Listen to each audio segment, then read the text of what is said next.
Good morning, everybody. How are you all? Good morning. Morning. Hi. Hey, Jim. Hey, opening comments. We cut, do that good morning again? Go back and all that. I'd like to thank everyone yesterday, especially you all. I thought yesterday was very productive. In the short time that we met, I felt like we made a lot of headway. It was very amicable. Felt like we really were listening to one another. I want you to know that tomorrow I'm anticipating hopefully a very good meeting in our executive session where we're going to talk a little bit about your annual contract, folks, that you'd split us across the table on. So I'd like to also thank Arvin Creech this morning for bringing the breakfast food and Thank you, Arvin. refreshments. Thank you, Arvin. Get that red sugar up, we can think. Yeah.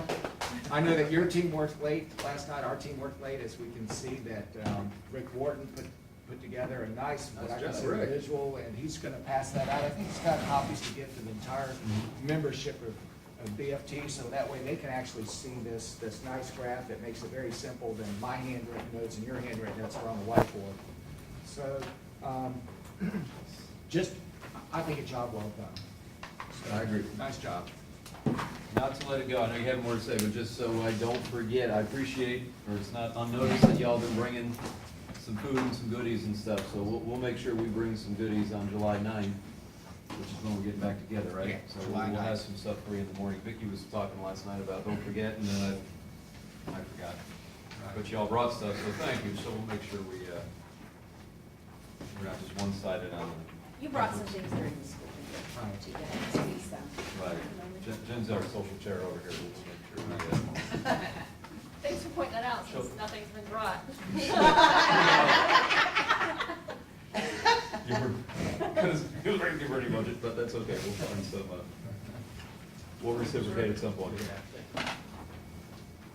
All right, let's see, I'd like to clarify something. Okay. That sometimes we write language and then we put it out there to everybody and then questions come in. Sure. And sometimes we have to go back and write more language or sometimes just clarification.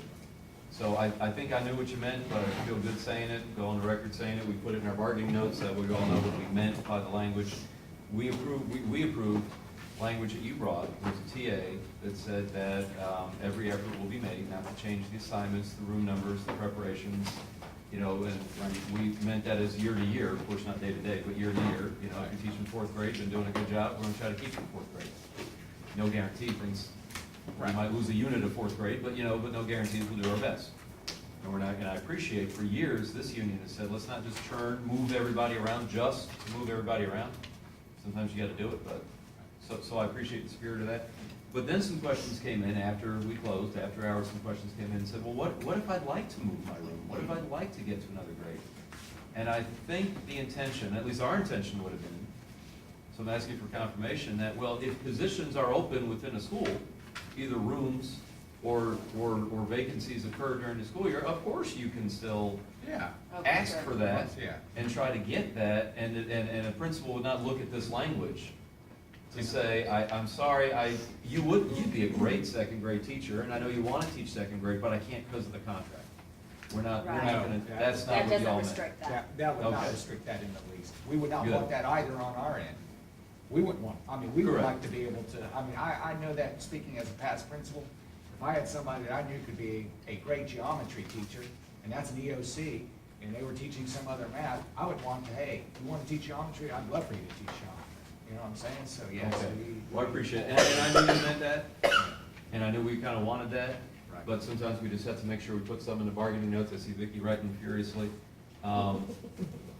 Jim, you know how Yeah. well, you know how the first week the running joke was, we hope we're back for week two? Well, Yes. this week the running joke, I'm looking at Rhonda, I'm looking at Vicki, well, I forgot my form. So, Did you really? Just leave it more my lead form, Your lead so, form. Hey, Dan, my advantage is leave Will for you be that. taking over as chief? Oh. You know what happens if you don't Oh, get I forgot my She's got her- form too. you got your. You can be, Your form's Yeah. getting crossed. Oh, no. So, I can't wait to see who's here July 9th. But we'll make sure your lead form is okay. I'll be sitting next to Anthony on July 9th, and I can't wait to see who's here. But, no, we won't get that in. I was gonna say, I'll just ask Vicki to fax it over. Wait, no, I won't be asking Vicki. All right.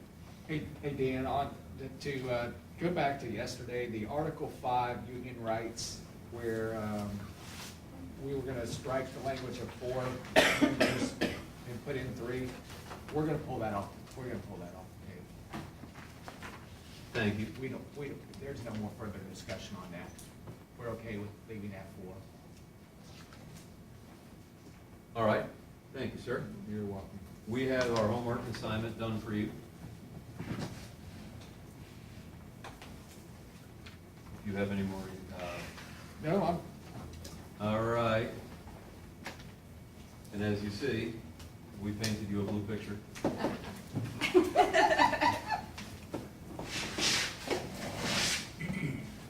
Then we erased it. No, don't look at my password. Dot, dot, dot, dot, dot, Dot, dot, dot, dot, dot, dot, dot, dot, dot, I dot. like that password. We painted you a logo. Hope you like it. All right, there were a couple things yesterday where you said, well, go write the language. Right. So I see you gave us a chart of the language, and we'll see if we captured it here. okay. You gave us language, started with step 2, and then we somehow morphed that discussion into step 1. I don't know who's got a copy of the contract, we've got a copy of the contract. I don't know if Yeah, your I've got team a has copy. them handy, but we're looking at page, if anyone pulls out their contract, we're looking at page 5. Jim, your language began with step 2. And I know it's funny that I went from Roman numerals to, okay, let's go back to, the Yeah. contract language We is understand what you're saying. Roman. So let's amend to that, but all right. Underline, is the same trade, is that?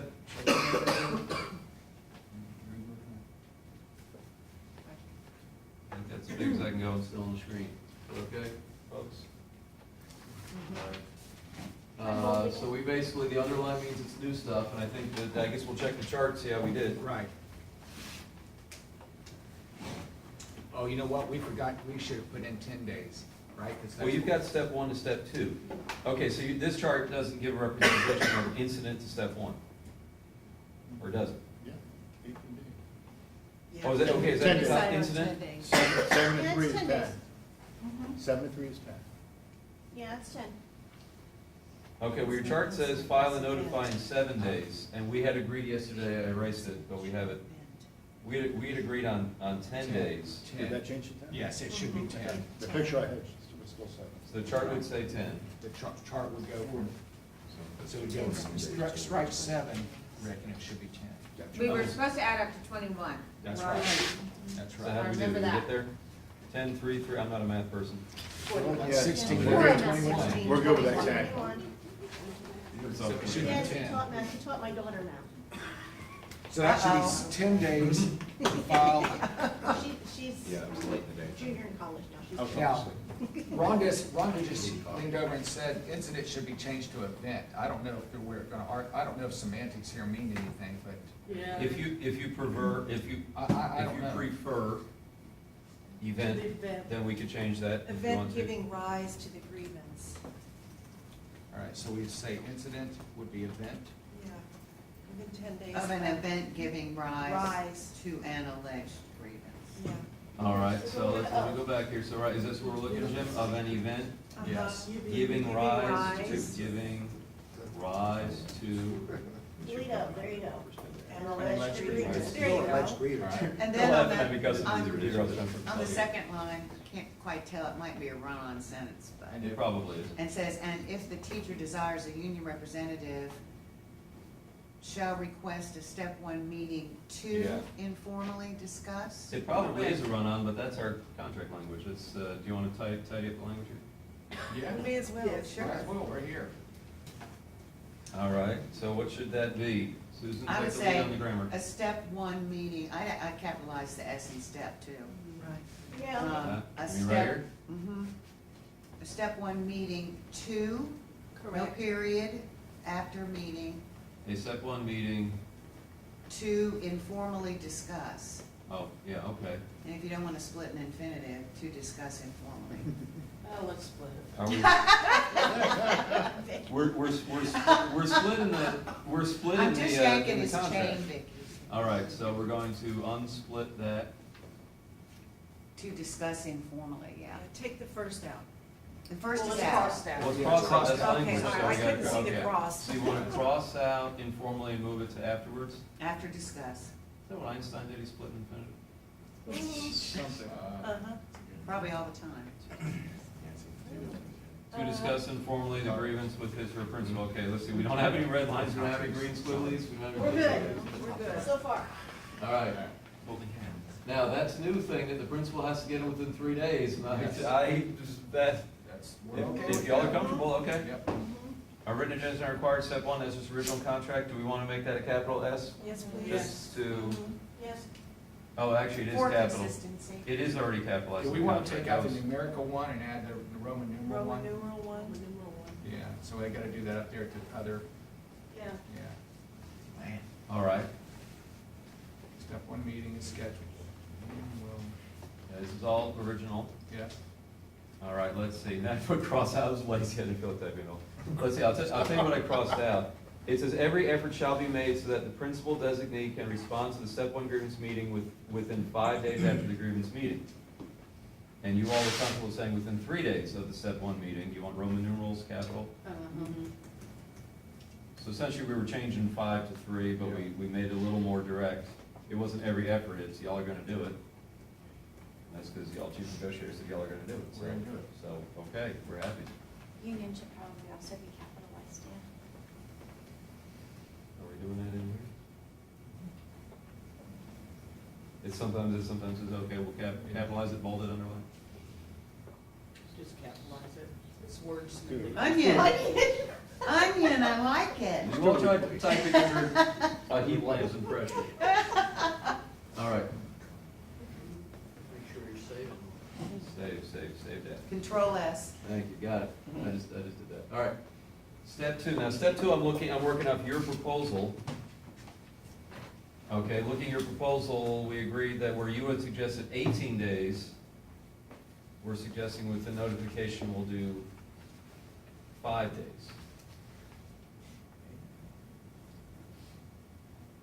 And that's good, your proposal, the findings of the grievance at step two must be within 18 days. I would change it to 5, and where you say the event giving rise to grievance, I would say step one decision. Does that capture what we? Are we good?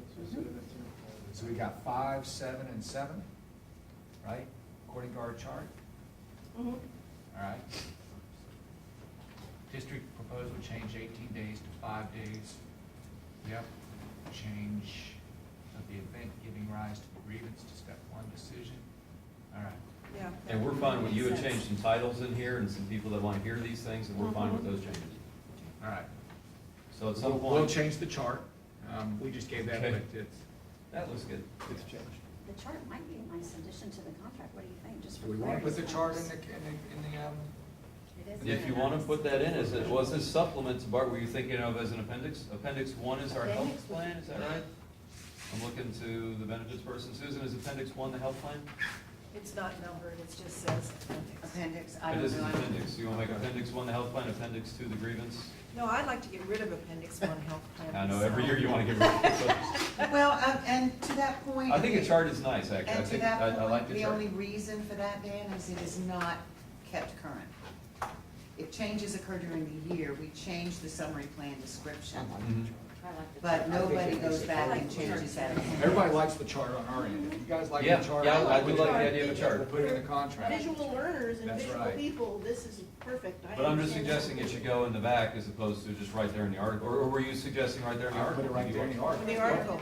See this That might chart? be a little more difficult to put it in the article, just as far as. Is that tougher on the Yeah. typesetting? Cut and paste More and all just that. landscape, blah, blah, blah. Okay, so I then think insurance Could would you- be could you- appendix A and this could be appendix B. See appendix B. Okay. Well, okay. We'll try. We'll take I was we'll just try. wondering what your vision was when you say supplement. Did you mean right then, Rick? Could you crunch this into a, I mean, Yeah, I mean, could you we've put got that a lot into the, Space here. I think I appendix probably is could, good. because these are the same. I'll work with that. see You'll what I work, can do. we'll All try. right. Well, I'll tell you what, I don't have an objection if you want to put it in the back, or if you want to put it right there as like a picture in the storybook, that's fine, Okay. if it's right there. Pop up. With pop up, make the grievance come flying out of the book at you. All right. Okay, Homeroom. we were discussing a homeroom issue. Now, I don't have a suggested place in the contract for this to go. Maybe if we agree in spirit, agree the language, and wordsmith up the language, if we get an agreement in principle, then we'll go figure out where it goes in this document. Just as an idea.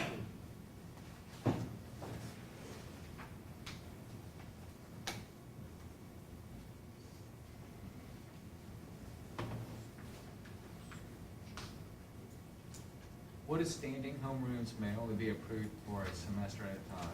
Well, the idea of a standing homeroom is when it's gonna be a regular recurring part of the schedule, as in every Tuesday. We carve some time out, we have a homeroom, okay, for some kind of purpose.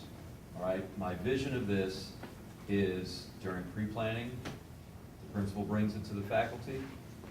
Okay, now the issue, the faculty already has a heightened sense of, we're getting the EOCs in every class here, are we willing to give up this time, this instructional time, to carve out a homeroom? So that becomes a discussion, it happens during pre-planning. At some point, we vote. I prefer a secure vote, as opposed to, you know, everybody in favor of the principal plan, raise your hand in front of the principal. Everybody who doesn't really need this job, raise your hand. I mean, I'd rather have a secure vote of some sort. And then, as we get towards the end of that first semester, there'll be another discussion. Okay, we see how this went, we see how it worked, we see what we're doing. Are we gonna keep this going second semester? At some kind of faculty meeting, and then we just have that other vote to approve it. Or it could come back, or it could say, okay, we didn't do it first semester, who wants to do it second semester, and have that.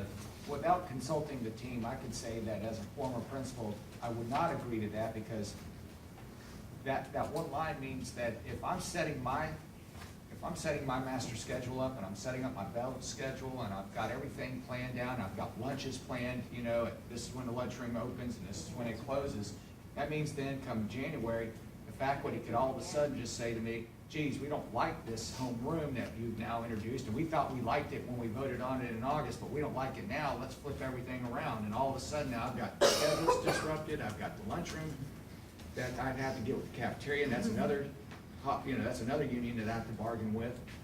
It would just be too disruptive in January. So I would say that if we were gonna consider something like this, it would have to be from year to year. I could not go before 87 principals and say, hey, maybe in January it might work, or maybe it might not work, and have them have to sit there and say, you mean to tell me we have to do another master schedule in January? So I want you all to consider that would be. So right here, to take your Change suggestion, year. is that the only where I have semester, right where my cursor is right now? Standing homerooms may be Change that to approved year. for semester. Yeah. Jim, if I Yes. may add, Yeah. If I took it, and the problem with pre-planning is we set our master schedule this time of year. the Right summer. now. That goes into AS 400 as a belt schedule that has to be in before you can create a master schedule. So you can't just arbitrarily change that schedule Right. once pre-planning comes and they vote not to have it. Right, it's Because the done. kids have to really get their change the schedules on whole register. Scheduling process. That begins this time of year. We're not Building opposed. it into the schedule. Yeah. We're not opposed to what you guys are bringing. Not, when I say not opposed, we want to discuss it, of course.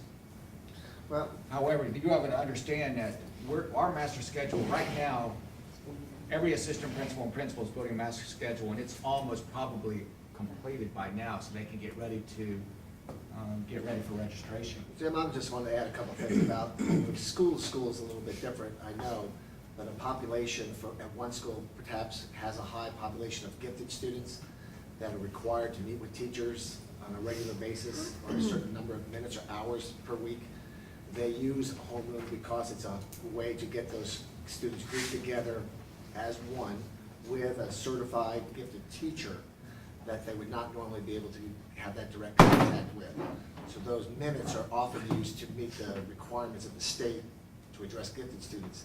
I know other schools also use perhaps a study period, a reading program, and I think, Rob, you have something of that nature down at the middle school level where they use a homeroom or a guided practice period once per week, twice per week for reading enrichment. So school to school, it's different. I don't want to be abused, but as an instructional leader, I don't think anyone would want to abuse. I think time naming off it a task. home room is, labeling it as a home room is a misconception. because it's not a homeroom. It's part of the instructional day, school-wide instruction. And you rotate yours, correct, And Rob? we rotate on a weekly basis, yeah. How does it work, if I may, how's the rotation work? We freeze the first 2 hours of the day because we share an instructor with a high school. But then from period 3 through 7, we rotate on a weekly basis, bump it one. That way you have the kid that hates math and is not in the last period every day of the year. So you might go so like 1 week you might go 1, 2, and then 2, 3, and the next and week then 1, 2, 4. Correct. 1, And then 2, 3 is 5. at the end of the day? Exactly. Okay. And then we have our structured, we call it a focus period, focus on reading period, at the end of the day, on 2 days a week. But that's part of raising the standards for every teacher, because you're bringing up the band scores for the whole school and for every reading student. So, you know, that's a plus for every faculty member, if it's concentrated on that. I agree with you, if you're just doing it for announcements and twiddling thumbs and playing games and stuff, that's a waste of time. But if you're doing an academic pursuit as a school, yeah, I hate to see it restricted by contract language on that. Dana, I read ahead. The next 2 sentences, talk to me about that. Within that homeroom? Yeah, because, Well, we're getting right to it. I appreciate the Yeah, comments that that are concerns coming. me. Thank you, Mr. Fish and Dr. Wynn. And those sentences tie into what's happening. First of all, nothing here is meant to say it can't happen. What we're trying to say is that those types of things, you know, we're gonna have a reading period at the end of the day, once a week, twice a week, whatever we're gonna do. We're gonna have a makeup period or an enrichment period or time where all the gifted kids get together. I'm not trying to say that can't happen.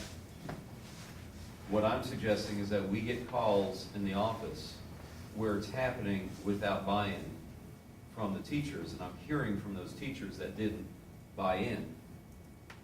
And they're speaking on behalf of their other colleagues, and again, I don't know if it's majority feels this way or if it's 2 teachers calling the office. But I get people calling in and say, this isn't the best use of time.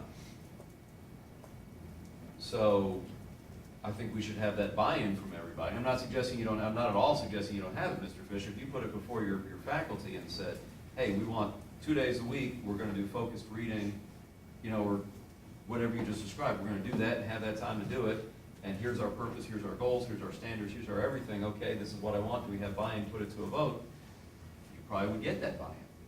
Just from the way you described it to me, if I was on your faculty, I'd probably follow along with that.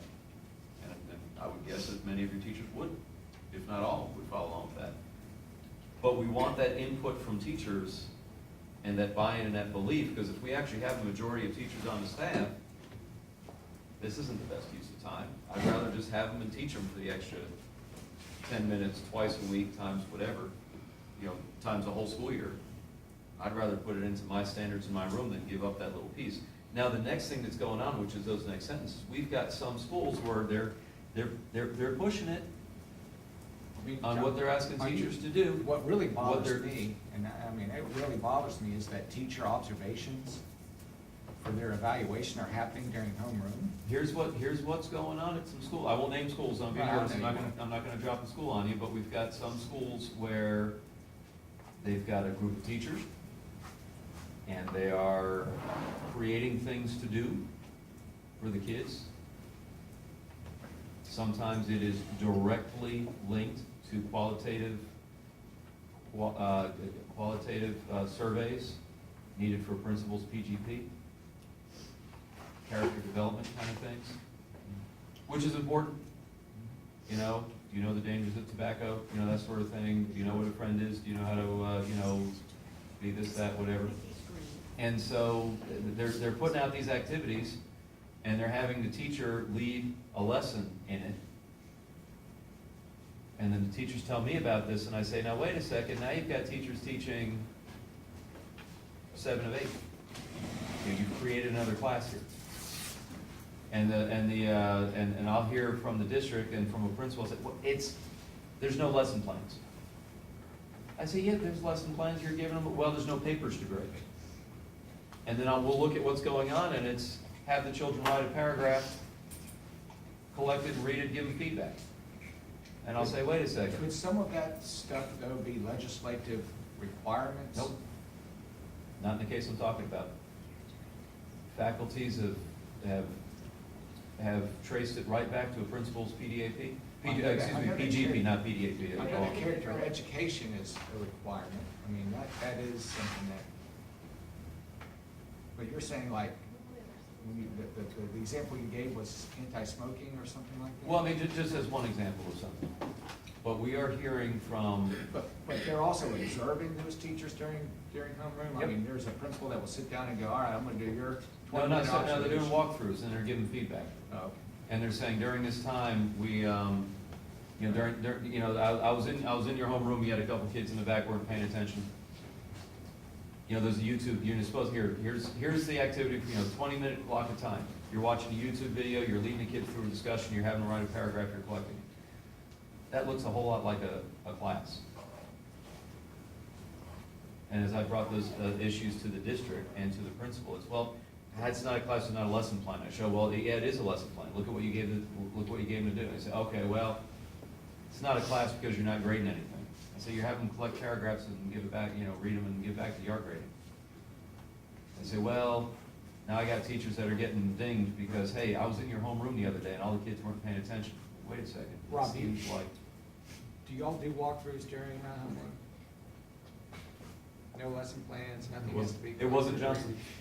No, but I'm just trying to get a. No, I think as Ken mentioned, one of the prime reasons for that too is the servicing of the gifted students. That's the only time you can have them in their entirety with only gifted kids. And that's, that's the EP required for the EP. That's the law. That's the only way you can service them. Unless you pull them out at another time during the day, so many minutes per week. I think to legislate or to put in contract something that affects every building in the district when there's maybe a handful causes a problem, that perhaps that handful should be addressed rather than the entire district through language. I mean, if there's a specific problem with a school, that's Mr. Hickey's and Mrs. Pace's job Yeah. to take care of that. That's not to punish the rest of the schools, maybe not punish, but to limit the other schools based on the misdoings of a handful of principals. Well, I appreciate that, and I don't disagree with that. Respectfully, I'd say we brought it to the table because we have gotten nowhere. Trying to stop the spread in the limited places that it's happening. I will say there was a place where it was going on, where there was faculty buy-in for a homeroom. It was what I think you described. It was a reading time. Kids came in, independently read. I think teachers even were modeling reading too. Teacher read, we all read for an hour, whatever it was. We all read. It was quiet reading time. It was once a week, and it went well. It was buy-in. And then the principal created a second one a week. Said, hey, if one is good, I bet two are good. And that was some kind of make-up work. It was slightly different focus. It's like a zero zone day. It may have been. It was another focus. And it had some kind of, you're gonna get these kids and you have to have a plan for what to do with them when they come to you, sort of thing. So now we're writing lesson plans, or planning. And now we have kids coming to us, and now we're getting teachers a little bit resentful, saying, wait a second, okay, I gave up some time for reading, that's a good cause, but now I'm giving up more instructional time for this, whatever this is, so I can write more lesson plans and more this, that. And the buy-in just wasn't there. So that's a case I went to the district, and we worked collaboratively with the principal, and we actually had a vote, a secure vote. I think the principal had the perfect attitude for it. The principal wasn't offended, told everybody, look, I'm not offended, but this is what we wanted to do. I didn't come talk to you first, but now we're gonna put it to a vote. We put it to a vote. It was close, but it was voted down. And I don't think there were hard feelings. The principal didn't, I don't think, reacted negatively, but it was okay, good. I got that input from the faculty, and we're gonna go back to just the one instead of the two. And I mean, that's an example of how things work well. So that's why I thought to bring the contract language and say, just before you all do that, before you go adding more time, make your case that, hey, Dr. Wynn, talk to your teachers, say, this is the only time we get these gifted kids. If we don't do it this way, we're going to do something even more disruptive. Could it possibly be that instead of putting language like this into a contract, that we actually agree, and I tell our principals that if it becomes part of their school improvement plan, if this is actually an activity that's part of the school improvement plan, that's there where you get buy-in from not only just teachers, but you get it from the students if you're at a high school, and from parents as well.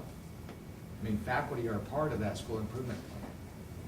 Could that be a possibility of where we then maybe meet your all's, what it is that you all are expecting from this versus maybe giving a little to our principals to where they have authority to still run and manage the school, especially when it comes to something like test scores and, you know, reading programs and character education and all the other things that we know we've got to fit into our curriculum, but, you know, we don't have the time to do.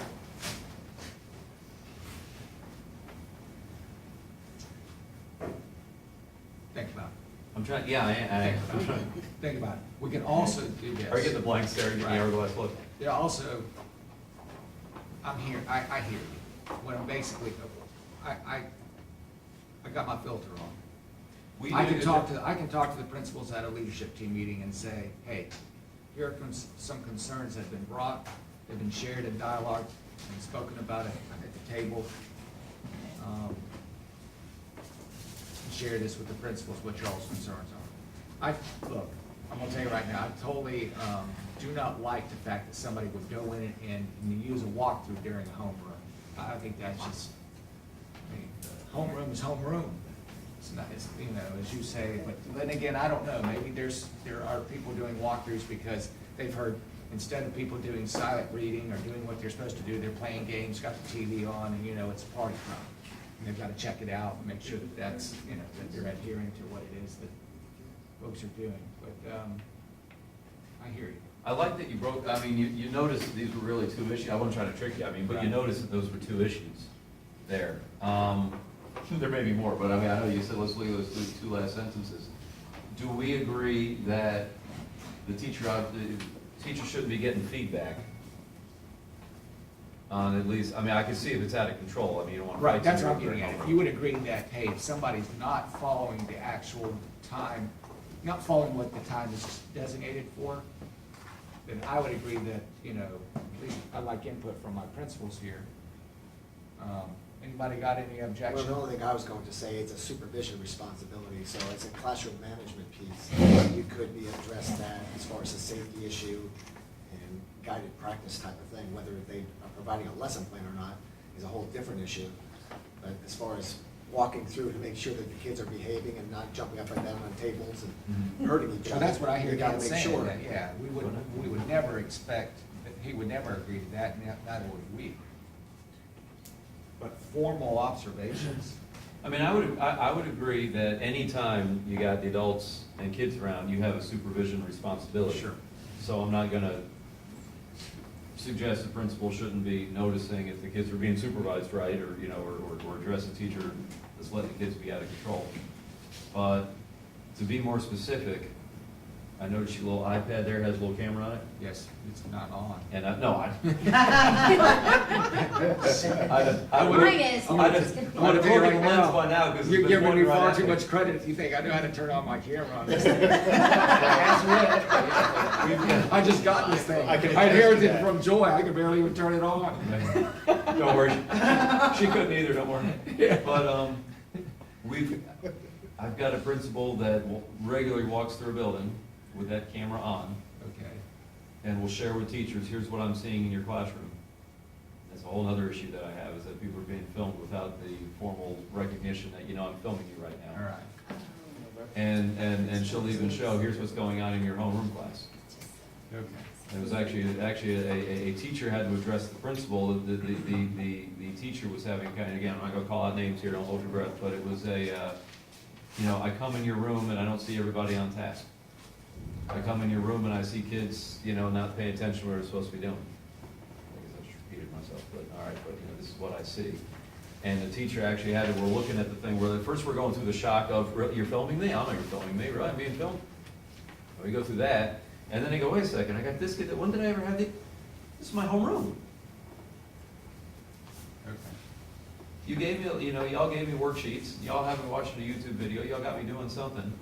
And now you're coming through, you're giving me a hard time because I got kids off task. And this is my homeroom.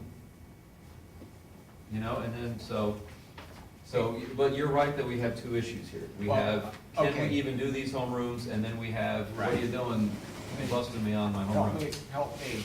The first one specifically has the word secondary in it, so I think that that's just primarily a secondary, that'd be a middle school, high school issue. That's homeroom.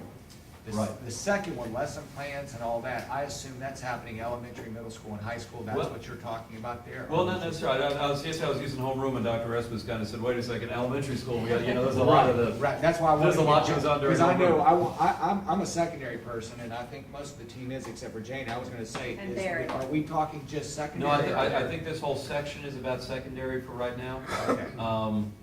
I don't think we could go into an elementary school. Dr. Espis helped me out. I couldn't go to an elementary school and say we don't do any lesson planning in the homeroom. No, that wouldn't go over That's the hard, well that's with very, I mean, my that's the heart of your teachers day, either, right? because they went out, yeah, The no. homeroom teacher is reading But a the day. filming part, is that secondary and, That was secondary, that anecdote came from. do you think, can I just ask the thinking part? I have been to in-services where they have encouraged us to use our technology to sometimes film a class because it's a good lesson. It's something that we want to, you know, brag about. We want to share with the faculty because look how well this is done. And personally, I probably would have checked with the teacher prior to showing it to the faculty by saying, look, will this hurt your feelings or not? I know you would. I would think most of the people would say, man, if you're gonna brag on me, go right on ahead, but then there may be other people who are very private and don't want that. Is that how this tool was, is this how this video was being used, or was this video being used as a gotcha? This was being used as a gotcha to show a teacher a deficiency in their practice. Under the explanation that this was a room not in control academically. There weren't fights breaking out, it wasn't dangerous, it wasn't a safety issue, but it was, you're expected to have these kids on task. Well, my response to And by the you, time we get to, my response to you is we have a rubric that's approved by the board, by you all, that says that's how we give constructive feedback to teachers. We don't do it through videos. Would you agree? correct, yeah, All right. I agree too. I don't see anywhere in our rubric that it says that, you know, a video would be used to be able to provide teachers with constructive feedback. But my team, anybody have a comment or would like to make comment on that? Videos can be used, they certainly can, we do it with mentor-mentee, Right. you know, that's certainly a very positive. But there's also, There's not. there's also an issue of trust. I mean, Right. you have to. We usually you get know, the you have to buy-in, have that communication absolutely. between the mentor and mentee. Do you agree to be videotaped as well? So It should always be. It's a it two-way should street. always be, it should Is always there- be stated ahead of time. is there, so do we have an agreement that videotaping, a teacher should be notified before they're videotaped and should approve before they're videotaped? I know videotape is the right word, there's no tape inside that machine here, is there, but. Can we discuss We know what it? you mean. Digitally recorded.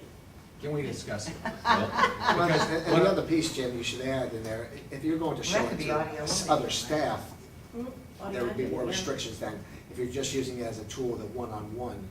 If I came into video as classroom, and then I brought that teacher in and talked about what was videoed, that is different than bringing it to a faculty meeting and say, this is not what you want to see in a classroom. I mean, you don't want to humiliate a teacher or gotcha in that respect. But if you're using it as an instructional tool, that's a different perspective. Would you have, but Ken, would you have, if you were using the second example, that I'm gonna have a conversation with the teacher, would you not give the teacher a, Most definitely, I would ask the yeah, teacher you would to- say, hey, instead of me coming in today and using the rubric, I'm gonna film you. There would be a discussion prior to that with you, right? Harvey?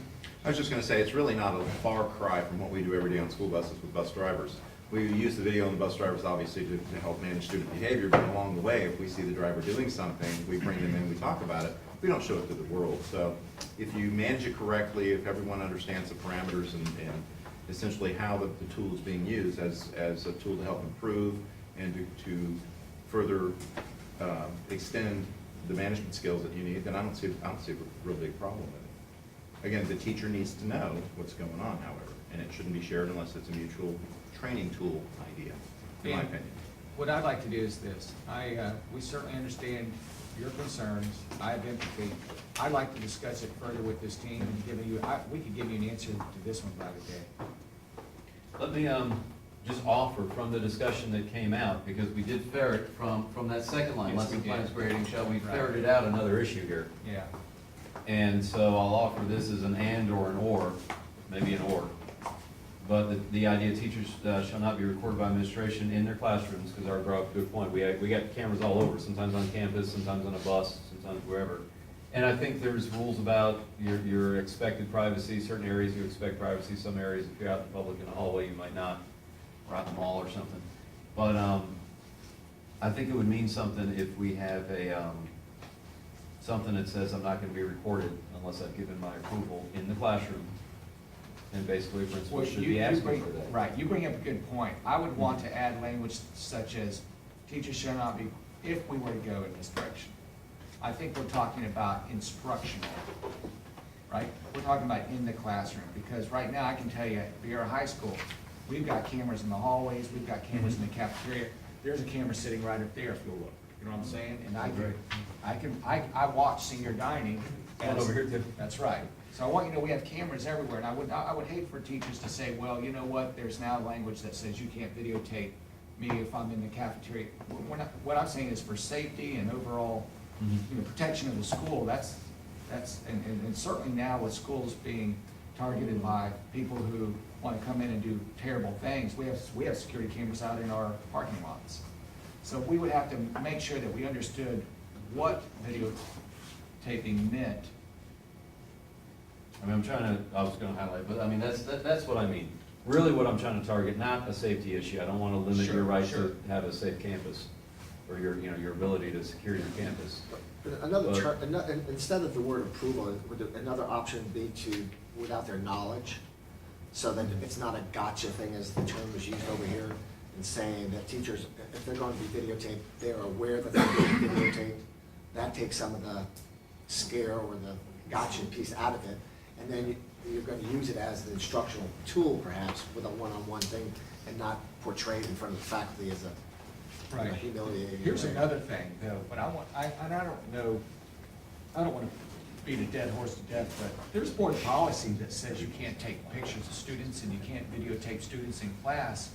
I mean, we specifically have language that says that, and then teachers, or we administrators have to call out those students where those parents say, no, I don't want my kid photographed. So I'm wondering now if administrators are going in and then doing this, are we breaking our own policies? And I don't know. So those are things that we have to discuss. Well, I have, I appreciate what Dr. Wynn's saying about, without their knowledge. And what you said about the policy, I've got teachers that tell me, they ask me, can they come through and film my, it's not a film, record it. Sure.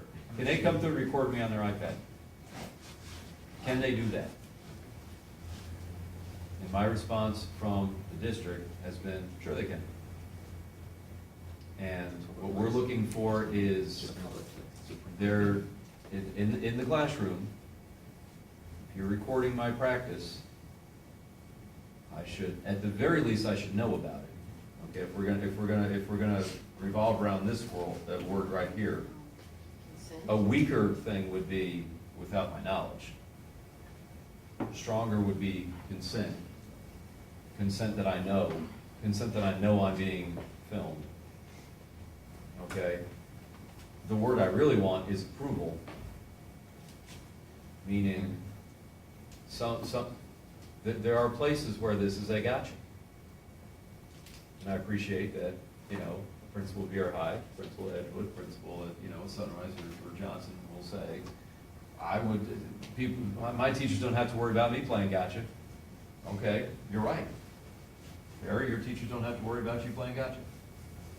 But I don't bring contract language to fix Sunrise. Sunrise is doing okay. This is a real problem. This isn't one school. This is spreading. Yeah, I'm just wondering why anybody would ever videotape anybody without their knowledge. Well, Period. That's a he's good, saying that's it's a good, happening. thank you, Period. thank you for those sentiments. He's saying it's happening. so But if we're- I come in with my iPad and I'm doing this, you don't know that I'm taping? Well, you can't protest. Well, that's where that's where you get the, okay, I guess I do figure it out if I'm coming in and doing that. I guess I You would be know. you'll still But I issue wanna with be prior able- knowledge though. If I he's want- walking around like this, I could be videotaping though. But here's the thing, I want to be able to say, I'm not comfortable with that. Okay. I mean, as it is, I have to get over myself if you're gonna come in and watch my class. I know that's gonna happen, that's okay. But no, I'm not comfortable with you coming in. And so, I mean, there are many campuses, many teachers will say, come in, you can record me, you can watch me all day long. You got nothing better to do but sit in my room all day long, go ahead. But we have a problem of gotcha and intimidation. Now, whether it's a teacher's perception that they're intimidated or a principal doing the intimidation, I'm sure some of you will say, well, principal didn't mean that. Principal didn't mean to play gotcha. Principal wasn't trying to scare you. But that's a perception and that's a reality, that there are some folks that when they come in and they start waving that thing, teachers take it as a, well, let's say the stress goes up. Well, I'll tell you what, you've given us now a homeroom issue to discuss, you've given us this to discuss. Could we go on to pulling kids, and then I say Yeah. the caucus, and that would give us an opportunity Yeah, to? yeah, I would say let's do that. I would also ask you when you caucus Yeah, to focus on this as well. We didn't really haggle too much over that. But if it's as innocent as Mr. Fish described at his school, look, we're getting together and we're doing some skill work, or we're getting together doing some quiet reading time, or as Dr. Wynn said, these are some students that need some contact time for EPs or IEPs, or, you know, whatever their services are needed. Let's not make that more administrative led. all right. We're all giving you an assignment and y'all are gonna grade it and give it back to the kids. Talk to me about that, because that to me, that's new to me. I mean, we're at a secondary level, I'm gonna create a homeroom, I'm creating some kind of reading program, and I'm gonna now tell these teachers that they're gonna grade something. Tell me what's going on there. I'm a principal. Yep. I'm not a principal, it's I know, funny but to you're hear. But okay, I'm a pretending. principal, and it's in my PGP this year. I want to stretch in the area of career readiness with my students. Okay. That's my PGP. How am I gonna do that? I'm gonna get a committee together at my school, bunch of teachers. This is not a real example here. There's a Right. principal somewhere that's doing this for their PGP. Don't throw your TV out the window, I'm not picking on you. But I'm going to, my PGP is career readiness, and so I'm gonna have a homeroom, and every week I'm gonna give a YouTube video. Actually, this committee that I'm gonna, these teachers are gonna find the YouTube videos, or they're gonna find the worksheets, they're gonna find the stuff, they're gonna photocopy it.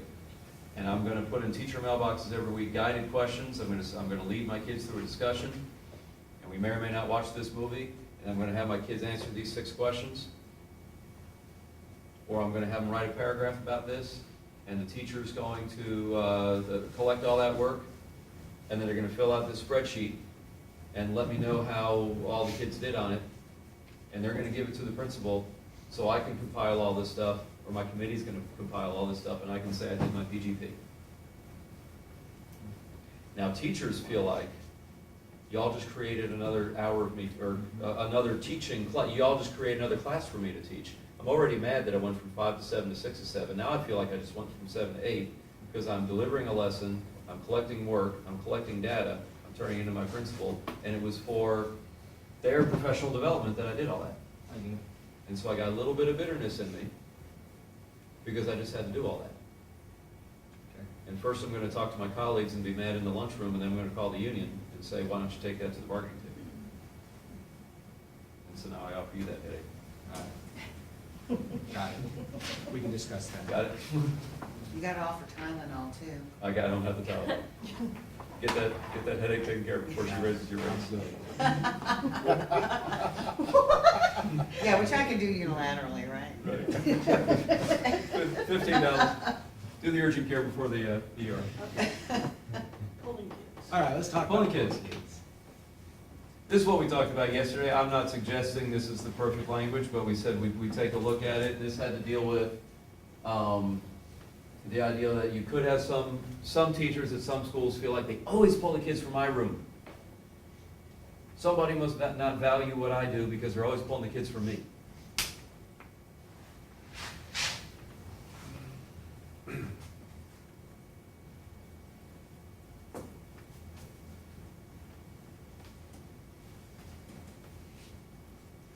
Site-based, get a group together, if someone has a complaint, go to that group, the group will look at it and see if there's a solution. That's basically what we're looking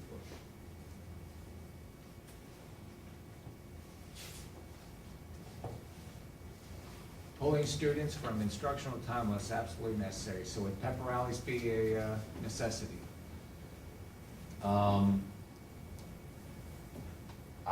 not trying to stop a school-wide activity with this, if that's what you're getting at.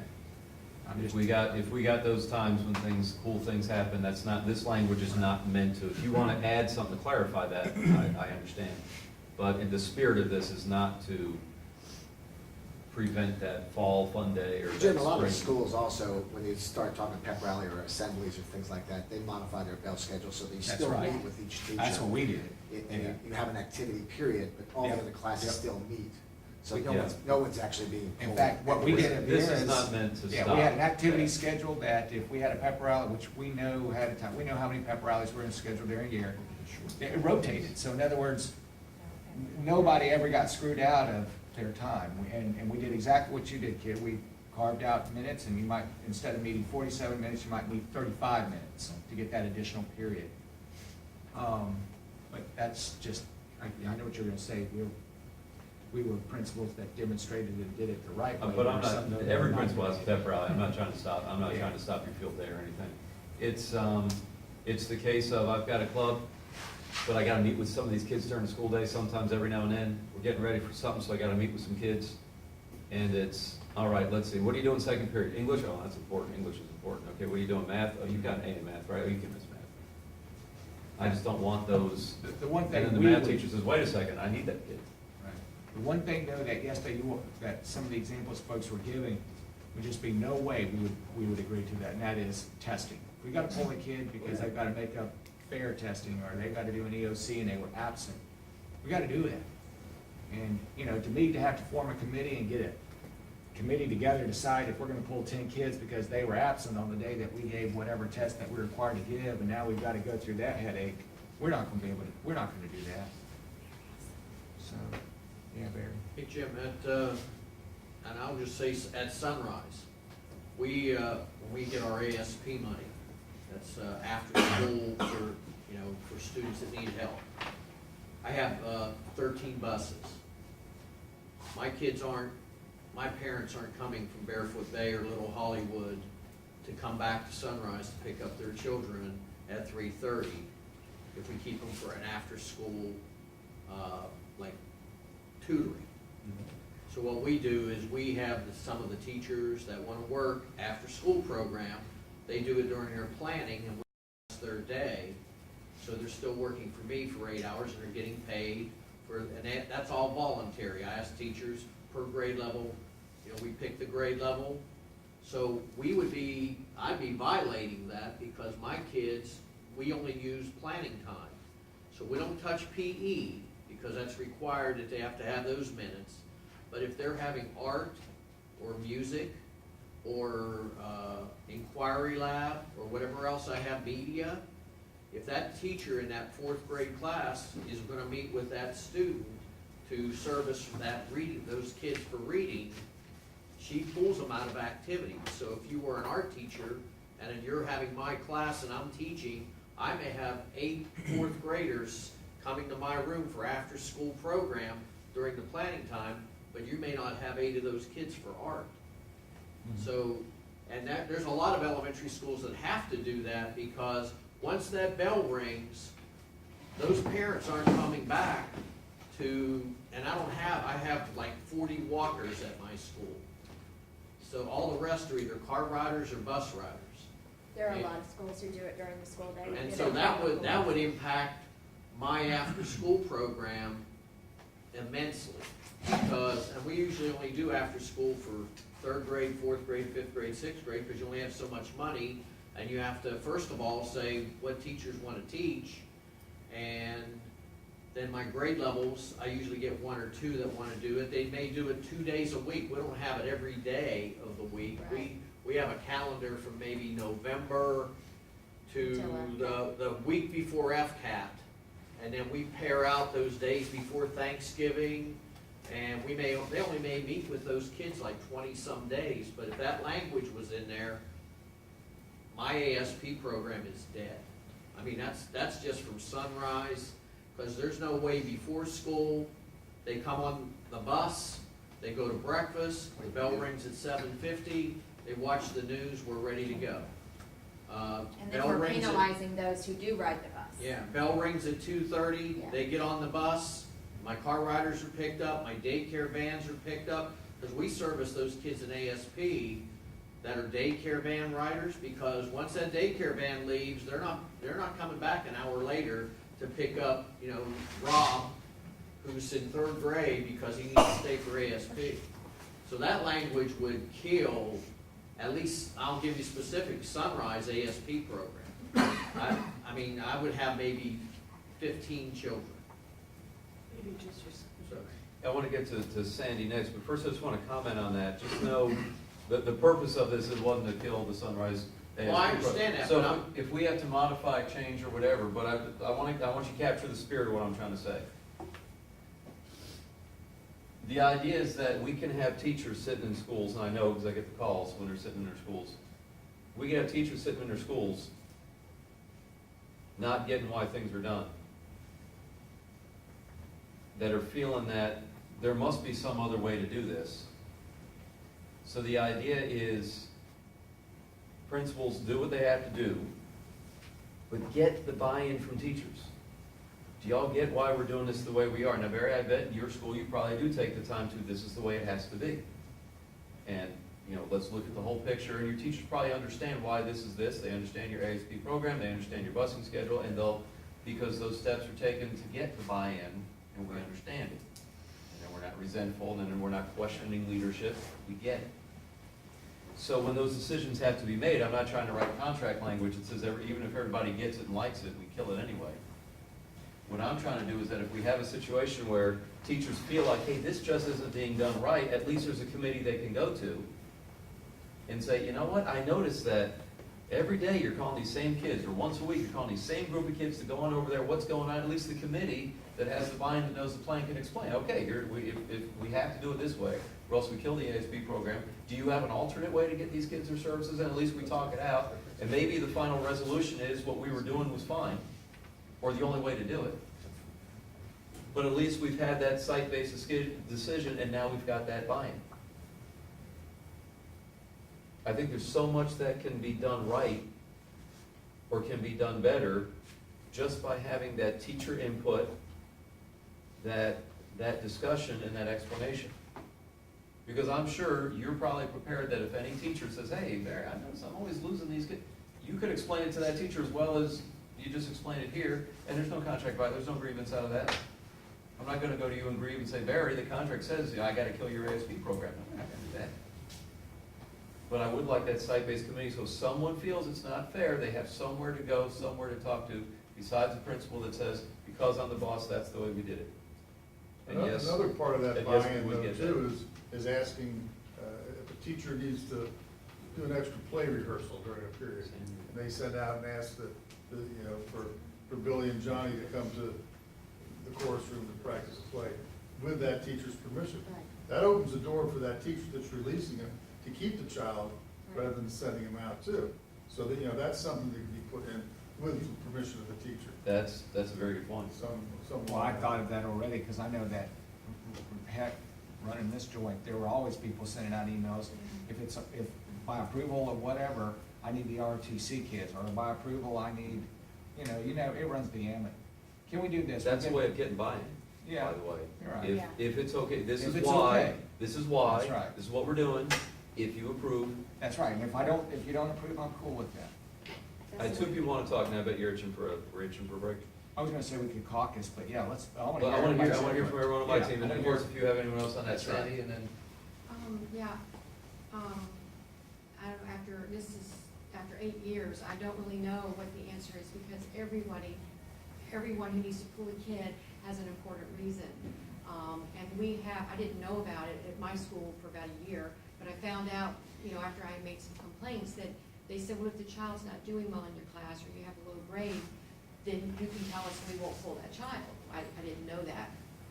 But even then, as you said, Mr. Fish, if someone's got practice, or you're a school that's great with music, and all these kids have to go practice for music, and you say, well, I don't want Susie to go because Susie's not doing well in my class. Well, but Susie not being there is gonna mess up the practice. So you do have a sense of, I have to let this child go, no matter what you say. Then we get the thing that says, these children are gonna be pulled, they know they're responsible for the work. It's almost like they have to stick that on there. For myself, personally, I teach AP. If you're not in my class, you're missing a lot of stuff. So I don't know, with all the minds that are together all these years, what the answer is. But for me, just knowing there's a committee at a school that can say, hey, how can we? Because I know my dean is sick of hearing from me. And after a while, you wanna bang your head against the wall and say, forget it, just take my kids. I don't care, just take them. But there's gotta be an answer, and maybe each school has its own, if you can, not saying, just form a committee and say, can you come up with some better way to deal with kids being pulled out of class? Because we know they're gonna go. I'm gonna hear from Jen, and then we'll. That was the same concept I was going for too, is that when we do break out into discussion, that we talk about, as much as I appreciate, finding ways to fit within what the parent constraints are, the legislature has led us in the direction of an art teacher, say at a middle school level, having complete and utter fear over that EOC. And if I have kids, and my lowest 25% are probably the ones that are in the ASP program, and now they're coming into middle school and they don't know basic art concepts because that was the class, I don't think I need to go any further in discussing it, but we've got to find a solution to that these people don't have to be terrified that they're the ones that are going to be penalized. And keep in mind out there, you've got every campus, you've got 7th period of the day, you got math going on. Every campus. Every campus got 7th period day, you got English going on, or AP going on. And every class, 7th period, the athletes miss 7th period, right, to get on the bus and go somewhere. And so there's the debate team and the drama team and a whole bunch of other teams. And so there's math teachers that teach 7th period that every day they're saying, oh great, you're pulling that one again. And my pay goes to how well that one just did, who just got on the bus. And that's not a ding on sports. I was worried about just throwing their TV out the window. That's not a ding on the sports programs. Don't think that we've not all sat around here and thought about what you're thinking about. Yeah. All right, take a break. Yeah, let's caucus. How long? You've At least got- 20 minutes? Come. Let me ask you this, are you gonna leave that language up there? We won't play around with your computer. Actually, if you want to change anything. Yeah, that way we can at least discuss those, because you've got a lot of topics up there that Yeah. I'd like to try to take one at Sure. a time. Yeah, Can you give us, let's just say right now, since there's 4 things up there, Can you pull it down? The AC reappointment, Yeah, we didn't talk about that yet, so let's well, I'll not. tell you what, no, the AC reappointment, we are looking at all the models that you gave us yesterday, okay? We're Mhm. taking that very seriously, and it's like I said, I started off by saying, we are trying to take one of the models that you gave us yesterday, after all those models, we're trying to go tomorrow with trying to show in executive session what you all are after, Mhm. using some of those models. All right. I told you that we would come July 9th prepared to give you language. So we get it, we understand that AC, we're on board. I'll tell you what, we'll be hiding on your porch out here in about maybe 10, 15. Air conditioning if you want. Oh, well, we'll be in that direction. Yeah. Around 10, 15, you tell us Yes. if you're ready or if you want more Yes, time. 10:15, yeah. All right. All right, sounds If we're good. fine. Y'all want some food before you go? Some drinks? Grab some stuff? Grab some food on the way.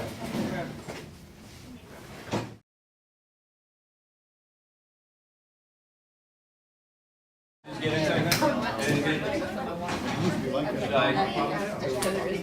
Jason, we're ready, yeah, go ahead. Jim, should I turn this on? Are we looking at it? Yeah, go ahead. Our system needs to be done. Okay, we're recording, so. All right, Yes, sir. we took your all's considerations very, very seriously and had some good discussion. I'd like to start off with number one, the home run. Dan, would you not be Sure. opposed to maybe perhaps, and we got the idea because you put it down there in your language, could we, I don't care what we call it, but we came up with the term called a steering committee. All right, steering committee. That's Okay. decided upon, as you pointed out, by, however the school wants to decide a steering committee to be composed of. Maybe administrators, maybe it'd be teachers, I don't know how many it'd be. Maybe it might even be department chairs, because we have a leadership team already. Could they look at homeroom issues and make recommendations to the principal? And maybe the principal might be a part of the steering committee, maybe they're not part of it, but you get where I'm going with this. Mm-hmm. Because I think where you're coming from is that homerooms are different, they look different, and different things are being asked of teachers, or maybe not even being asked of teachers during homerooms, that to just come out with a blanket bunch of language that might not even address some of the needs, or maybe all of the needs, is, I think, unfair. I would really like to see a steering committee at each school. Let's look at number two, the videotaping. That's where we spent the bulk of our conversation in caucus. We see both sides of this issue here. I'm sorry, let me, I'm sitting here acting like I'm gonna remember all this, and then I realize, You should write it down. We got Like a- secretary, hey, like a- we got. I realize I'm Write gonna- it down. She I realize got every it, college should. writing it down for you. I'll type it down, all right, wait, okay, steering. yeah, Steering okay. committee for homeroom issues. In other words, we've got right there, standing homerooms with a secondary schedule. And we're really primarily talking about middle schools and high schools there. I'm gonna number these just because you Yes, had that's what I have, suggested by number number. So one, number right. one, stand, okay, you're suggesting some kind I'm of suggesting steering. that there be a steering committee that would address all of that. I can To- tell you right now, we don't like the majority vote, the secret ballot, having to do with during pre-planning, because it's too late at that point anyway. Master schedules are set up, homerooms would have already been established.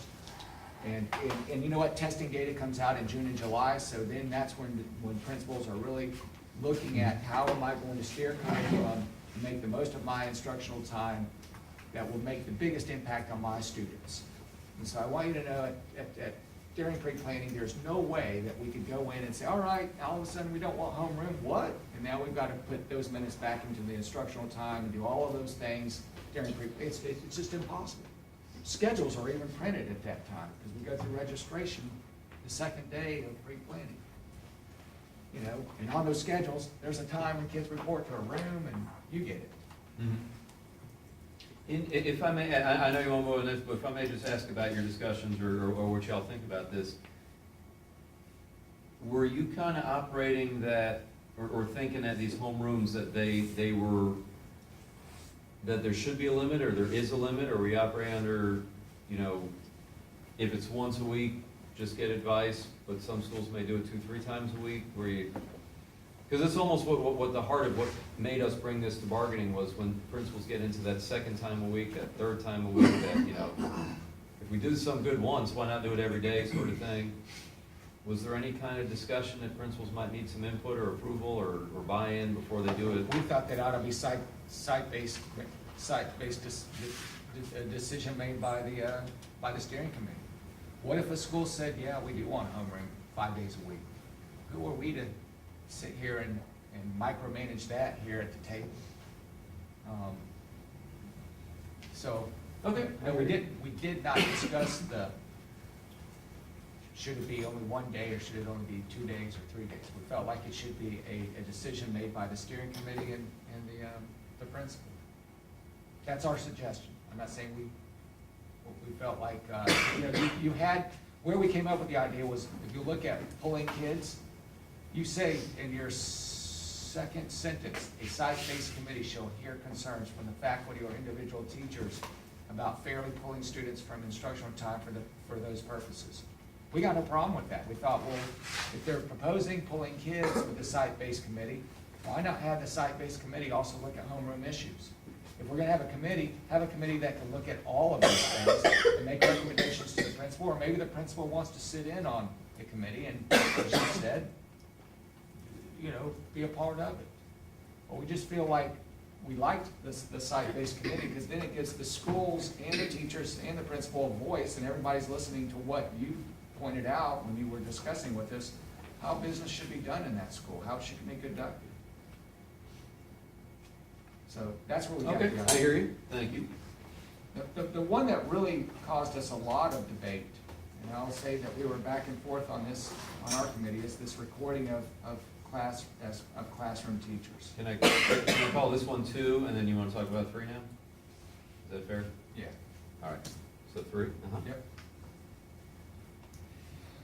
Could you all go back and have discussions about teachers should not be, and this is where I'm reading your language and going to substitute in our language.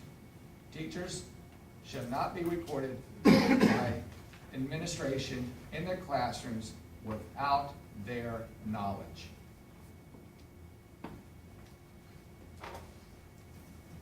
We're talking just one word.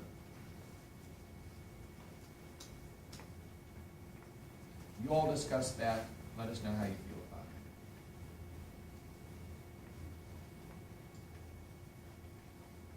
I'm trying to think if I have a question. Or if your team has a question. Team have any question about? Prior knowledge, or you're walking in and as you're walking in, I'm getting. Prior knowledge, I gotta agree to You prior said knowledge. prior knowledge, right? Prior knowledge. Yeah. Say that in there. Yeah. Prior knowledge. Because if you walk in with the Sure. iPad in Yeah. your hand, I I know you don't- have it now. Yeah, exactly. I don't consider that knowledge. I can walk in, as I said, I can walk in like this, Right. be recording, and That's nobody right. be, True. you wouldn't know, because I carry my iPad everywhere, Right. you know? Well, let me just put out a thought, and you just tell me what this means. I want to give a exact situation I've dealt with for years, and you just tell me, because that prior knowledge, that's a step. I mean, let's give credit where it's due. That's certainly working together. We're on a collaborative road right now. We have it in our contract that, I'm paraphrasing, but with these observations that lead for the evaluation, the big one, right? That, as we understand the spirit of the language, the principal's supposed to tell the teacher when it's supposed to schedule it. Right, we're supposed to sit down Okay. in pre-conference, talk about it, schedule Right, it. and you're my boss. Dan, I'm coming in to observe you. Okay, how's next Tuesday, 10 o'clock look? Well, sure, okay, Tuesday, 10 o'clock, put it down. Now, of course, things happen. If you can't be there Tuesday, 10, okay, couldn't be there. Life goes on, right? We'll schedule another time.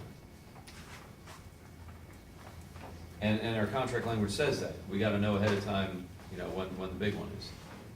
But the district has functioned sometimes with the principal just saying, it's observation season, I'll be in your classroom sometime in the next month. And that counts for scheduling the observation by kind, and I've argued this before. Teachers come in and after it's over, they say, they didn't even know that was the one. I didn't know that was the big one. My principal's in and out all the time. I didn't know the one last Tuesday was the big one. And so I'll challenge that, I question that, and say, well, didn't your principal tell you during pre-planning that if I come into your room in November, that's it? And so that counts as notification. I gotta argue, and I say that, yeah, they gave us, so I don't want this prior knowledge, and maybe you could give me reassure me here. I don't want prior knowledge to be some announcement during pre-planning. Anytime I'm in your room, if you see me with my iPad, I'm probably recording you and act like I'm recording you, or just assume that I'm recording you. I'd want prior knowledge to be, prior knowledge, I'd want it to mean, Notification? but I'd want it to be specific. I'd want it to I'm coming in be, next Thursday, second period to videotape you. something like that, yeah. I'm doing walkthroughs and I see something that I'd like to talk to you about further, so I'm gonna videotape you because I told you that I might. I think so. Do it again. Sometimes the power of video. I want it to be mean, more like, specific I than wasn't very anytime tech you savvy, see and me. it's been a little while, so, I a lot of times went around with the camera and took pictures of things that I thought were really great to show at faculty meetings, and I didn't say I'm coming in to take a picture of your award wall next week. And I think the power of video a lot of times has been that you can gather evidence on the, as you go, as you see it. You can observe things that are really good that you wanna talk about, or you wanna say, okay, when you're working in your small groups today, I could see that, you know, the center at table 2 had really clear directions and they were really on task, but your center directions at table 3 were less clear. This is what I mean by that. Let me give some examples of what I think is fine. And Stephanie wants to. Okay. And then, right, then we Yeah, get 'cause some- that's let me what- give some examples of what I think is fine, and then I'll give some examples of what my fears are. Okay, Okay, some examples of what is fine is you're in my room and boy, you see these kids are working great. Hey, would you mind if I'm gonna turn this on and take some group work shots here. They're going great. And I'm, sure. You don't even need me to say, you know, would it be okay? You don't even say, would it be okay? This is going great. I'd like to take some Right. video of this. Or, hey, the way you explain that, when these kids break from group work and you go back to, that transition. you know, you bring them back, you know, I like the way, okay, I'm gonna film that when you do that. I want you to know that. That's an example of that's fine. Or, hey, you did it. That was a great lesson. I wish I had recorded it when I came in, but you're doing the same thing, third period? Can I come back and, or I'm going to come back, all right, if you want to take some of the question, I'm gonna come back at the beginning of third period, okay? That's prior, to me, that's prior knowledge. It's not prior knowledge if next thing I know, I'm up in your office and you're showing me something and you say, you see this, wait, I didn't know you're coming in, I didn't know you're coming through to film me. I told you during pre-planning, anytime I come through and I have that iPad, I might be filming you. That's what I don't want. That's what I'm afraid of. I get the calls in the office, say, my administrator came through, I don't know if they were filming me or not. Can they do that without telling me? That's what I don't want. But you do want specific feedback to teachers to help them improve their practice before anything is ever recorded in an evaluation, right? Right? I mean, we talked about that yesterday. Yeah. So why would we limit the tools that our people could use to gather evidence and provide specific feedback? We limit because filming is a whole new kind of technology that we're not all that familiar with. It's not brand new. I know camera was invented yesterday, but filming is a new up-and-coming kind of technology and not everybody's comfortable with it. And Jim asked earlier, very specifically and accurately said, are you afraid these things are being used in a gotcha capacity? And yes, we are afraid of that because they are. And that And we that's would why want I to want work with some you. kind of, I like prior knowledge. I just want to make sure that prior knowledge isn't just this assumption anytime I'm coming, oh, you had prior knowledge, you know I do that. I just want it more than that. I don't know if it was Jessica or Stephanie. Yes, Stephanie, I can't say remember. something. One of them talked about trust, and that is a key piece of this whole relationship between teachers and administrators and trying to get better. And we understand that that's not everywhere. It's a culture we want everywhere, and Jim and I want to work with you and our administrators to build on that. And so when it's used inappropriately, we'd want to know, we want to address it. We've But told you. I would hate to limit tools that can be used to help all of us get better at what we do every day. That's, Stephanie? I was just tagging on to what Dan was saying about fears is that, you know, that if it is something where it could be used as a tool to improve practice, that, you know,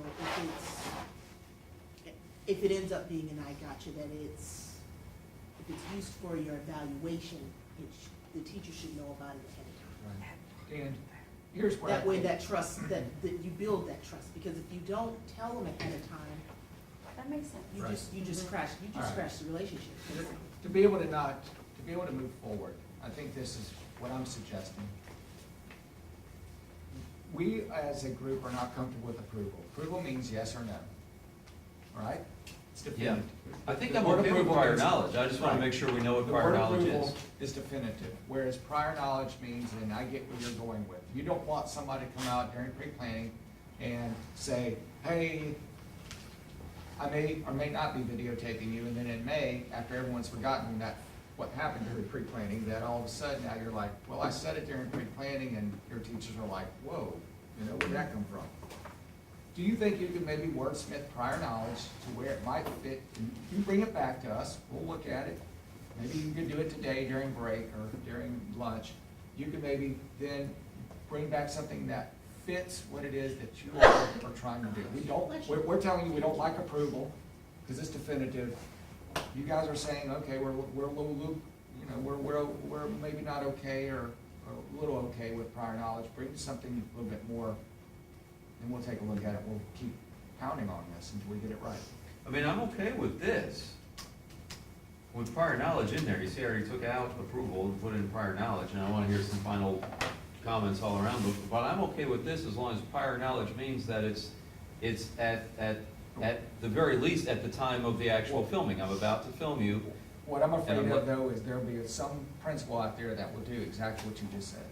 That's what I'm afraid of, and I can't give you 100% guarantee it won't happen. Oh, I told my teachers during pre-planning, and then now I'm on the hook. So, you know, I don't wanna sit here and say, Filming isn't the word, it's not filming, Well, what's the word, recording? record. Oh, recording, it's, okay. Black and white still photography shall not happen, okay.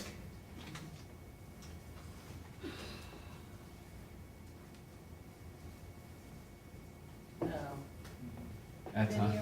No. A big red, I want a big red light bulb flashing off your iPad. I'm gonna give you something, okay, let's. Shall be Good. Arby, what do you narrowed guys- down. Arby brought up a good point, Got it. because he Work says this we out. have We'll work- language that. You is told me on to the work school it bus. out. Yeah, our school buses, every school bus has a placard that says video recording may or may not be in progress at the time. Because I've had this problem with video cameras with bus drivers, parents and students since the advent of the very first camera that was put on a school bus back in the early 1990s. The United States Supreme Court ruled that there's no expectation of privacy in a public place or public conveyance. There is an expectation of privacy in a bathroom or a private conference or whatever. So you have to work beyond all that. One of the concerns I have here obviously is that while I'm sitting in your loading zone, my cameras are rolling. You won't believe what I see that goes on in those loading zones sometimes with teachers and students. So if we went with this, do I now have to tell every teacher walking around that loading zone, hey, these cameras are rolling the No, school buses? I'm getting the classroom, I I only mean understand, for the I understand for classroom. classroom, but it's got the same, basically, it's not convoluted logic, it's basically the same way. It's just like with my drivers, I don't intentionally go looking for bad things as they're driving down the road, but if I'm reviewing a tape because of a concern from a principal or from a parent for a student behavior issue, and I incidentally see something that they did that is just absolutely off the chain, then I'm gonna deal with it, because it's a safety issue, those kinds of things. So this is a really big quagmire that we have to be very careful about. Number one, it's legal. Number two, the Supreme Court's ruled on it. Number three, again, we've dealt with it forever. We just want to manage it appropriately is what I think. Prior knowledge is acceptable. But Every driver out there knows that when they step on that school bus, from the time they're on it to the time they're off of it, and 20 minutes after they turn off the ignition switch, the cameras are still rolling. So that's out there. Every kid in your classroom has a video on every cell phone out there. It's going to be on YouTube long before the principal sees it. And it happens on my buses every day. So just food for thought. Ta-da, we're famous, you know. Is it the barn? However, what is the language that's on your bus? Does it say, It says video, it says, and depending on your model buses, because every year they change slightly, but it basically says video surveillance is underway. could be in progress or? Yeah, in progress, I think it's exactly, it's video surveillance in progress. Could we like narrow it down to say a week? No. I want to know for the individual time I'm coming in your room, and we'll work this out, just so you know, we'll, put That's there, what I'm work out, saying. that means work in Yeah. progress. But I appreciate what you're telling us, we're just gonna somehow try to narrow it down to Right. each instance that you're gonna film me, record me, film me. I'm gonna know that I'm being filmed, recorded. It's okay. At that Film time. recording, I get it. appreciate what you're saying about your buses, and that makes perfect sense. In a public spot, you're looking at the supervision of the children, and I'm sure that's what you review those tapes for, to see if the supervising, if that's going on right, the kids are being safe and treating each other right. And, safety issues is what you're primarily looking about. Now, you might actually pick up on something besides safety, the bus driver doing their job right, operating the, you might actually be looking at evaluative of operating the vehicle properly. But Dan, we've also, if I may, added video for investigative purposes on teachers and people walking around the loading zones while we're sitting there. Correct. So that's where we have to be careful. Right, and those investigations that may happen are safety issues, legal issues, not the craft of teaching. Not the craft of teaching, you're absolutely correct. What I'm concerned about is gotchas for the actual craft of teaching coming in here, We understood that. You didn't even notice this kid was struggling on that. Right. You didn't even notice this kid had a book in their lap. You didn't even see this. You didn't even notice, or look at how you answered that question. You said it wrong. And these are all things that principals do, that's part of being a good principal, is coming around and noticing all that and giving all that. Just there's a whole nother element of anxiety and trust when you introduce the recording. Well, the one thing I picked up on is I think you guys wanna talk about the time issue. And I Yeah. think that's where you wanna go back, maybe, I'm not telling you I what to want do. each recording But to I think be you all need to go prior back and caucus knowledge. and come back with us and say, all right, if we were to say prior knowledge, what does that time frame look like? Mhm. What does that look like? That's what we need to talk about. That's really Each the issue. individual instance Yeah. of recording will have prior knowledge. I get what you're saying. You don't want something that says, I happened during pre-planning and now it carpet bombs 180 days and, oh, I told you. And we don't want something that says yes or no. So we need to know we need to define what prior knowledge means and what it looks like and then talk about that. I mean, this might be it right there, I don't know, maybe I'll get some feedback from the team, I mean, it's not a secret, Right. they'll tell me no or argue or what, but, I mean, does that kind of capture it, folks? And Vic, I'm sorry, I know you just kind of said not to a week, but, you know, that might work within a week. But I want each instance to have a prior knowledge, as opposed to a blanket statement, anytime I come in, you can just assume the iPad is on, Right. which is almost what we have on the bus. Just assume this camera's working Right. if you're on this bus. Right. I would want to You know all each play with it. instance. I'm filming you today. Yeah. Ms. Pace, what's on your mind? Or what? No, I'm just thinking, I know there's my classroom is outside of the building, kind of, so to speak, and there's a camera. And so I know if I pass my window, that camera's watching me, if I'm at my door, I You're know that cognizant. that camera's there. I think there's just a difference knowing that, first of all, it's always a little uncomfortable when your admin comes in anyway. But, so to me, there's a difference between a camera outside, I know it's there, I know what it's doing, as opposed to you just letting me know, actually, when I'm in here, I'm actually gonna be, I don't know, there's just a difference, so, maybe that each instance, I like that. Dean, we didn't have any. Say something, I can see you're giving them The English teacher and me struggling a little bit with that Okay, sentence. yeah. I'm just being honest, I don't mean to be critical, I'm just saying. The math teacher doesn't see anything. And it's not that it's grammatically incorrect, it's just that I don't. Okay, Deborah, In their classroom. I'll call on that one. Which sentence are you Tell us- looking at? Tell us how to use the words, In their tell us how to use the classrooms. words of grammar to make this more better. In their More classroom. better. Well, you could say without in each instance, you need to With- flip it. without in each instance having prior knowledge or something. Without Don't in. you say in their Simple fix. classrooms after Would recording? without prior notification do it? Because Okay, that well, means, knowledge was not your word, only but- did I know I about like it, notification. but I've notified you. Without prior Without prior notification. Like notification. notification is something that All right. occurs each time. Jim, That- you brought and the word that's knowledge, in did you general. change That's I don't know, I identification? liked the word knowledge, but I'm just trying to. Well, but that's compromise. I an, say, that hey, indicates a overt it's time for me action. to start my walkthroughs.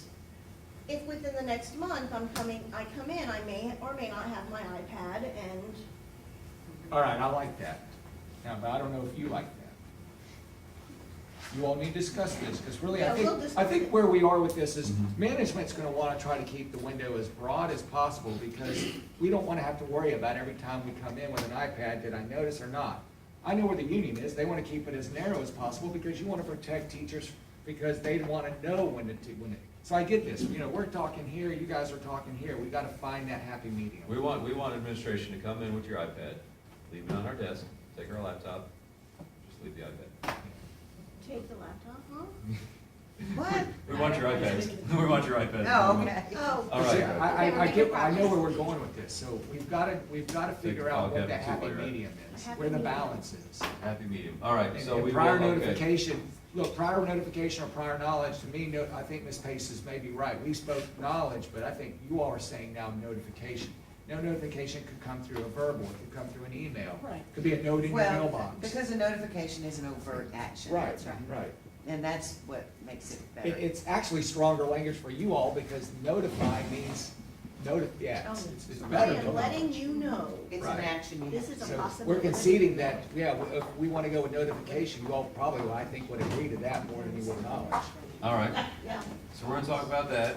When we get together, we'll talk about steering Right. committees I on think where one. we are is just time. We need to know Did what you have any that- discussion on two? I'm sorry. You know, that when you put that up there, we totally did not have discussion on two.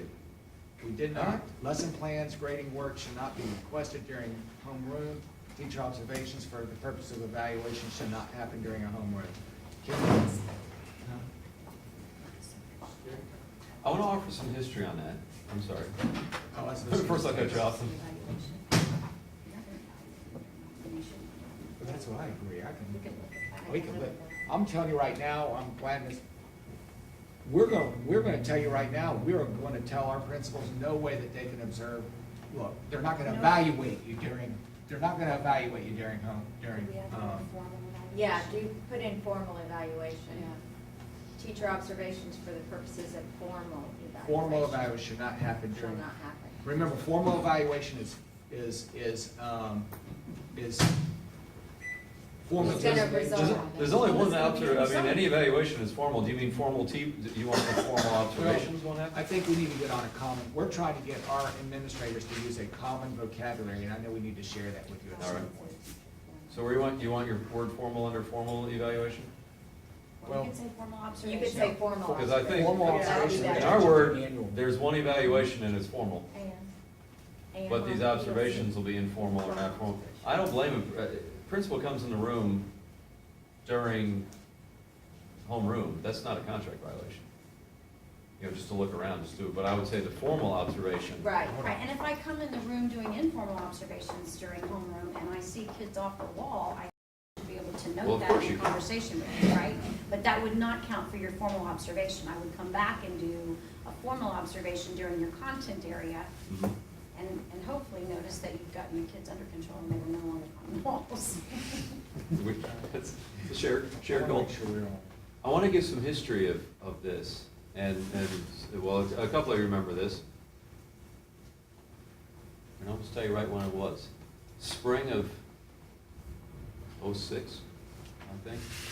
My first spring, I was on the bargaining team. And we were doing that IVB, we were doing it quarterly, we were getting together all year long. And we just brought some topics to the table.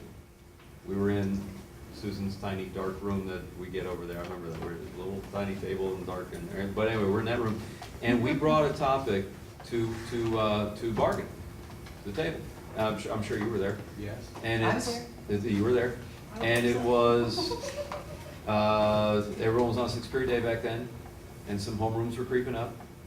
And we said, anytime there's a need to teach a homeroom, the secondary teachers will be paid pro rata for that extra, for like an I extended remember that day. discussion, yes. And that was the union line, we were pushing, Oh, yeah. pro rata homeroom pay, so if it's 20 minutes, then pay us a third of I remember that. hourly rate and everything. And we eventually pulled that off the table. But the discussion was, it's the reason that we're not gonna do that, the district telling us, the reason that we're not gonna do that is because it's not a class. Right. And it's not a class because there's not lesson plans, you're not grading, you're not recording data, I remember that. you're not calling discussion. parents. Right. Your kid was in my homeroom today and just wouldn't do the worksheet. I mean, we're not doing all that. So that's why it's not a class. And just through the years, we're seeing that eroded. Here is your lesson plan, here are your papers to grade.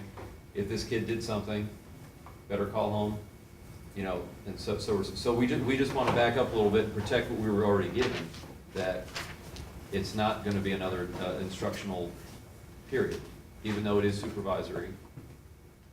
And anyway, that's the history. You said you didn't get a whole lot of time to talk about it, so we'll let you digest that a little more. We maybe. do need to talk about that as a group, number two. I'm sorry, we That's didn't discuss that. What we call number three, which is now your number four, which is correct. It's number four, we did talk about. okay. Polling kids. Yes. Here are our concerns, and I don't think that you all meant it to like this, but I just want to give you what our concerns are, and then maybe perhaps you all can have discussion at lunch or what have you, and come back to us with it.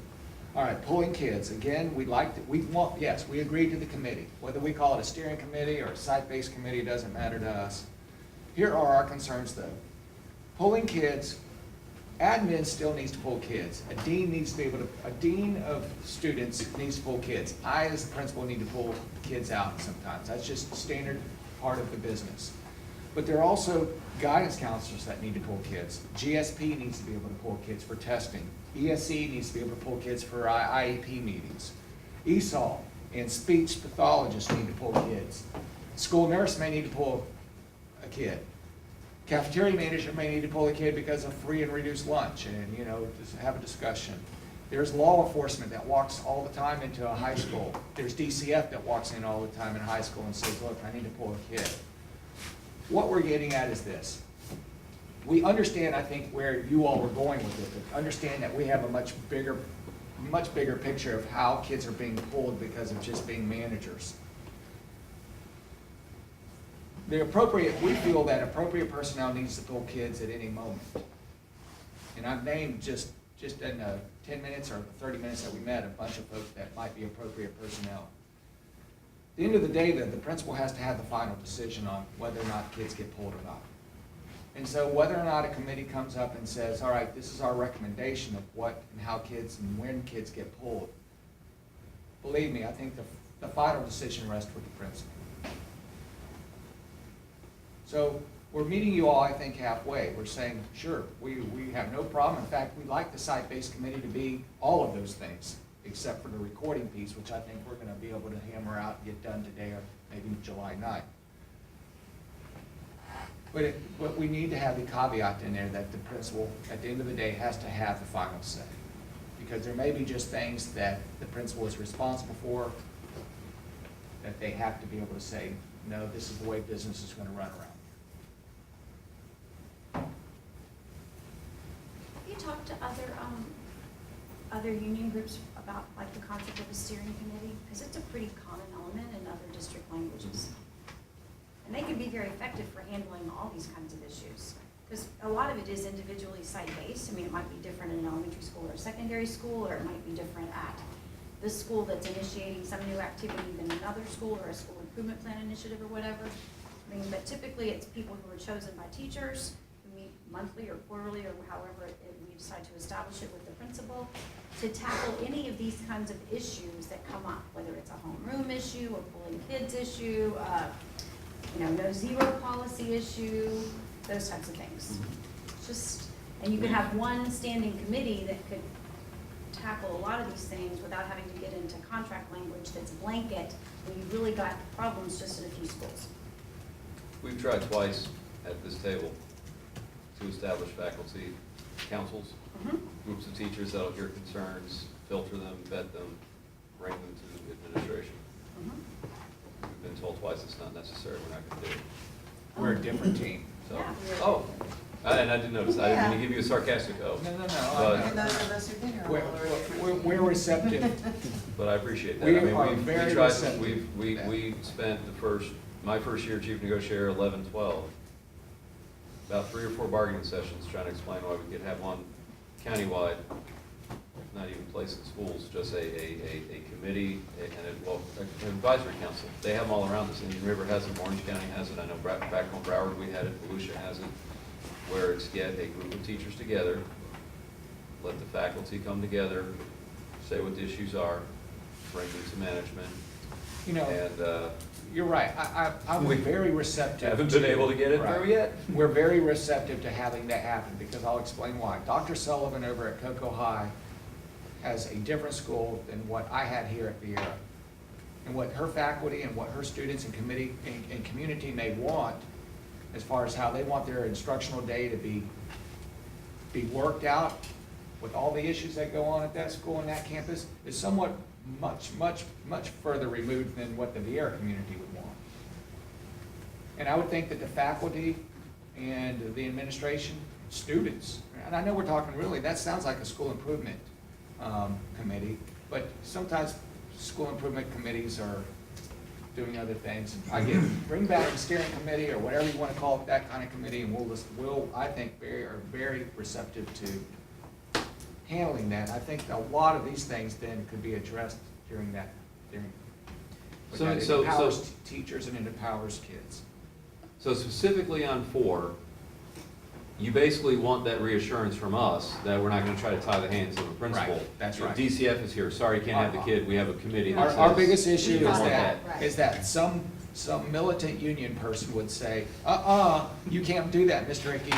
And, you know, the next thing you know, we're tied up in language, arguing over that. I don't mean that out of disrespect. You That's know what I'm all right. saying? But I'm just saying that there would be somebody that You would know use us that militant language against us. And we're just not wanting to be in that position.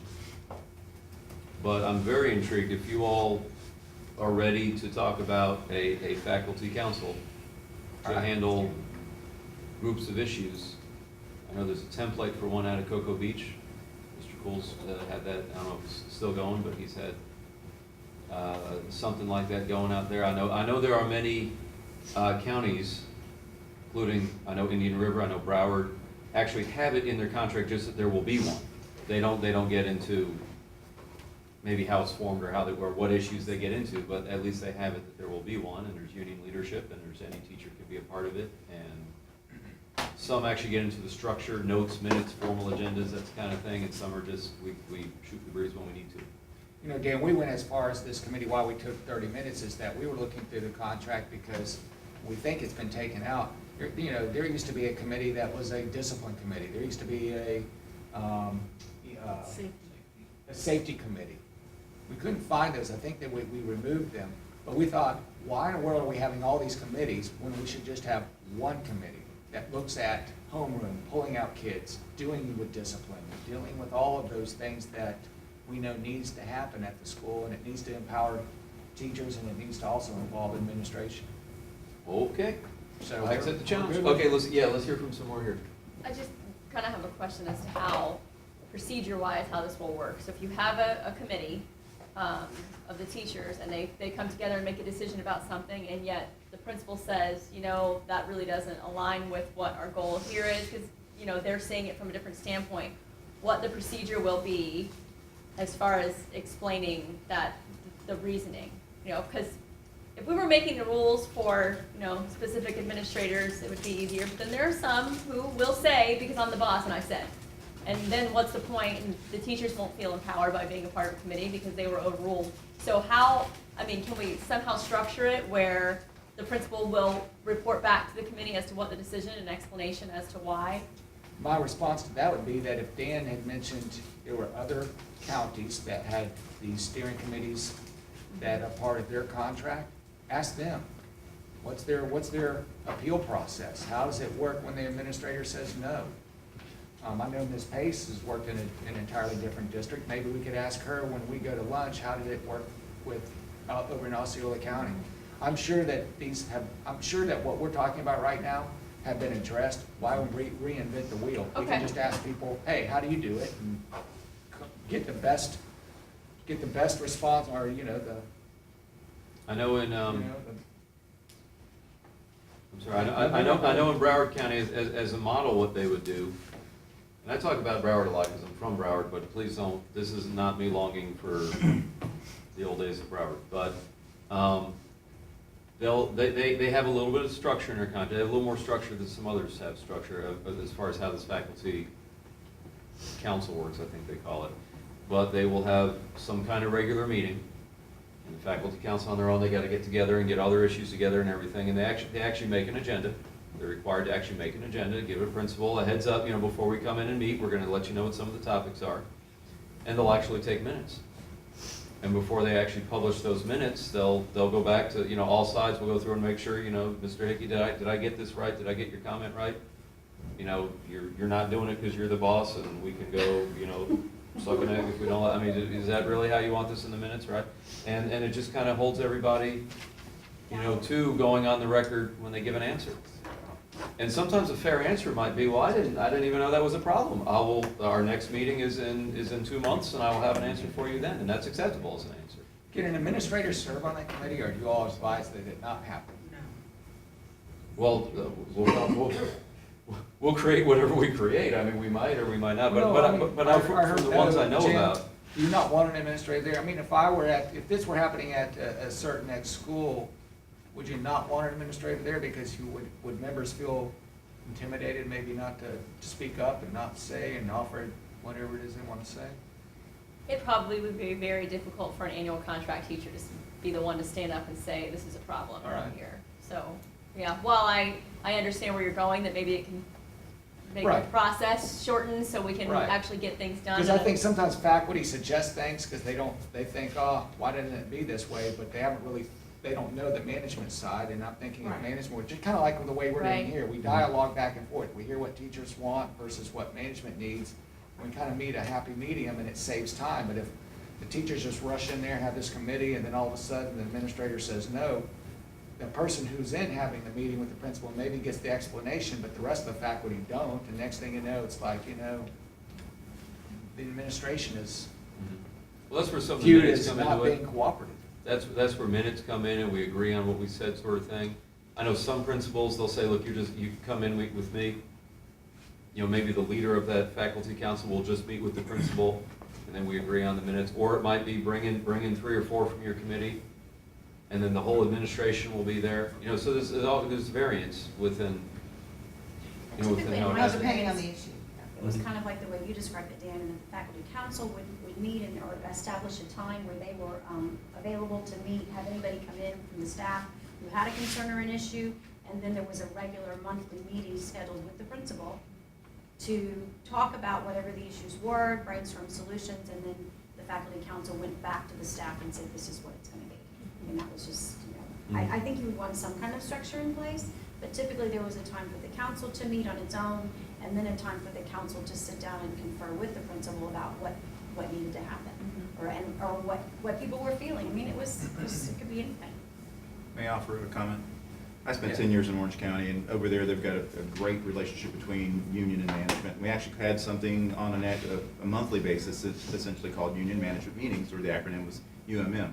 Contact point over there is Patricia Walker-Brown. You may know her. She's chief negotiator for Orange County, worked with her for years. They've got an amazing model. It's very good. They really do. They've kind of honed this thing down to a science. Patricia actually spoke to the FEN last year to us to talk about how effective these particular meetings were. So just for informational purposes, you might want to talk with Orange and see how they do it. They do, I mean, that's their support staff model, but it would work very, very well for staff as well. And you're right, she has protocols. She has that are protocols, really absolutely, so. Good to follow. Well, I am pleased that y'all want to go down that road. Patricia Walker-Brown Patricia Walker-Brown. and Orange County. I'm pleased that Los we don't Angeles. have Tell to, her Arby said maybe hi. if we go this. Tell her Arby direction, said hi, I guess. the Okay. contract. Arby sends high recommendation. Right. I'm sorry, Jim, we're making small talk. No, I'm just, you're pleased, I'm pleased that we might not have to write language for a contract that I think is already too big to begin with. But if we can, that's right, to tackle all these issues, I think this But- is site-based management. I just feel like it empowers teachers, that gives, it's too many, I mean, with 87 schools out there, it's just, And I'll it's tell you- impossible to say, hey, this one contract's gonna do it all, and solve every issue. And I'll tell you, this could help with another issue that we have, which is just hard to put a finger on, but it's an issue. I'll try to say it, even though it's hard to say. But things get rolled out in this county sometimes without really thinking about before the rollout, how are we gonna get feedback down the road to know if it's working? Okay? And this homeroom is an example of that sometimes. Sometimes teachers will just find out, email faculty meeting something, okay, next week, here's the new schedule, here's what we're going with, here's what we're doing. And then there's a change and it's in place, and now we're going forward. And you got groups of teachers talking in the parking lot, or going up there on Facebook, or talking about, talking in the lunchroom, and it doesn't seem like, maybe this wasn't as grand as we thought it would be. And we want that opportunity to get feedback. And this could be, this will be an opportunity to go before a principal, give it a few months, and just say, okay, we got to tell you something here. And what's most important is that we all understand that one going in. I might be the faculty council chair, and I might be talking to the principal, but this isn't my beef with the principal. Right. This is, I've met with a group of people. Right, you're All right. representing the faculty. So if I'm PSC, I'm brave, I'm going in, and if I'm AC, I'm even braver going in, but we're gonna understand this is not Jesse Bud just volunteered to get drive. But this, Oh, this no, is, not me. but this, we understand, these are not personal axes to grind. All right, cool, we take your challenge, July 9th, we'll give you something. All right. Hey, can I, before lunch, I know we've got about 40 minutes, can I look at some of our, can you go back and look at some of our language? I think I have an easy one, but it may not be easy. Where's the people yelling, save that, Yeah. save it? Should we Oh, turn, yeah. Whenever I See think that it's here? easy. we're gonna turn the heat lamp off, Vicki. Yeah. Thank you. On page 2, the language I passed out yesterday. Do you have another one of those? Oh, we don't have any, I'm sorry. Here you go, I got one. Send that down to Sandy, I drove one for you. Or I Jesse? got it. Jesse, all right. Thank you. Did I steal your extra ones? Oh, we need one for Stephanie. I can share it with her. All right, Here, oh. give that to Stephanie, I'll share with her. I'm with you, Jim. All right. Page 2, the very bottom of the page, section L, teacher facilities. We would like to delete the entire passage out of the contract. Well, And we'll. what's it all about? Just, we're on camera, not everyone's reading it with us I here, know. so what's this all about? You don't have to read it to me, but I mean, just give us Well, a summary. it deals with Please. smoking. What we're saying is that, okay, let me begin by saying what we want to do. We want to, we say that we're a smoke-free environment, that we're a smoke-free workplace. Mhm. Yeah, in a sense, that's kind of done with a nod and a wink, because we're designating certain spots for faculty members to smoke. Okay, we know that there are smokers, but here's the bigger issue. We're getting ready to, we've already talked, and you sit on the insurance committee, where we're gonna start trying to really work with our workforce to try to save money that we're already sitting around and, we don't want the cost of health insurance to go up. And I think, Susan, you said that there's going to be maybe even designated if you're, biometrics, that's what it is, biometrics. That if you're Two wellness activities to get a lower in-network deductible. That's right, and, look, okay, thank you. Why would the board sit around and say, all right, we're trying to do all of these things and promote wellness on our workforce, yet we have in our contract that we're gonna designate a designated smoking spot? We'd just like to do away with it. Now, here's where we will make a concession. We know that we can't just put something in the contract, people just stop smoking tomorrow. So we're saying that we're willing to write an MOU that says we'll give people a year to work towards getting off cigarettes or tobacco, or smokeless tobacco. And then we'll not have a designated smoking or tobaccoless,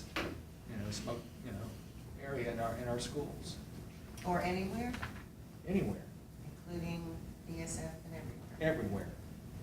We're saying, we're holding everybody accountable that we're done with smoking. If you want, and this is what we have agreed to this as a committee. If you've got somebody that just absolutely wants to smoke and they're just into smoking, they can go to their car and smoke. But we just are not going to say that, oh, you're gonna go smoke by the dumpster, or you're gonna smoke out there behind the cafeteria, or this little spot's the designated smoke area. If they wanna smoke, they can go to their car. So it wouldn't be considered a condition of employment, it wouldn't be like a part of our drug screen or whatever, it would just be that as a district, we aren't gonna have any places on our sites that are designated for smoking or tobacco use, as of July 1, 2015. So we're giving people a year to get off smoking, and if somebody just says, you know what, this is just what I wanna do, this is the lifestyle I wanna lead, then they can go to their car and do it, but we wanna get out of the business of having something in our contract that says, that's what we wanna do. And we're talking E6 too. I smoked, that was one of my favorite. E6 too, we're talking everything. No cigars, nothing, smokeless, whatever. Oh, Yeah, yeah. Do you want to smoke cigars, Ron? Now, you may want to discuss That's it. what I thought. This is the year that we passed Amendment 2. All right. That's where we are. I think state law already sets school sites as smoke-free zones. They do, absolutely. All right? Okay. Got some legal minds over here somewhere? 2000, 2009. So we're not supposed to have smoking on campus. Great, so then we can TA that's taking it on, take it on. Even among the students, we're not supposed to have it, even among the adults. It's interesting you said ESF. Now, I represent teachers, right? But I'm just gonna ask, you don't have to answer, just tap the table twice. This is also gonna go in the other contract that you negotiate as well?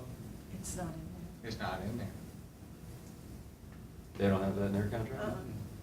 Okay, because my first thought came about that many schools will have the designated smoking section, and it'll be right out back By the dumpsters.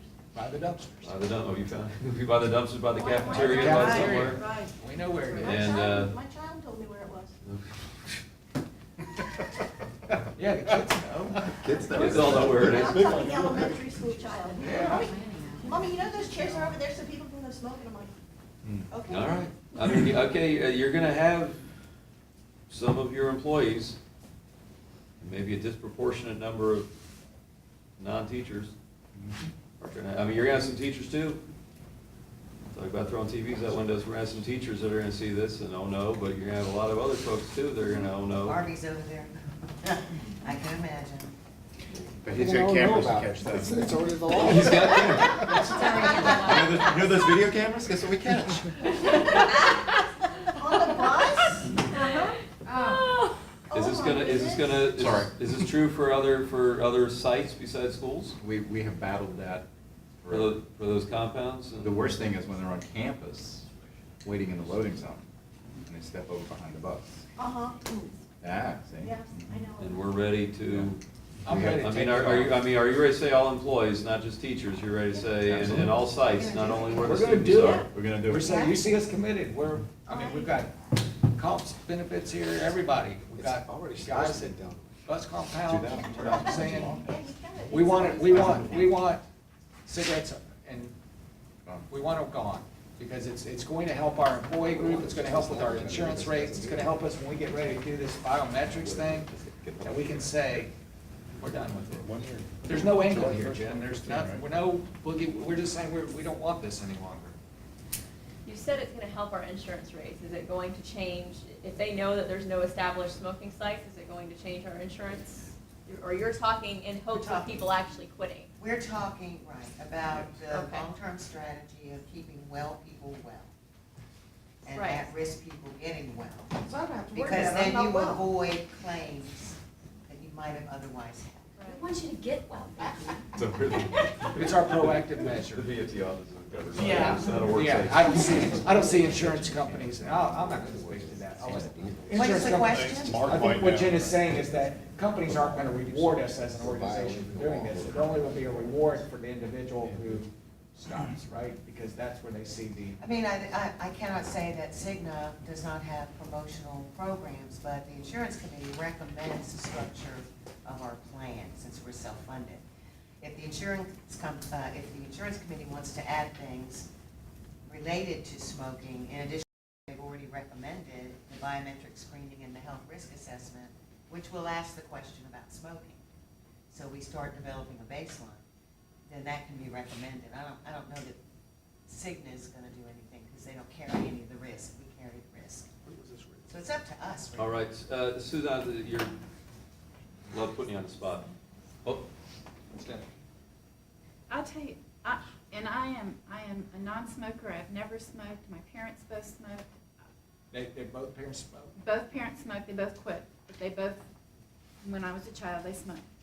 I mean, I am absolutely in favor of non-smoking. And I also recognize the fact that smoking and obesity are the two issues that are driving our health costs up. Well, and Both of those. the second one by far in a greater way than smoking, but keep going. So, I mean, I get this, but the thing I'm struggling with is that I know individuals, I have a friend that had a heart attack at 35 years of age. He's a smoker. He was a police officer, he was working out 3 to 5 times a week.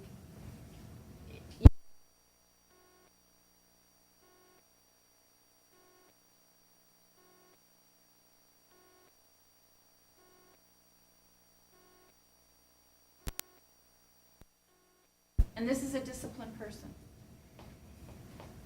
we know from what has come back on the research that the tobacco companies have put nicotine into the cigarettes, increase the amount of nicotine because they know it's so highly addictive. And so you've got individuals who are now hooked. In some respects, it's not a choice.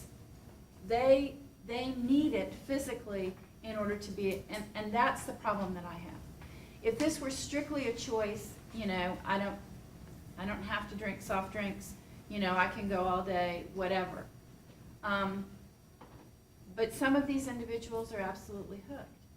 And I know that in other places and in other organizations that I'm in, there is a penalty if you continue to smoke and you do not agree to do any kind of smoking cessation program.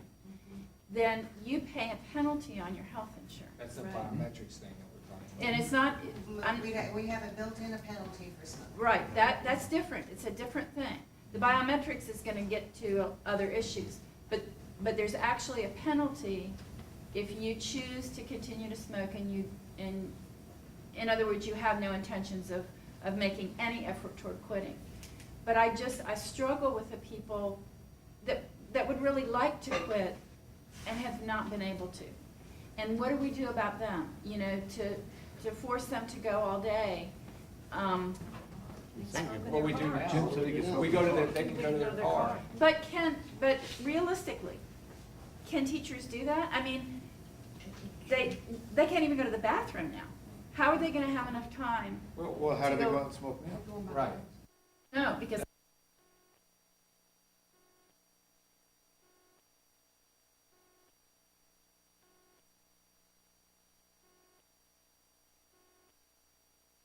More that we're good at hiding. In some However, places, it's I want to go back, closer to your I would like car. to address what Stephanie has spoken about. All right. What if next year with this rule, we were to get one person to stop smoking? Well, that's better than none. And all I can say is if we remove it from our contract and we are saying that as a proactive measure, we're looking out for everyone's wellness, I'd like to say that we're moving in that direction. We've not said no to people who don't want to smoke. We're saying you can go to your car. We're providing them an opportunity to still smoke if they have the time. And I think that, you get where I'm going. This is, I think, a step in the right direction. It promotes wellness.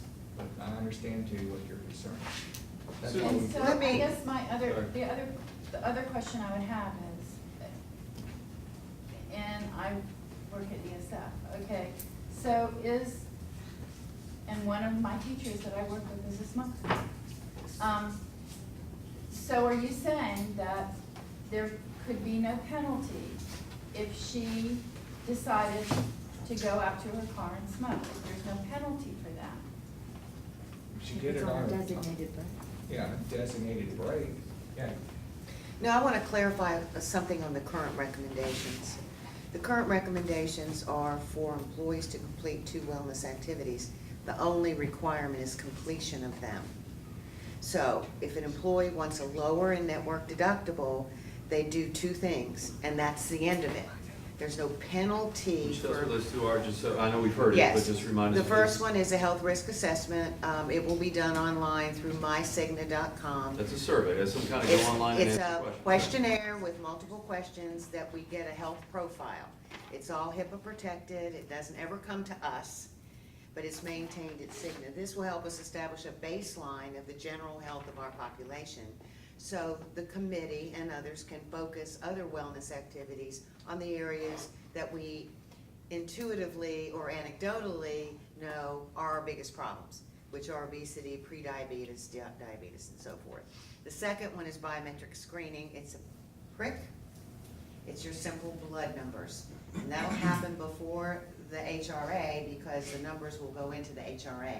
This is your good cholesterol, bad cholesterol, lipids, and then of course blood pressure and probably body mass index. And then you'll have these numbers only, and you'll put them confidentially into your own health risk assessment. You do those two things, and then claims come into Cigna, and we've got programming underneath that Cigna has to do, which the sooner we get this approved, the better, because they've got to program this. So, you know, Jen has a claim, and it goes in to be processed, and Cigna will send it one way or the other way, depending on those two items, where they complete, and it's all or nothing, you can't do one and not the other. And when do you see this? When is this? It's a recommendation of the insurance committee that is now on the table here For this next, for 1/1/15. We haven't worked out all the details. Obviously, getting all the biometrics, and it's employees only to begin with, no spouses, no children. And I want to add to that, being on the committee, because some people watching and might say, why would we do that? And the reason we do that, the research shows, and I mean aggregate across America, across time, research shows that the higher percentage of people that do these activities, you know, everyone in this room might be sitting there thinking, I know my cholesterol number, I know my ratio. We're thinking, I don't have any health issues. Right, but you might think you have all those numbers. You know, yes, I am getting enough sleep every night. You might think you know that, but the research shows that the higher you drive the percentages of a group that actually has a handle on all these numbers, the lower your claims are over time. And this provides data to drive our strategy, which is what, Dan? Because we have the poster up every time, right? Everybody happy. Well, then you better keep designating smoking areas. No. The plan It's is to right.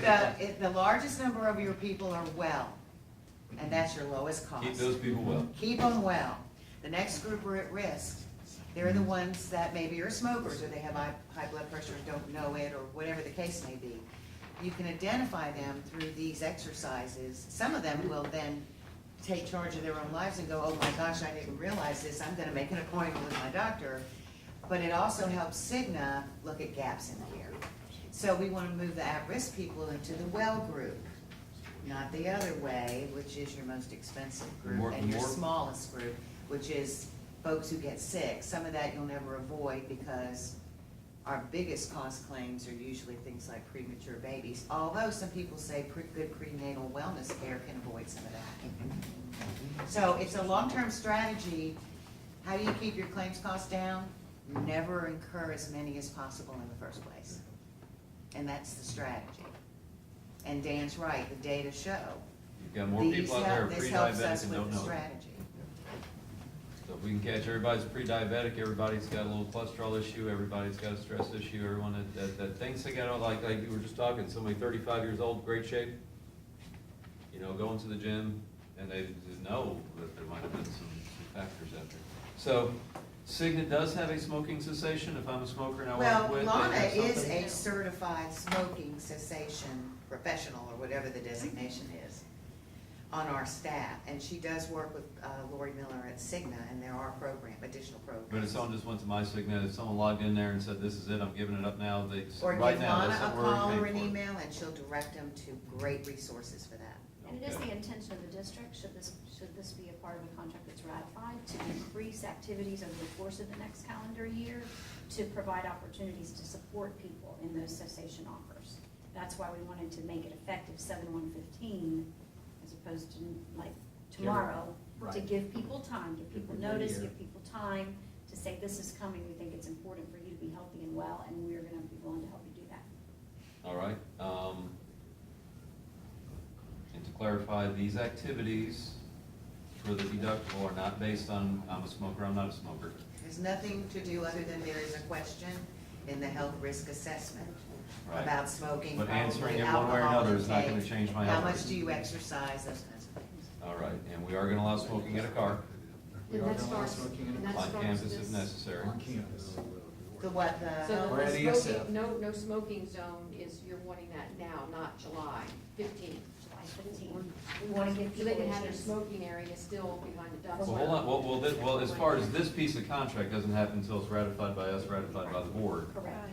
But you're saying you're already taking steps around the place to your non-bargaining and everyone else, we don't want you smoking. You're cleaning up some of the designated smoking sections already. Mm-hmm. some people will be surprised when they come back and the bucket of checkerboard and coffee cans all gone. The chairs. And the chairs and all that. Someone on my team tell me if I should stop and talk more. They don't want me talking more. Should I, any reason not to see it?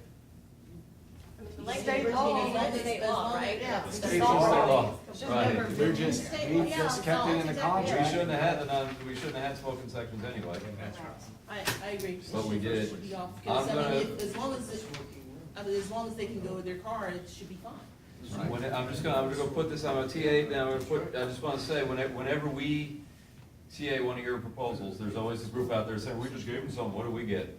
I want everyone to realize that this idea that you're open to a faculty council, and let's put that in place, that's a win-win. In the old days, I would have said, that's a big union victory, haha, they lost. But no, that's a big win-win for everybody. So, that's an accomplishment. Just when we break for lunch, I want people thinking, really, what did we get done this morning? We gave up smoking? No, we got the idea that we're finally gonna get this faculty council to address all these issues that we need to. That's an accomplishment. So, let's celebrate that. All right, where's your? Getting rid of smoking is not a win or a loss situation here. That's all win-win. That is. Come on, I mean, we just need to get all of that. All right, that, and you approved our salary, we're good. Hey, we got vacation, right? You Yeah. have, Said, look you on have that, improved so- salaries, they're not buying cigarettes, you've improved their salaries. We all, Right. got a raise for some people. That's right. All There right. you go. Look Poster what boy, I said. who's, carry your boy Jim up there. Yeah. We'll meet in the middle. Yeah. You initial yours, I'll initial mine. Jerry lost his job. He's there for one day. Yeah, you're out for one Yeah, day. look Barry at took the day off, but now it's Rick got his. that's the life of non-bargaining. That's gonna be next You know where that'll lead you, right? You want to break for lunch? All right. Did he sign his? You're retired. Yeah, need a break. I'm with you.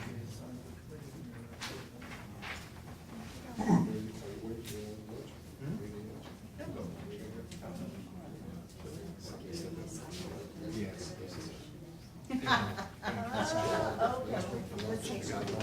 Yeah. Okay, The next, how long y'all want to break for lunch? the next proposal is lunch. Lunch, you want to break, how long? I approve that. We're gonna have some, yeah, TA lunch, should we get that? We're gonna have some discussion, and so we're all making a working lunch, so I don't want people thinking we're just, painting toenails and anything, but at 1 o'clock. 1 o'clock. You want to be? Dan, I you all wanna see your talk- toenails when we get It's back. not, I got your toenails covered. Do y'all want to work in here, or are you going to work in the cafeteria? we're gonna work in a restaurant, actually. Okay. We're gonna work wherever. We'll see at 1 o'clock then. Okay. Okay.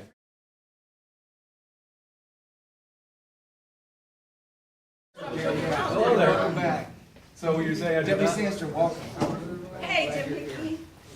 How's my MP doing? Yeah, you're doing all right. You're saying I do not have reasonable expectation of privacy. You Yeah. told me in a specific instance that I'm being filmed. You gave me prior notification. You were on. I've given my consent. I've told my team y'all being filmed. No complaint later. All right. Okay, I think that, since, Recorded. I think they were popcorning, We're going back and forth on this, so I think that I got Making mine it before Garrett's once, house. so you get to now take on it, issue, I unless you get- just want to.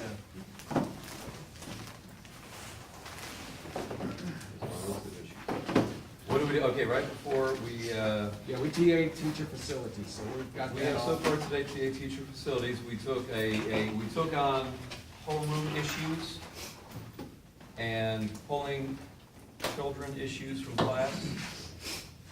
And what else? Well, we talked about filming issues, we owe you back some, I'm just trying to recap some stuff. Right. But we took a couple different issues and we agreed that we're gonna bring you some language and ideas to discuss July 9th about a faculty council. And we will, on our end, we will try to see what we can do to give that some teeth. I know we can't make direction on behalf of the principal, Right. but some ways to really get that shared input, that empowerment. So we'll be looking for those pieces, and I'm sure you'll be looking at pieces, make sure we didn't, accidentally take over the school. But, we'll talk about that July 9th. All right, and then to recap, we agree we don't need to have language about a smoking area, because by by law, we're not supposed to have those anyway. But you'll let us. Cigna will support us trying to quit, and you'll support us in our cars. I'm smoking in front of the building. We'll just have to explain to our visitors why they came in and they see various cars on fire, but that's, Please don't call 911. what happens every day. Yeah, yeah. They're allowed to have their windows down when they're smoking. You wanna talk about another, something off our list, or do you wanna talk about? Yeah, I want to toss out a big one. Alright. A big topic here, and it may get around to encompassing something from your list as well. I thought I had some more notes on it. All right, let me do it off the top of my head. Our third topic on this issue, if you went to our internet and pulled them, and we had it up there, is we would like to get a consistency of starting times in our elementary schools. It's bigger than that, though. I think this topic, we'll probably end up breaking it down into a couple. I already got the itch to go up to the board with it. Did you draw that up there? No, I didn't. Jessica did. I was concerned we didn't have quorum, so we got him too. We may end up listing a few things, but scheduling in general for the day, and I'm just gonna put out a couple issues, and if we have to list them out and address them, and I think pretty quickly we're gonna open this up to discussion among some folks here. But we have elementary school specifically, all right? Most of them start 8 o'clock. Some are 8:30, and we'll just translate this to those that start at 8:30. But most of them are 8 o'clock. Many or most of them have a bell ring at 7:50. And teachers are expected 7:50, be at the door, open the door, let the children on in. There's a first bell 7:50, a warning bell or second bell at 7:55, and then the late bell 8 o'clock. The kids after 8, they're formally tardy to school. Some schools will make that first bell ring at 7:45. And I don't see that as, I'm not coming to the table to say you can't ring a bell at 7:45, you can't ask a teacher to open the door at 7:45. This is elementary primary, right? This is primarily elementary. Primarily primary.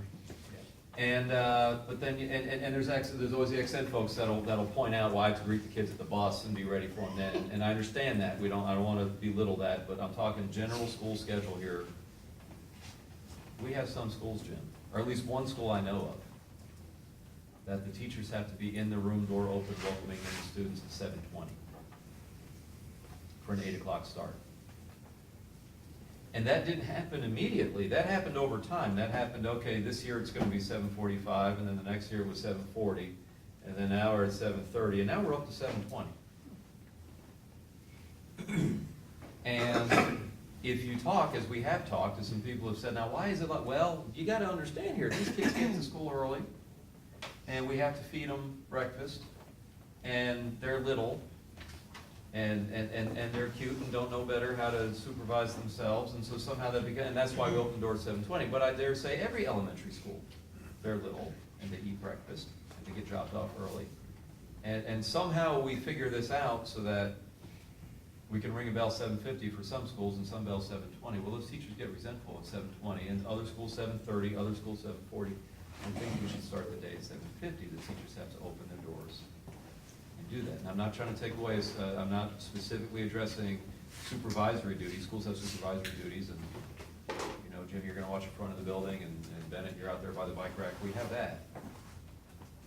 But as far as being in your room, unavailable to run to the copier, unavailable to call parents, unavailable to hack on the Edline and do some work there, I think we should be consistent 7:50, because most of our schools demonstrate that they can do that under the same conditions. Now, while we're aiming for consistency, we have a 40-hour work week. We haven't written into our contract that that means an 8-hour day, 8 times 5 days. But we've spoken at the table, that means an 8-hour day. It should be an 8-hour day. We have provisions in our contract for if a faculty meeting runs over, if it runs over like 10 minutes, 15 minutes, anywhere up to half an hour, a principal can say, oh, heck, just flex the time somewhere. you know, we get an extra 20 minutes, I owe you 20 minutes, leave early Friday, right? And so a lot of schools have that culture. A lot of schools, same circumstances, same work conditions, you know, but I gotta tell teachers. We gotta look at our scores, right? We got the same set of circumstances. Their faculty meetings are over within the 8-hour day. If the 8-hour day ends at 3:30, the faculty meeting's over at 3:30. We've got other schools, it's just part of the culture of that building, that the faculty meeting runs till 4. Okay? Our contract talks about if in the event, if we happen to go more than 30 minutes, then I owe everybody comp time. But really, the meaning of that language, we didn't mean to give principals permission just to regularly schedule the meeting till 4. But we've got some schools where we just know this meeting goes till 4, and it's locked in time that we have an 8.5 hour workday on the day there's a faculty meeting. And I think we need to end that. Still have that provision in the rare event I go over. But I think we need to get back to a culture where it's an 8-hour day and most schools can do it, so everyone can do it. Well, And I'll just suggest, yeah, I know, I gotta stop and let y'all respond and think. Well, I was gonna say, if you'll look at page 2, section C, number 11. Yeah, I think this, I was gonna say, this ties right into that. We might want to blend that discussion into this. Or you may want to blend, I'm not, that's what I was gonna say. I wouldn't be surprised if you wanna blend that in. All right, I gave you a lot. Well, my first question, when I heard about this 7:20 for an 8 o'clock start, and I want to ask maybe our elementary folks to chime in, why aren't these kids going to the childcare? Why are they not going to childcare? Why are we ringing a bell? Parents have to pay. A lot of them are there early because parents have to go to work and can't afford really to pay. And so, hey, let me drop Joey off on my way to school, drop him at school on my way to work. And oh, they'll just keep an eye on him. And every school is different in that aspect, because I personally have worked at 3 different elementary schools here in the county, and one says absolutely not, you can't drop your kids off, and those parents respect that. One of them was like, okay, we'll just send them to breakfast. They'll wait in line to go to breakfast. One school I work at, they hold kids that are dropped off early in the office until the breakfast cafeteria opens, and then the kids are held in the cafeteria until that 7:50 bell. But that's going back to what Dan was saying, is there's no consistency across the board, across the county. I consider it as a safety, I consider it a safety hazard. The child is there before, they're allowed on campus, it's a safety issue. The child is unsupervised. Dan, you mentioned one school at a 7:20 start time. Have you had conversations previously with the district, I know not with me, in terms of trying to resolve that issue, and we were unable to do that, or did we get some rationale for why we started at 7:20? It was some of the stuff I told you. The kids are there, they have to eat, they gotta go somewhere, and what else are we gonna do with them? It was stuff that, and I'm not trying to be flippant about it, but I was basically, the response I got was that's okay. That's what can happen. Do the teachers not get comp time for, are they being told to go watch their kids? They're being told to be in their room and at their desk, and the door is open, and the children are welcome to come in. But currently, the way the contract has read, principals were scheduling 37.5 hours. Is that 7:20 start time within the 37.5 hours, or is it outside of that? What that did is it greatly, well, okay, I mean, we're going into that one. The workday obviously began before 7:20. The official 7.5 hour day. Well, the 8-hour day, right. Well, but remember, principals have only been able to currently schedule 37.5 hours. Remember, we had that 2.5 hours that teachers could do. Now the coronary. Yeah, the principals were going ahead and scheduling 40 hours. And what had happened within this contract language was, here, what I wanted, here's why I'm kind of pausing and giving a look. That was our proposal when this language when we made this language. We were coming off a 37.5 hour week. The district made a priority to get 40 hours. And I said, or the proposal was, well, I wasn't the chief negotiator, I didn't say anything, but it was, the proposal was, okay, we're going back to 40 hours, schedule us for 37.5, and we're good for the other 2.5. We'll let you know where we're putting it in. And that's what we wanted. That's what we were told we were getting. And by the time the language ended up a little bit manipulated here, in practice, what happened is in a particular school like this, the principal would say your hours are 7 to 3. For example, your hours are 7 to 3. However, you have the freedom to come to me and move your day to 7:30 to 3:30. You had that half-hour flexibility, you could do that. Therefore, teachers had some ownership over that half hour. And so that, for a couple of years now, as we've been tinkering with this, that has allowed this language to work. And the district has brought to the table before a couple times saying it's not working, even to impasse one time, and we did it anyway, so the language lives. So now I see it's being suggested that we take it away. But it hasn't functioned the way we wanted it to function, and you have cited your frustration with it. I think part of the problem is we didn't quite write it right to begin with, but anyway, or at least ratify it the way we want. But anyway, with that said, for these teachers on that particular campus, their workday was either 7 to 3 or 7:15 to 3:15. It was one or the other. The principal did expect them to be in before 7:20. I know the conversation was, we have to come right in and open our doors. So maybe their workday was 7:15. And it kind of limited their ability to, how about 7:30 to 3:30? No, we have to have our doors open at 7:20. I want you to know that's not the only outlier. I mean, I only know of one at 7:20, but I know of others that are as early as 7:40. I don't know if we have a 7:30, but I just want to get, so, I mean, there's a weak connection between this language and that. I wasn't planning to bring that to you to defend this language, but I was bringing it to you to say, come on now, we don't have to open our doors earlier than everyone else. Someone else talk, I'm tired of hearing. The problem with that is if you have to open your doors to children, I mean, yes, I have to be on campus at Astronaut High School at 7:45. The students are not in my room until 8:45 or 8:40, whatever. But I have to be on campus at 7:45, and I'm there on campus. And with my job, I have study hall at from 7:45 to 8:30. But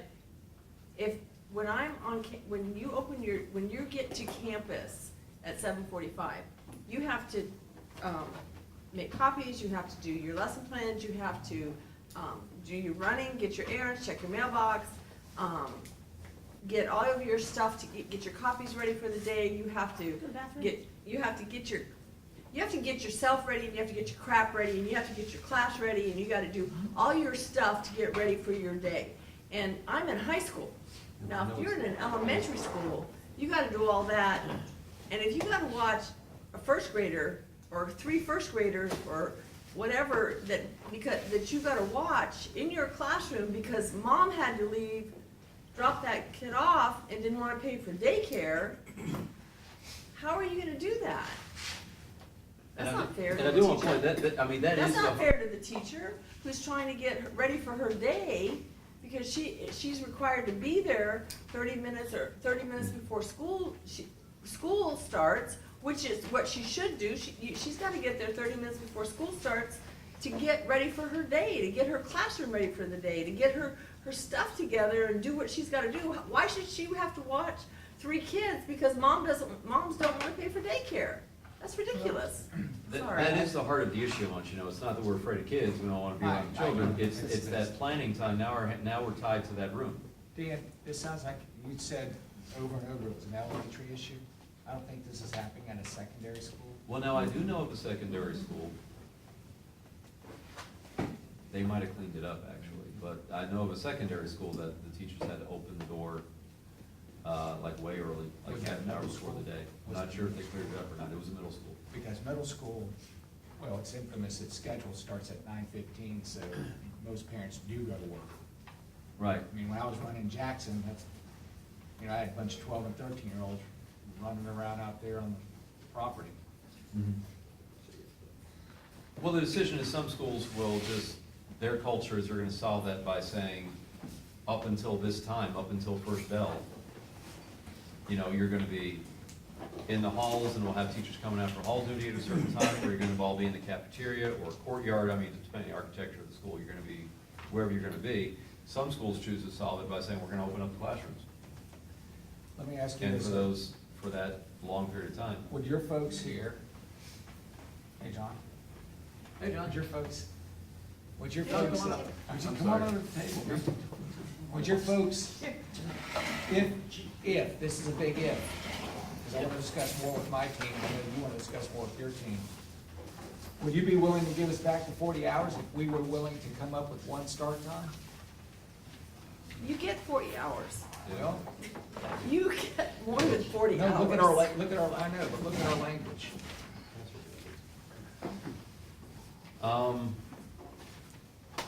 As Debbie said. So much more than 40 You get 40 hours. Look at number 11, if you're, you know, what I'm trying to say is a big if, we'd have to caucus, sure, you would want a caucus, we'd want a caucus, but are we at that point where if we gave a little and you gave a little, we'd be able to come to some agreement? Here's what, When you say 40 hours, are we still getting, some teachers could come in at 7:45, some could come at 8? Or is are you, is 40 hours saying, the principal says everybody's here at 7:45, everybody's here at 3:45? Barry, you wanted to say something, before I answer that, I want to let my elementary folks chime in. Dan, this is only one elementary school? I hear, sir. There was one that's as early as 7:20. There are others that are starting from 7:30 on. Is it an inside building setup where you have one door, you come in like Sunrise? Or is it like No, a Jupiter where it you is not like have Sunrise. wings, or a Sea Park where you I'm have a afraid lot to, of open? I'm just afraid to name a school. No, I don't but want it's you to not- name the school. It's not the Sea Is it Park more architecture where open? it's that open. It's Oh. it's not a Sunrise architecture where it's just one Right. main entrance in the front. But, you know, most of the time, the food service tells us that they don't start serving breakfast till 7:30. That's right. That's the time our bell rings. And we do have daycare there, we do have parents dropping off children, but we have one central area that if you come early, you go into the commons area. They don't go in the classroom. But, you know, At food this- service doesn't even start till 7:30. At this particular school I'm thinking of, the architecture will allow for a commons area, we're over here, so teachers can run their copies and make I'd their. suggest you just go and get with Mr. Hickey and Mrs. Bates and go, Talk to that person. tell them what school, and they can have a one-on-one with that principal, if that's gonna be an issue brought to the table, because I don't wanna change my time. We start at 7:30, we have a bell that rings at 7:50, and we have holding rooms, and we have our morning duty folks. They all go back to the room, and my TV starts at 7:55 for morning announcements. At 8 o'clock, we're done, and we're ready to start school. I think that's typical what you've just said. Yeah, and I mean, I don't wanna, I'd hate to penalize schools that are, you know, I'd rather have you just get with the, But I think that's the model of what we're looking for. You say, when you say we start at 7:30, you mean the cafeteria the starts at bell rings 7:30? at 7:30, breakfast starts, and teachers are on duty at 7:30. Are the children in the classrooms at 7:30? No, they have different holding rooms. I have, if you're eating breakfast, you go to the cafeteria. Okay, If you're not eating breakfast and you're a third grade student, you go to the media center. okay. If you're a fourth grade student, you go to the inquiry room. If you're a fifth grade, sixth grade, you're in the cafeteria, whether you're eating breakfast or not.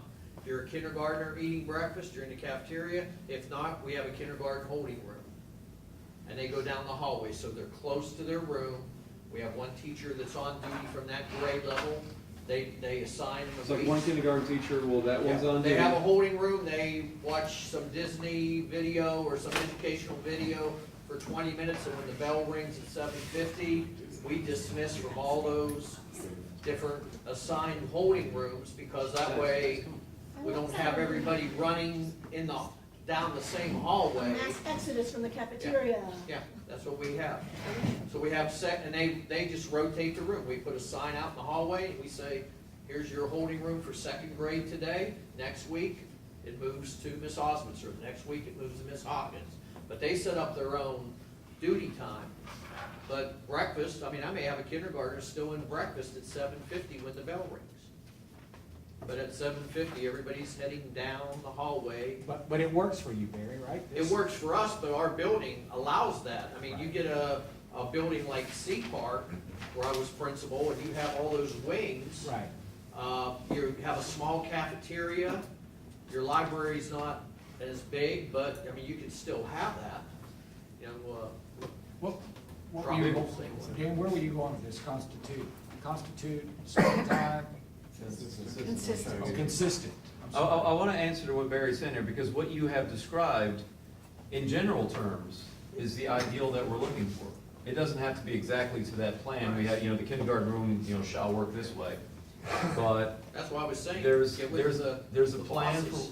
well, You have a new I'm- group. well, I appreciate that we're a new team. And I want to discount that. We've been beating our heads against the wall here for years on this topic. No. And in this case, I did bring the exact specific school, here's the problem, here's what's doing. And I was told, we're not going to tell a principal how to run a building. And I have teachers asking me, why are we the school at 7:20? Again, I don't just want to focus on one school, because I have other ones that when we get together, we have our regional meetings and we talk to other folks from other schools and they say, well, we're 7:30, we're 7:40, we're 7:45, we're 7:50. Barry, I think you described an ideal in that we have some kind of plan for supervision of the students from 7:30 to 7:50. If it takes a couple teachers on duty, we do that. But we have some kind of plan for how we're going to supervise these children, and then a bell rings at 7:50 and we start our day. And I would never try to get that detailed into the plan, here's what the plan is gonna be, or here's even what that supervision duty will look like from 7:30 to 7:50. I wouldn't try to describe that. But I'm looking for 7:50 to, just some consistency. And middle schools and high schools would probably appreciate that too, if they don't have to open their doors more than whatever we decide is fair, 5 to 10 minutes before, first period. I think most secondary schools, they'll ring a bell, before the actual, start of school, they give, the kids know that's the bell to start moving. Right. Here's our issue with, There was some other comments. Yeah, I'm sorry, I want to hear from you, Jim, but I want to do a little more before we go off and caucus. Wouldn't that be a good idea? Because we were talking about the faculty council. That's a site-by-site issue that can be taken care of with these faculty right. councils that we I was were gonna- discussing earlier. Thank you. I was gonna say that too. Respectful, I'd say faculty council probably could work out those details of like, the example Barry and I are talking about. Faculty council can work out between 7:30 to 7:50, or even 7:30 to 7:45. How that supervisory stuff is gonna work. We already have in the contract about duties and already, and that probably could just slide right into there. But I'd be afraid to just let that go to the point that a principal could kind of say, well, our culture is 7:30, is the way it's always been. We open the doors at 7:30, kids come into your room at 7:30. All right, I get it. You get that? I want a little more structure, but excellent idea that that's how we could fairly get, like, Barry's got a system down, well, let's let every school get a system down. Harvey, you wanted to? Yeah, I just need to weigh in on this really quickly. Please understand that traditionally, a lot of the bell times have been driven by the school bus tiers. Our delivery tiers are huge. We have to have a minimum of 45 minutes between each tier. The elementaries go first, obviously the high schools go second at about 8:45, and the middle schools at about 9:30. And I say about because we adjust those based on what the individual school needs are. I'm all in favor, 100% standardized start times. It makes my job a lot easier to do that. We know the reality of that is it's not necessarily something we can actually do because of building structures, because of distances that we drive. For instance, elementary school delivery areas for me are the geographical zones I have. Then I have to go out and actually service the largest geographical delivery zone that I have. So I'm driving 2 to 3 times the mileage out and back to get high school students than I am to elementary school students. Middle school students are the medium size, so they kind of fit somewhere in between. I can get your kids on campus as early as you want for that first year. I can put your kids on campus anytime for that first year. We can't mess with the second and third tiers. You've got to maintain that time distance between, otherwise I have to add buses. And that's something we certainly can't do. The only ramification to changing the bell times in the morning, and again, it doesn't have anything to do with standardization, which I'm, again, very pro, is that we also, mid-year, have to do something called daylight savings time adjustment. We actually have to adjust mid-year some of our bus stops because the sun hasn't quite caught up with the clock because we decided we had to shift everything forward. We can't have kids standing on the side of the road in the dark. So we temporarily shift it forward, the sun catches up, and we go back to our standard schedule. It's a mess. So that's something you need to just be aware of. So, yeah, again, a 7:50 start time, theoretically, I can do it, not a problem. Mornings, not a problem. Just can't mess with high schools and middle schools. I don't think you If we guys are shift gonna mess those with tiers. bus schedules though, right? Yeah, well, I did, and I want to. And it's usually the car riders. The That's true gonna be the- start times I wasn't trying to mess with either. I mean, if the school's published time is Right. 8 to 2:30, Mhm. I'm gonna accept as a given that there's a reason why that is, and I'm not attempting to negotiate that at all. Because I know there's a couple elementary schools out there, they're 8:30 to Yeah. 3, there's a couple are like 9, don't some of them start at 9? Yeah, some of those Millennium schools of choices, they'll start at 9. I'm not suggesting that we're negotiating that. I just want to talk about, you know, if it's 10 minutes before whatever the start time is, I use 8 o'clock as an example, I think that's the most prevalent. If it's 8 o'clock as the start time, we shouldn't have some 7:30, some 7:40, some so forth. For the actual time, teachers have to be open, you know, open at the door, greeting the children, welcome to class, because as Debbie well said, that's time, we need some quiet time for our planning, for grading, for photocopying, for calling parents, for all that other stuff that we have to do. And it becomes an equality issue or equity issue across the different schools. That at my school, I can get to the copier in the morning. At my school, I gotta open my door for 40 minutes. Okay? All right. Now, just so we know what we're talking about, the other issue I'd like y'all to talk about, if we have a caucus, and I just would like you to think about, and we'll think about it too, is that idea of faculty meetings. Many principals can pull this off. Children leave at 2:20, you know, they start dismissal 2:20, 2:30, whatever, the faculty meeting starts 2:45, 2:50, 2:40, whenever it starts. I'm not suggesting when the meeting has to start. I'm not trying to run your dismissal. But they can corral everybody into the media center after school, and they have an agenda where it's planned to go till 3:30. I'm not gonna beat up the principal or call Deb or, you know, hey, Jim, I got a principal until 3:40. No, I'm not gonna do that. But my issue is it's become a cultural matter at some schools that I'm gonna write an agenda and it's gonna go until 4. And there's nothing I can do about that. There's nothing I can cut. I'm going to run my meeting till 4, and everybody know that if you pick up your kids every day 10 to 4, well, then Tuesday you're gonna be late. You know, and it's just automatic, and we have the provision in the contract if a meeting runs over, but I don't think it should be scheduled. Someone's gonna say, well, Dan, what if there's an emergency? I'm never gonna argue if there's an emergency. So just so I'm clear, I believe that some of our schools, because of the 40-hour deal and the 37.5-hour deal, have built in a day where one day is longer than the other days for the very purpose of faculty meetings. Say standard is everybody's gonna work from 7 to 2:30. But on Thursdays, we're gonna work from 7 to 3, so that we have faculty meetings, and then on Friday, you can work from 7 to 2, that kind of thing. And that's what you want us to get away from, so that everything happens within an 8-hour day? Okay. Here's how I believe that language should be working. I'm just gonna get this out in case I didn't already get this out, but I think that language, the district didn't quite embrace this idea when we gave it originally, and I think there's been some effort through the year to make sure it didn't work right. To the point then it went to, well, let's just, okay, front mirror. Yeah. Put aside the rear view Let's mirror. not try it. Okay, but let's make it work right now. Right. Okay? Here's what should happen. And I think this is happening in many places. Principal should say, here's your 8-hour day. Here's your 40-hour week. I think that's what's happening. That's what we like. Okay? That's what's happening. I'm telling you, that's what's happening. Principals are out there saying your work hours are 7:30 to 3:30. Right.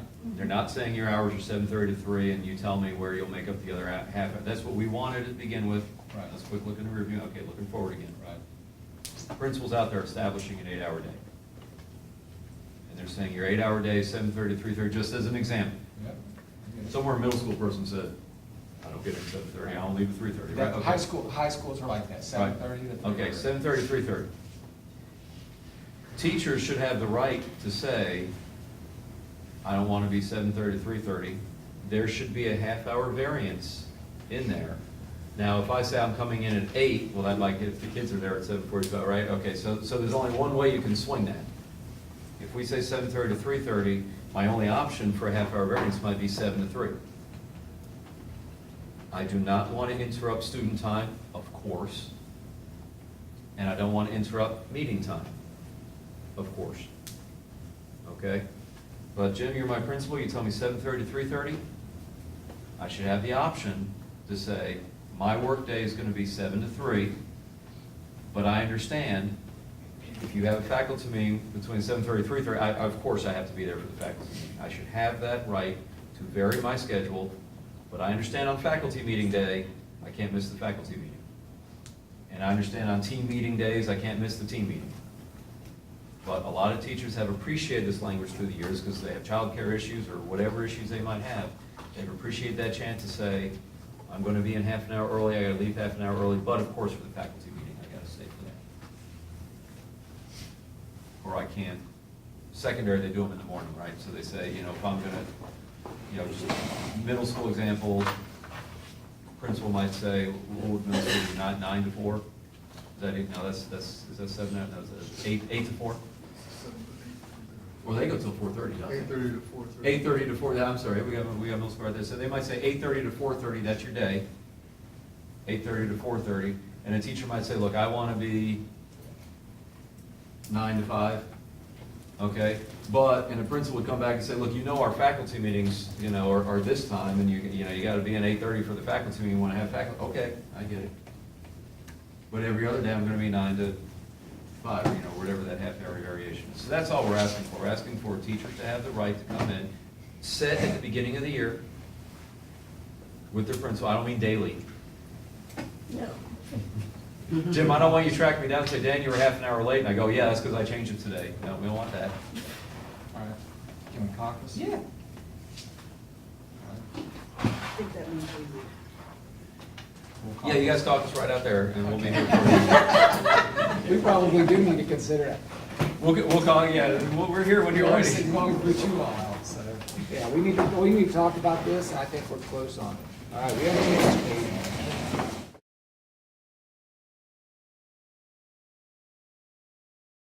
See, I'm looking at this, I can't see. She came out of government systems. All right, teachers not She was expected just open starting in classrooms, 80, okay, we got that, supervision duty, I'm trying to see if we have any questions about what they. And I know you only want to go caucus. I think we already have this in the we already have that in Yeah. contract language as a duty Rotated and committee. equitable. But then once we come up with real language for it and come with examples of things they might talk about, then we just roll that into it, so that might affect something there. For instance, got all required means in the standard, That's what you wanted us to consider. Right, okay, let's see. Well, the one thing that's missing, and we're gonna go talk about it in caucus, I won't surprise you with what we're gonna talk about. We're gonna talk, we wanted 10, right? The example we gave was a school that the published start time, the bus drivers know the published start time's 8 o'clock, right? Cafeteria open 7:30, and I thought 7:50 was the appropriate time, which is what I think most schools are on right now. We heard you. So in that example, I think you're suggesting 7:40 in that example. Yes. So we'll discuss that as a group, say we'll take your 7:40 into account and, discuss that. And we still, what I'm not seeing here, and this you might want to talk about if you missed it or really, meant to do that, is that flexibility that teachers would want to look at the 8-hour day established by a principal and say, I'd like to adjust that, consistently adjust it to something else. Under the rules, we don't impact student time and we don't impact meeting time. Okay, And meaning that's on the employee to realize. I don't mean the principal has to adjust everything. Then hear me out on number 3. What we as management see is that we're trying, like, for instance, I was at Vieira. I had 104 teachers. I cannot possibly manage 104 time schedules in my head every day when people come to me, I've got childcare, I've got this, or I've got that. Look, I'm a fair, reasonable man, but there's only so much that I can do. And where we are as principals in managing this is huge for us. Yeah. Let me just consider this for a moment. What was your typical day for teachers? What I tried to establish around here, Aaron, and I don't know about speaking for my. Just for example, we'll use this Yes. as the running example. I had two schedules, 7:30, because an 8-hour day was 7:30 to 3:30, or you could come in at 8 o'clock and go to 4. All right, so 7, and so that's 7:30 to teachers. 3:30. What time did the students start? Students started at 7:40, or at 8:45, and they left at 3:30. When you start coming into class again. I just meant bells to bells, Bells. right? Okay, so students went to, I'm sorry, you said 3:30? And the teachers who were on that schedule went to 3:30. So So 7:30 to teachers on 3:30. this schedule. The students. Okay, so that's students. All right, be careful in the parking lot, everybody. Right, so the teachers Student drivers and stressed out teachers, be careful. All right. So, so that was your ideal. I mean, that's how you ran things. And then the And other if you schedule. if you had faculty meetings, were they somewhere in here? Well, and then the other schedule though was from 8 o'clock to 4 o'clock for Okay. teachers. And I started faculty meetings at 8 o'clock and we went to 8:30. So half hour faculty, no, that's pretty cool. So the other option was 8 to 4. 8 to 4. To 4.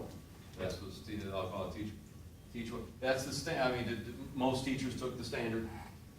And No. maybe even split, or fair split, Yeah, it fair just went, mix. you know, whatever. And then I had folks that might have to have an exception because they might want to come in at 7:45 and go to 3:45 because I'm taking care of an invalid mother, or, you know what I'm saying? I had to work with those little outliers, and I had to try to keep all that in my head. But I tried to keep the majority of my teachers on those two schedules. And faculty meetings ran from 8 to 8:30. You gave them an option of two different options. Yes. Whereas yes. a lot of principals that I've heard of are giving, this is your option. There's no other option. This is what you will work. Well, I'm not speaking like I said, I don't know what I Ken, had I don't know three. what you did, I don't know See, what, I would be more I have open to three. that you than did I 3 would be schedules? to one. Debbie, Are you they were gonna say writing it something? on a piece of paper at the beginning of the school year? It's Is that pre-planned? That's what I mean, pre-planning, you're it's getting in that, their and then it's faculty being handbook. turned in, and you could have a database somewhere and go to. I did. My secretary, you came in, you said what schedule you got on, except for our outliers. Now, you always had, look, out of 104 teachers, so 10%, about 10 teachers needed exceptions made. And that's the part that I want to impress upon you, that it's hard for me to keep up with those outliers. I'm trying to work with my teachers, but what we're saying in number 3 is we would like to try to get it down to 1-2 schedules. We don't want to be dealing with all that. We'd like Debbie, to you were try gonna to say get something more. before. Yeah, and that's what I'm gonna say, is that most teachers, 90% of your teachers are in are in there, they're there, I mean, but some teachers, some coaches come in at 6:30 or 7, come in at 6:30 and get everything done so that they can leave to get right out for practice. Well, with our coaches, I don't do anything for them because they receive a supplement. They understand that they're, that they get paid extra for whatever it is that they have to do after school. So I don't even work with my coaches on that. I'm just talking teacher schedules here. But they come in that much earlier to get their early hours in so they can leave Yep. right at 3:30, so they can, and I mean, that's what I'm saying. But and it's just, and it's not that we don't, it's not that we don't work our 40 hours in a week. If I could cut my hours to 40 hours and get my work done, if I could cut my hours to 40 hours and get my work done, that would be fabulous. And every teacher in Brevard County If we could cut our hours to 40 hours and get our work done, that would be fabulous. Just having that, and I understand what you're coming from, Jim, but 90% of your teachers, if you tell them, this is what I would like you to do, here are your 2 schedules, this is when I would like you to come in, these are your hours, this is when I would like you to come in, 90% of your teachers are gonna do that. But having that flexibility is huge. Well, and that's what I'm saying, you're right. I It's acknowledge huge. that. Having that flexibility is huge to us. And when you just give us that huge little flexibility, so we can say, hey, Jim, I really have a problem. I have to take care of my invalid mother. And here's my problem. I can't get there until 7:45. And here's the schedule when I have to come in, and this is what I have to do, because I have to leave by 3:45 so I can get her to her doctor's appointments. So is it, and I have to be there in the morning for her. So is it a problem? Can we work on this schedule? Here's my schedule every day. Can we work with this? It's huge to us. It's huge to us to be able to have that flexibility. And if you guys take that away from us, when we are giving so much of us and taking so much of what we do home to work at home on our own time, not on our 40-hour work week, really is huge. It's just huge. Well, I don't want to take it away from you, but I also feel like what you all have asked us to do on our management side is to look at this supervision problem as well. So if we're willing to do a little quid pro quo here, I think we might reach some middle ground.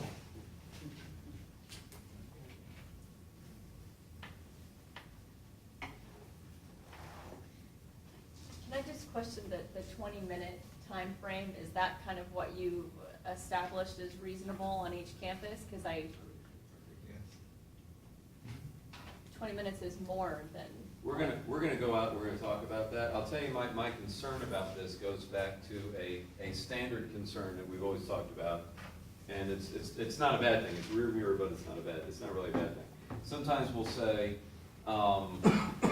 be careful when you write language, because you might end up making things worse, and everyone has to do what they got. We have a lot of schools right now, they're locked in on 10 minutes, and they've always been doing 10 minutes. I mean, I would say the majority of schools are doing 7:50 bell rings, or 10 minutes before bell rings. And now we have contract language that says, sure, open it up 20 minutes ahead. Now we just, accidentally made things worse. But we're gonna talk about that in our caucus, I just want, fair disclosure, we're talking about. And I want to mention this and ask you to consider this as we go out and consider what you've given us. There is always allowance within this contract, written or not, and within, our hearts on the union and your hearts as management. There's always allowance for the outliers. If someone comes to you and says, look, I got ill parents or something, can we work something out? Can I do 7:45? There's always allowance for that. That's right. And then there's always that discretion that we know management gets to have if they're gonna say, whoa, easy now, I just got 20 people now doing crazy things. And you have to cut things off and say, look, I understand an illness, okay? I don't understand you trying to work a second job, and so this is now my problem, okay? So we understand that, okay? But we don't need contract language to address that, because principals have that discretion. We acknowledge that you have that discretion. And we would always want our principals to work with individuals about situations like that. Correct. But what we're really asking for is not 100 different schedules, okay? What I'm suggesting is that please don't hold this against us. When you have a soft spot in your heart, you say, look, I can work with you. Please don't say, well, now it's too complicated, I can't let anyone else keep a contractual right because I have a heart for someone over here. We're asking for one viable alternative that teachers may opt into. I'm not suggesting So are you, 10 or 20. make sure I'm understanding, are you saying that the example that I used here prior to being in the job I'm in now, you like? That would work. If the principal of school says, I need you, and I wanted to write this out to make sure this all fits. Right. Your workday is 7:30 to 3:30. The students are here from these times, so the students, obviously students have to fit in a Right. workday, that's the first right. thing, right? And it fits within the faculty meeting, we're good. You said your faculty meeting starts at 8, so this teacher schedule obviously works, Yep. and you're able to offer a viable alternative, one viable alternative, 8 to 4, it fits the students, it fits the students, it fits the faculty meeting. And Jim, if you were to come back and say, look, if every principal's offering one viable alternative I may opt into, not trying to drive principals crazy with that, you know, I got 40 employees and 30 schedules. Okay, still knowing that we can have outliers in here. But here's the thing, in this scenario, if a teacher were to say, look, I want to be in at 7, I want my day to be 7 to 3. Well, you'd have to have a really big heart, because now you're leaving kids unattended for half an hour. I don't know how you do that. We would. Okay, so I think you've got one viable alternative. Now, let's just say you had told me, when I said, when's your faculty meeting? Let's just say you said, look, we need an hour, we do 7:45. Okay. All right? And a teacher came to you and said, well, I want this to be, you know, I'm gonna offer everybody one option, 8 to 4. If you choose the option, you gotta know, when we do a faculty meeting, you're really coming in 7:45. I'm not letting you take this option so you can miss the faculty meeting. So I'm asking for principals to give one option, half an hour flexibility, with the understanding we're not missing student time, you're not missing the meeting time. You're catching it. But you're also asking principals to make sure that they don't go beyond an 8-hour day. Because I know that there are lots of elementary school schedules that offer these kinds of alternatives, but on one of the days, instead of it being 7:30 to 3:30, it's 8 to 4 or 7 to 3, or not in one of those student days, because we have a professional development activity that's in our school improvement plan that we're doing once a month with teachers, and I need an hour. Well, 30 minutes will not work. The example- You're asking the us, exa- though, to make sure we don't do No, that beyond 8 hours. The example I just gave handles that, and I'll show you what I mean. Let's just say I'd asked Jim, you said, what about an hour? And remember I asked Jim about, suppose Jim said the faculty meeting was 7:45 to 8:45, or the PLC, or the CMA, or the whatever other acronym we're picking up. 7:30. All right, so, okay, 7:45, 8:30, what, let's just say that's it, that's your faculty meeting. You can't be from a faculty If- meeting to, ready to serve students at 8:45. 7:30 to 8:30. That's your faculty. All right. Okay? You tried to say an hour, so I tried to give an hour, but okay, whatever. There's your faculty meeting, that's set in stone, that's not negotiable. All right? But you say, I'm gonna offer, for those of you that you can't drop off your kid every morning that early to be in that early. Okay, here's an alternate schedule, one alternate schedule, you may do that. You can't miss a okay, I understand the day of the faculty meeting, I have to be in there at 7:45. All right. And that would lead to my choice. Okay, that would lead to my choice, an 8 to 4 day. All right. Wouldn't those be the outliers anyway, Dan? Wouldn't those be the outliers? No, the Why outliers not would be- just establish the 8 to 4 timeframe and then deal with the outliers and work with those teachers? And that would be Yeah. those individuals that can't get their kids at that daycare center, whatever the case may be. And they have to show up for the faculty meetings or other PLC meetings or whatever meetings they have. Wouldn't that not take care of it? And the reason why I'm even bringing up that other alternate schedule, that first 7:30 to 3:30, the big concern I would have, especially at a school similar to mine that doesn't have transportation. There are a lot of kids on campus at 3:30. A lot of kids were on campus at 3:30. For the teachers to rush out there and get those kids out of the parking lot is not a good scenario for our school. So again, school to school, you're gonna have a different kind of a case situation. Well, I didn't set that up, though. No, I'm just saying, though, that would be where teachers are trying to leave a little bit earlier with flexing their time type of thing. So I mean, established time, keeping teachers there 30 minutes after the students are dismissed, we work backwards from there, and that's how we flex it. And again, personally, I work with the outliers. If the parent has to go to a meeting at an elementary school, or they can't drop their student off for whatever reason in another elementary school, we work with that teacher as an outlier, and there's Right. never been a problem. The issue, though, that Jim brought to us, the concern, I think, don't let me misquote you, but I mean, the concern I think you brought was that you get too many of these outliers, it becomes too much to keep track of. That's right. And because we have too much to keep track of over here, Right. then that makes having just a second viable alternative. Well, that's We what I'm wanna take saying, that off but the table. outliers have gotta be legitimate outliers. If you establish your time, hypothetically, 8 to 4 is our time, Mhm. and if you cannot be there at those times, then you need to discuss it with me as an outlier. Well, now you're telling him Determine that his primary schedule should have been 8 to 4. It's because I wanna sleep in a little bit longer, or if I, wanna come in early so I can leave early, that's not considered an outlier. But once again. There's gotta be a reason for it. We're back to the same thing we keep coming back to. You have the good principals sitting there. What about the ones We have where the they best won't work principals with sitting there. The best of the best. Yeah. Cream of the crop, yeah. And the most modest. But I think one, The two, most humble. address that humble, as yes. well, and that you're not Right. gonna have a teacher plan, or not gonna have a principal planning a 9-hour day once a week, so that we can have long faculty meetings or long professional development or whatever. You're not gonna have a principal expecting a teacher to be in the classroom 40 minutes before the actual start day. I mean, we're trying to have some compromise here, but at the same time, we're gonna know that everybody's gonna be on campus for the most part, except for individual situations that you work with as a person, as a human being, as a professional. And that within those 8 hours, if we need to have a grade level meeting, if I need to have parent conferences, if we need to have PLC meetings, I mean, no more than 2 required meetings a week. But there are other things that you need everybody available for, like parent conferences, or, grade level meetings, or whatever. Well, those grade level meetings, the grade level folks set those up among themselves. They have to figure that out. That doesn't, respectfully say, that doesn't have to be something a principal has to say, okay, I want all my third grade teachers meeting at this time. You all owe me a half-hour meeting, or hour meeting, or whatever it's good. Actually, it's grade level meetings, you never run planning usually. But we can, I'm not trying to get anyone out of any required anything.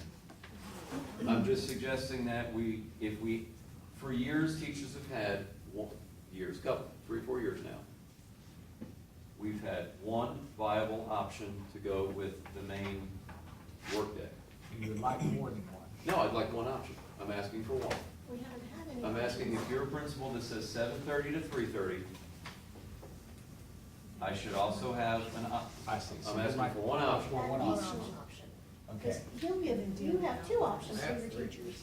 Right, Well, okay. okay. Other options. Right. Because I was getting a little confused now. Any principal that wants to give So- more options, we're fine with that. So what I'm getting at is that, and I'm not trying to pat myself on the back, but you liked what I did here. You liked the one option. I like this the 2 and an options. option, All right. and this is Yeah. reserved for people that really Reserved for tug the on your heart. That's the ideal. Right, but here's what I'm trying to admit to you, when a principal tells me, not just you, when any principal says, you know what, Dan, I'm looking, because I get why you look at that language and go, this is driving us nuts, we gotta get rid of it. I could see how as an administrator, if you say, okay, everybody, I want everyone in at 7:30. And some people say, look, how about I'm standing 7:40 every day, is that cool? 8 hours plus I leave. How about 7:50, 8 hours later I leave? Yes. How about 8 o'clock, 8 hours I leave? Yes. I got 8:05 and I leave. And then by the time somebody comes to you with a true heartbreaking story, I have a child who needs medication, I have to be there for this and that, so how about I'm here 6:45 to it now, and I can see how that drives you batty, that's the first thing you told me. Yes. I got We have 110 people, and principals. how can I keep track of all that? We have principals with spreadsheets specifically because of those kinds of issues. Well, I'm suggesting, set your schedule, All right. make sure we have an option, At at least one, I'm not gonna, hey, any principal wants to be nice, All right. and say, look, I can handle 7:30, I can handle 8, if you want 7:45, I'll do 7:40, you wanna make it like an auction? Do I hear 7:50? I mean, if you wanna do that, Okay. I mean, principals want to do that, that's fine, but by contract, I'd like to say, give us an option. All right. And I'm never gonna stop, I don't wanna by contract break up a heartwarming story. We don't need to put that in the contract. Outliers are just something That's- we work with. Correct, no contract. That's right. I don't want, that ties our hands. I wanna make sure we have one option. The current language says that as agreed upon with the principal. Right. All There's the your principal outliers. has to do is say no. That's right.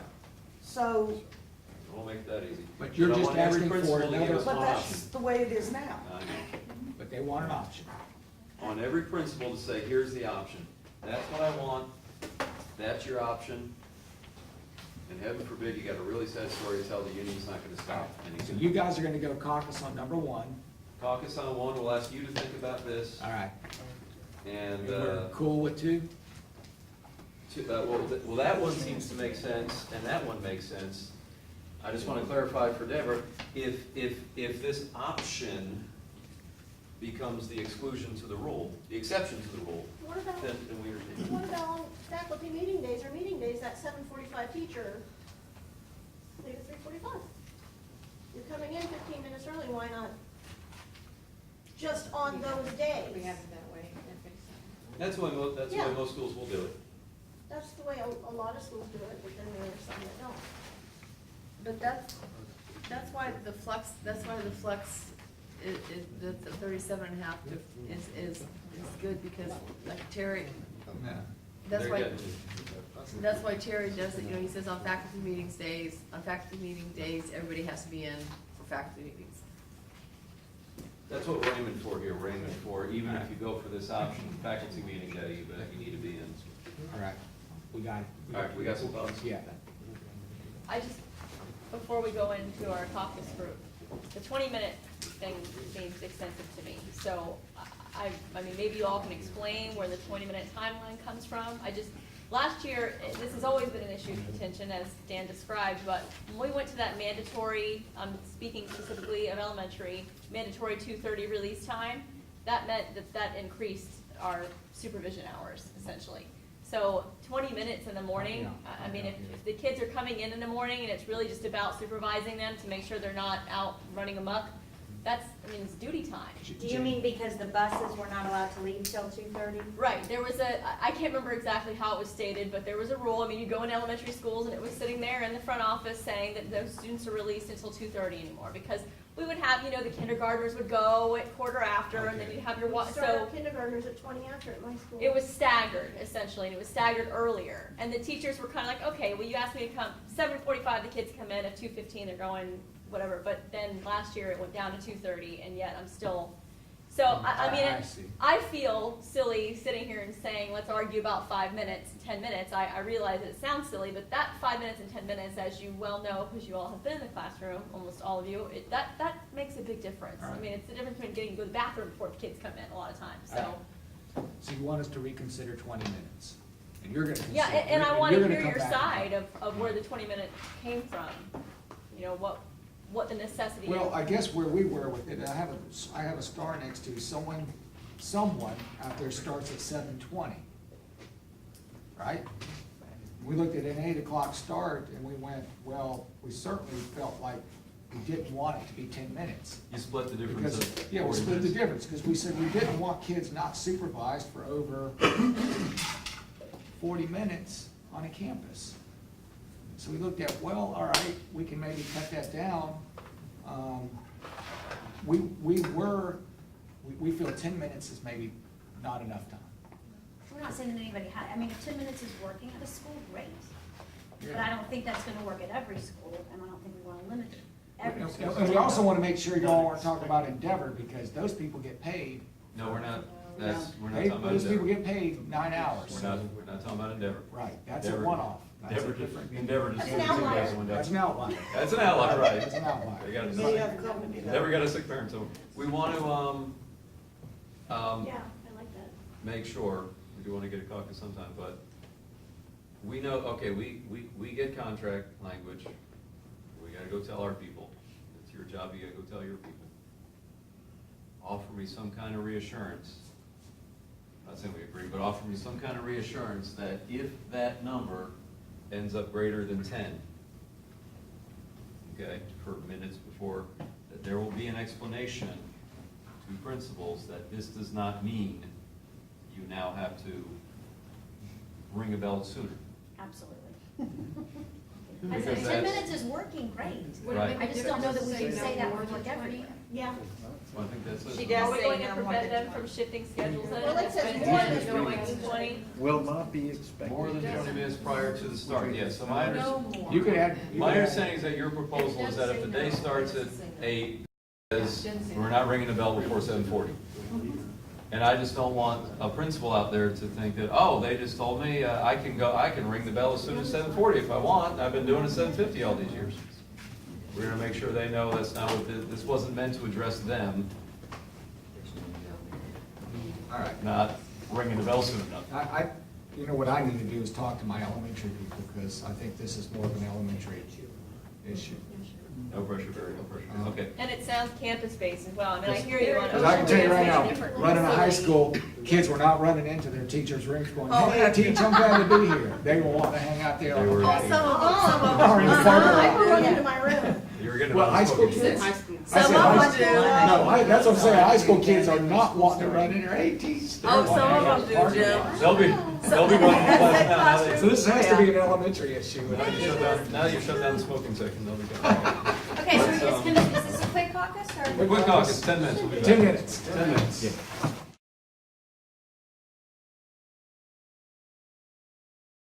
In your bed.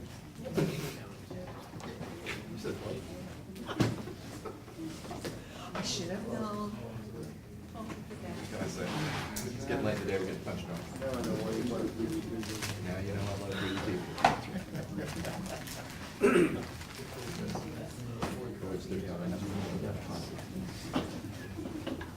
Oh, yeah. That's neighbor's water.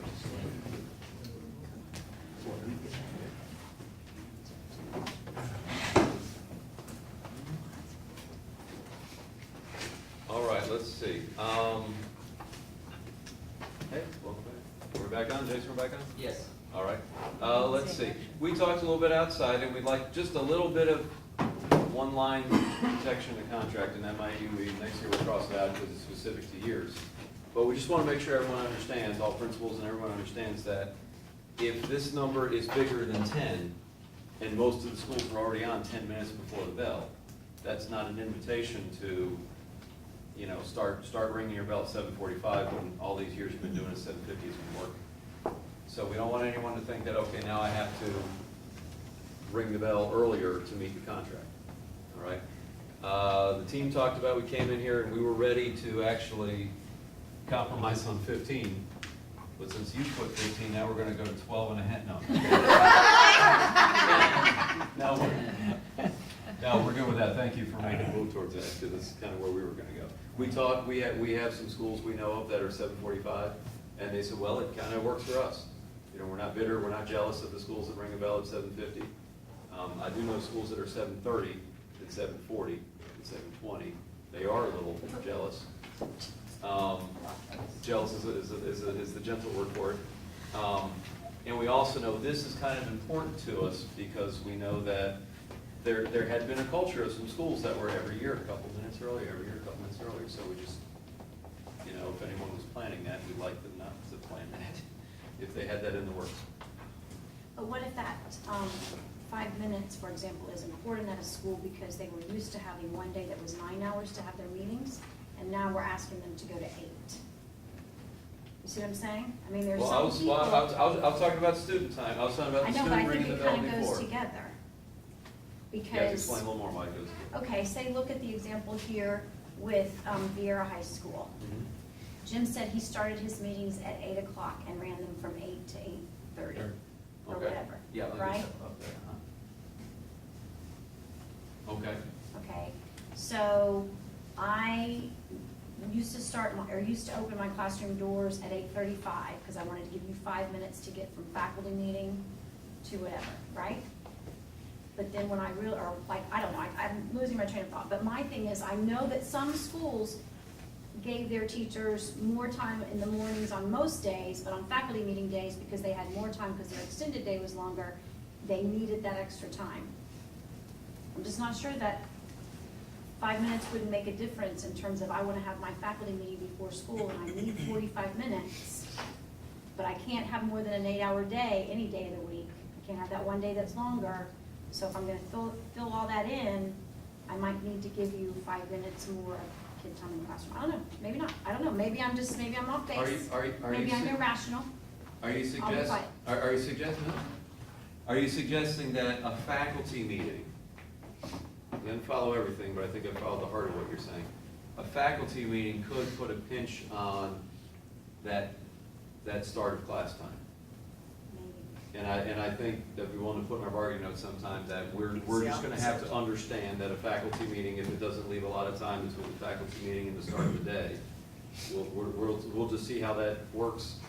And if we have to come back, if it becomes such a big issue, that we have to talk about at the table, then we'll just come back and, because something that we're committed to is that as we write language and we set things in motion, we have to come back and talk about it, say, did we accidentally create a problem we didn't I expect? just know that we're asking some schools to change their schedule at least one day a week. And I didn't know if we wanted to necessarily limit their flexibility in how they did that. In I this- mean, we are limiting it to no more than 15 minutes.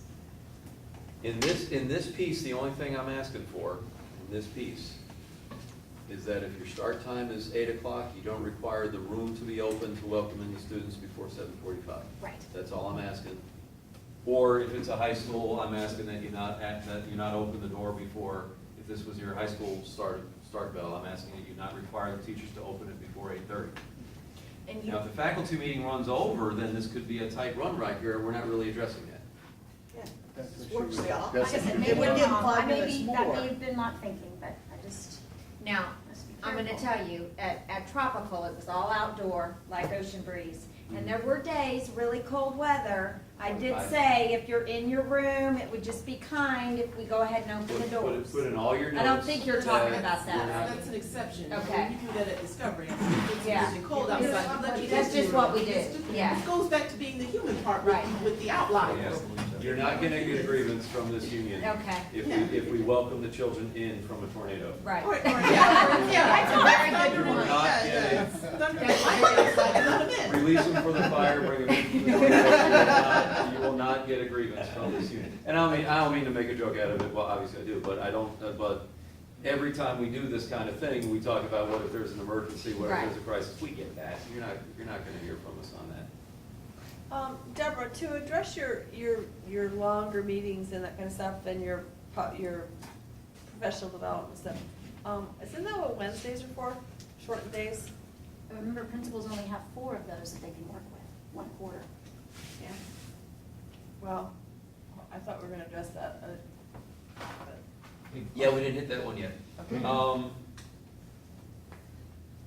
But you have a value here, Seaboard proposed language, I think is crossing out the 37.5, or the, Jim was gonna tell you. Yes. what was that?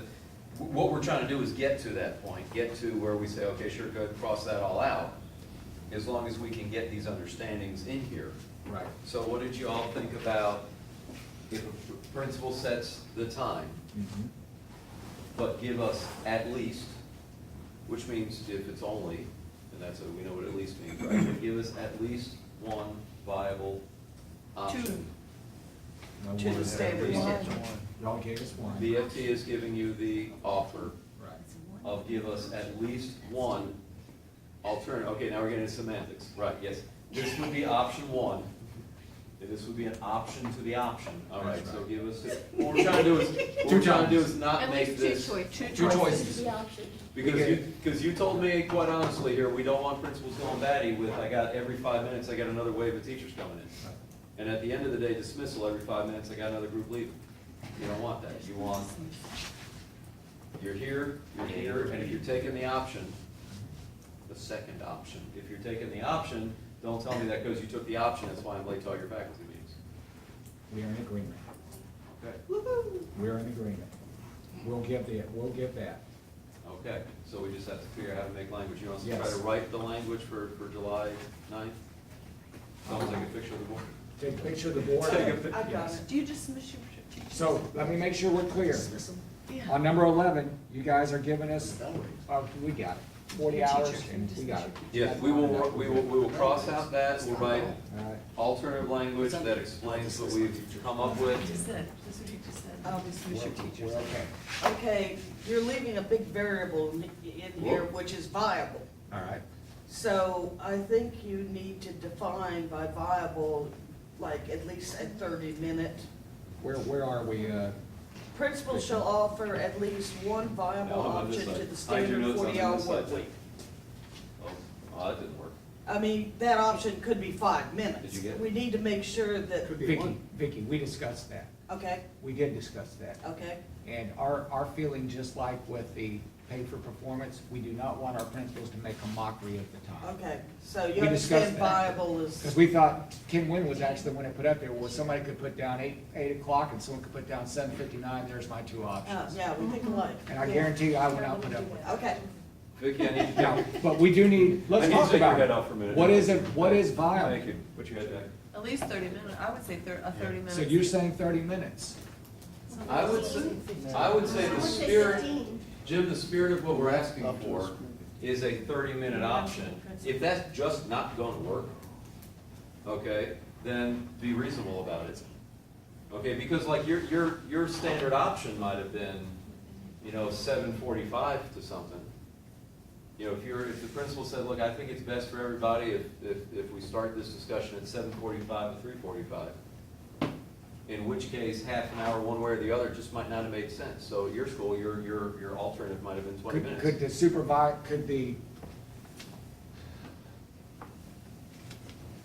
the steering committee decide what the other, well, I don't want that to happen. No, that's not good.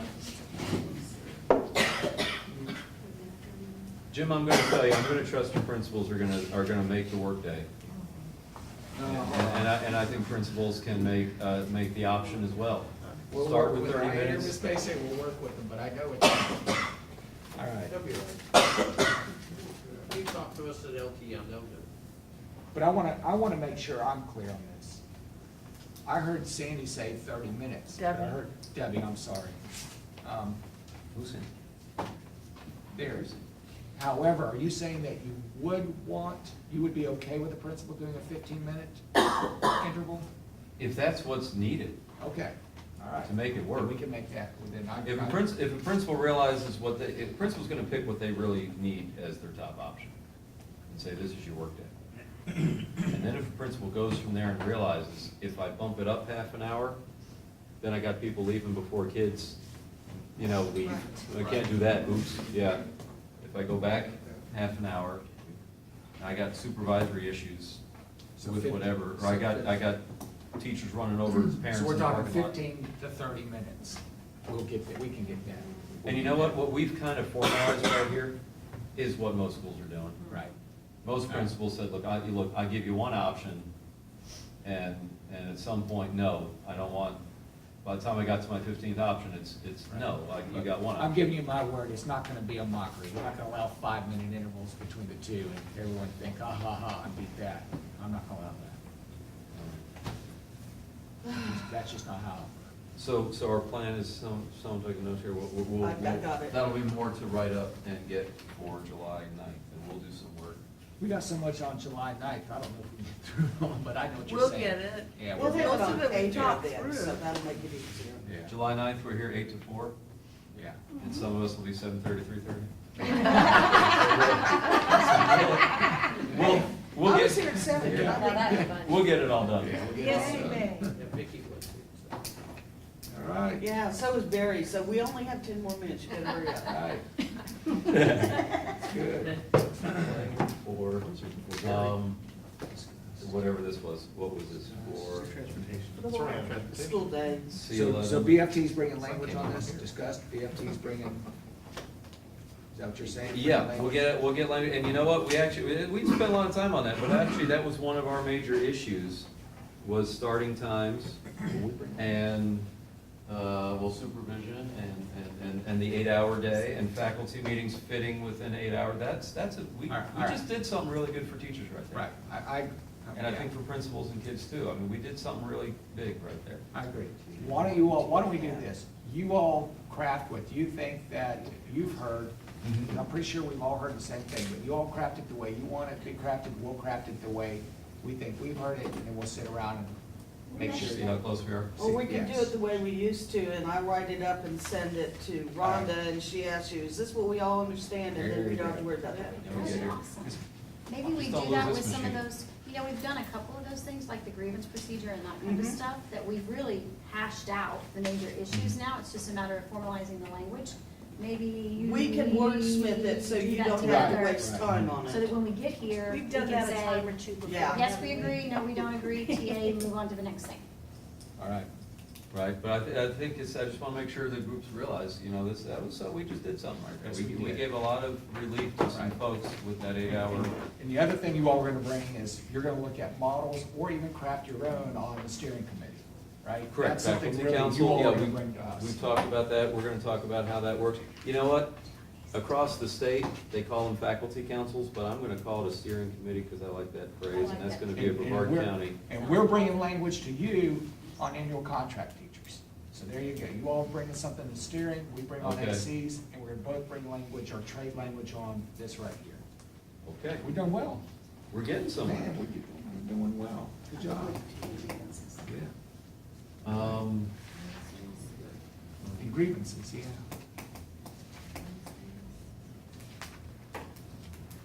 You got some grievances? Yeah. Yeah, we talked about grievances, so we got that. Well, let's see, that last one was one of yours and one of ours all mushed up together.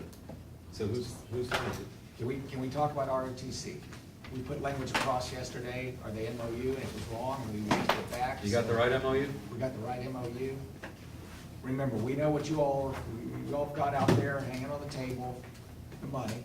You know what I'm talking about? But we've got to talk Supplements. about, we've got to get, what we discovered during lunch is because we're moving an employee group from 12 months to 11 months, which we have to because that's where the Air Force is going, we got to take that before our board. We're moving somebody's, we've got to do that. When's your next board meeting, by the way? Huh? Well, I know tomorrow you have a workshop. When's your next actual board meeting? Tomorrow. Meeting Tomorrow. Short meeting tomorrow. Short meeting Was tomorrow. actual, is that the July board meeting? When's the actual July board meeting? July the 10th, I believe. 22nd? Oh, no, yeah, it's late in the month. the July 22nd. 22nd. Okay. 22nd. So we've got to get this to them All right. before the start of school so that those Air Force ROTC teachers understand what it is we've got to do. Well, they understand. And Navy, they They said. understand what you want them to do. I know, but you know. what I'm And saying. Navy, they said. Army and Navy haven't come to us. They haven't come to us yet. You're not gonna mention.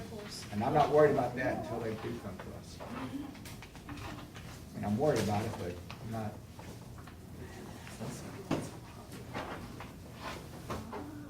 Thanks, sir.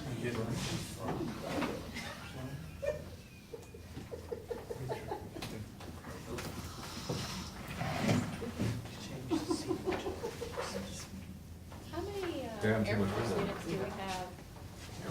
Jen, I don't know. Students? You mean student, you mean teachers? Oh. Yeah. How many, You mean squadrons? how many Air Force, does anybody know at the top of their I head? think it's 4 schools, isn't it? It's Satellite, Valley, Space Coast, and Bayside. Bayside. So there would be, what, 8 teachers? Bayside's Navy. I was gonna say, we don't need to just. Bayside's Navy. Is there I was gonna say, I believe there are 4 schools that are Air Force. Bayside's Navy. Well, Heritage might be Air Force. I don't think it's Air for Heritage. I'm sorry, I have the contracts back in the office, but. So it's what, 6 to 8 teachers? Army, Marines, or.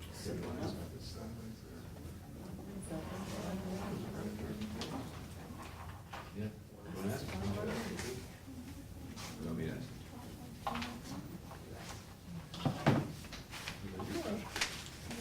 Jim, has anyone just for conjecture, priced out what it would cost if the district tried to recreate that funding and cover the 12th month? We did some rough estimates, and it's not a huge sum, it's less than $50,000. But the concern was equity with all the branches.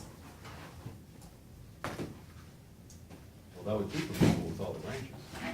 Not in terms of the district contribution. And that puts, I mean, you know, it's,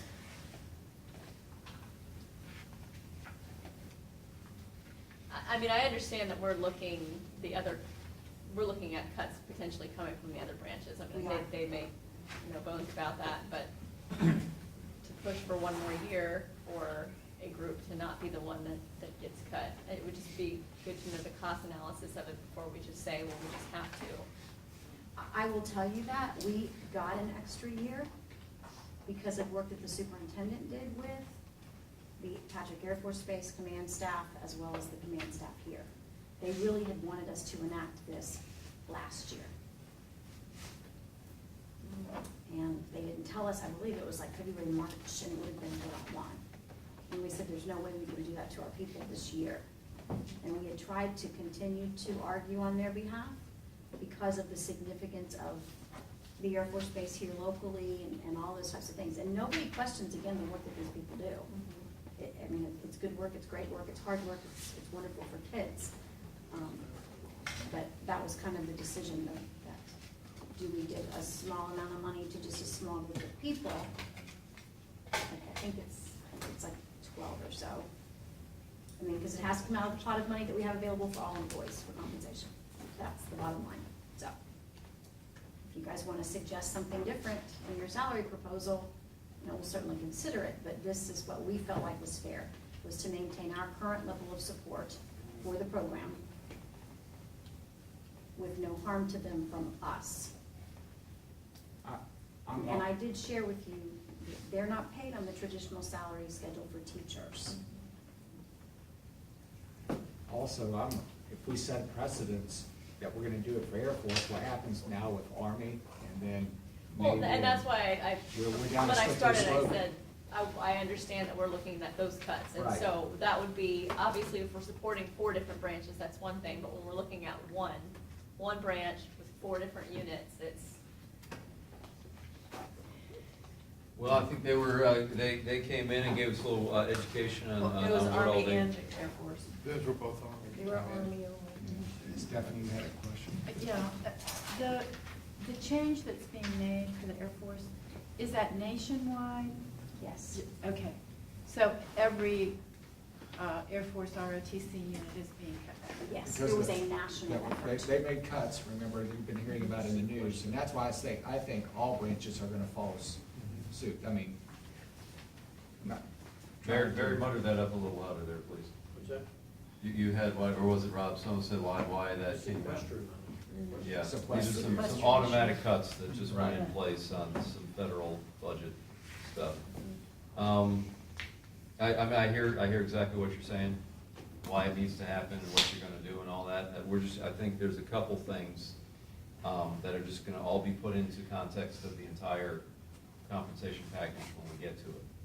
So, I'm gonna keep this, Christian's not even here to sign it right now, but we're just going to keep this with us, and when we're doing compensation, Jim, I sent you a spreadsheet a couple weeks ago, but I mean, y'all, I'm sure could have created the same thing, but when we're looking at numbers and putting in things, we'll get to seeing what we can do for them, if anything we can do for them. Or,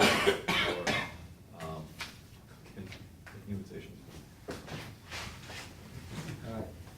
Yes, We'll put that in context to everything, and now probably one of those things all gets wrapped up. July 9th with everything else. But we'll put that. Okay, so this is the accurate thing, we'll put my name on it. that's actual. And this is given 6, is that right? Okay, thank you. BFT 6.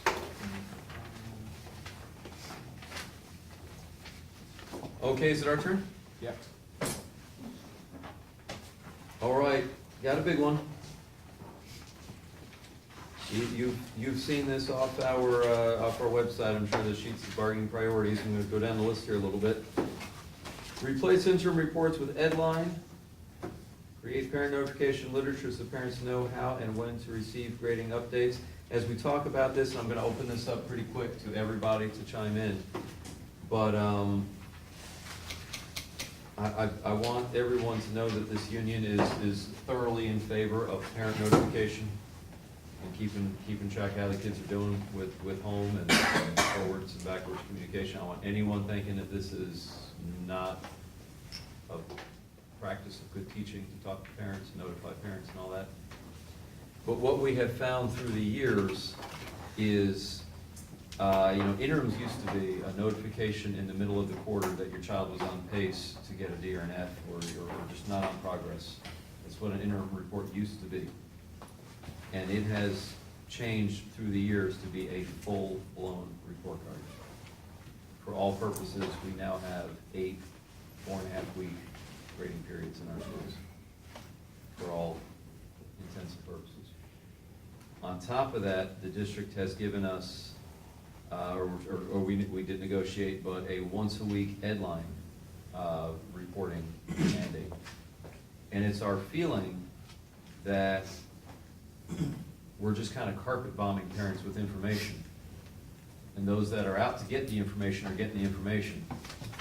Those that aren't getting the information, maybe they need some education on their part about how to properly stay informed with your child's progress. Chapter 1. So we need, On this day of July, trolling in dead calm waters. Who's trying to get on Ed Viewing Line? books for the fall. She's having technical difficulties.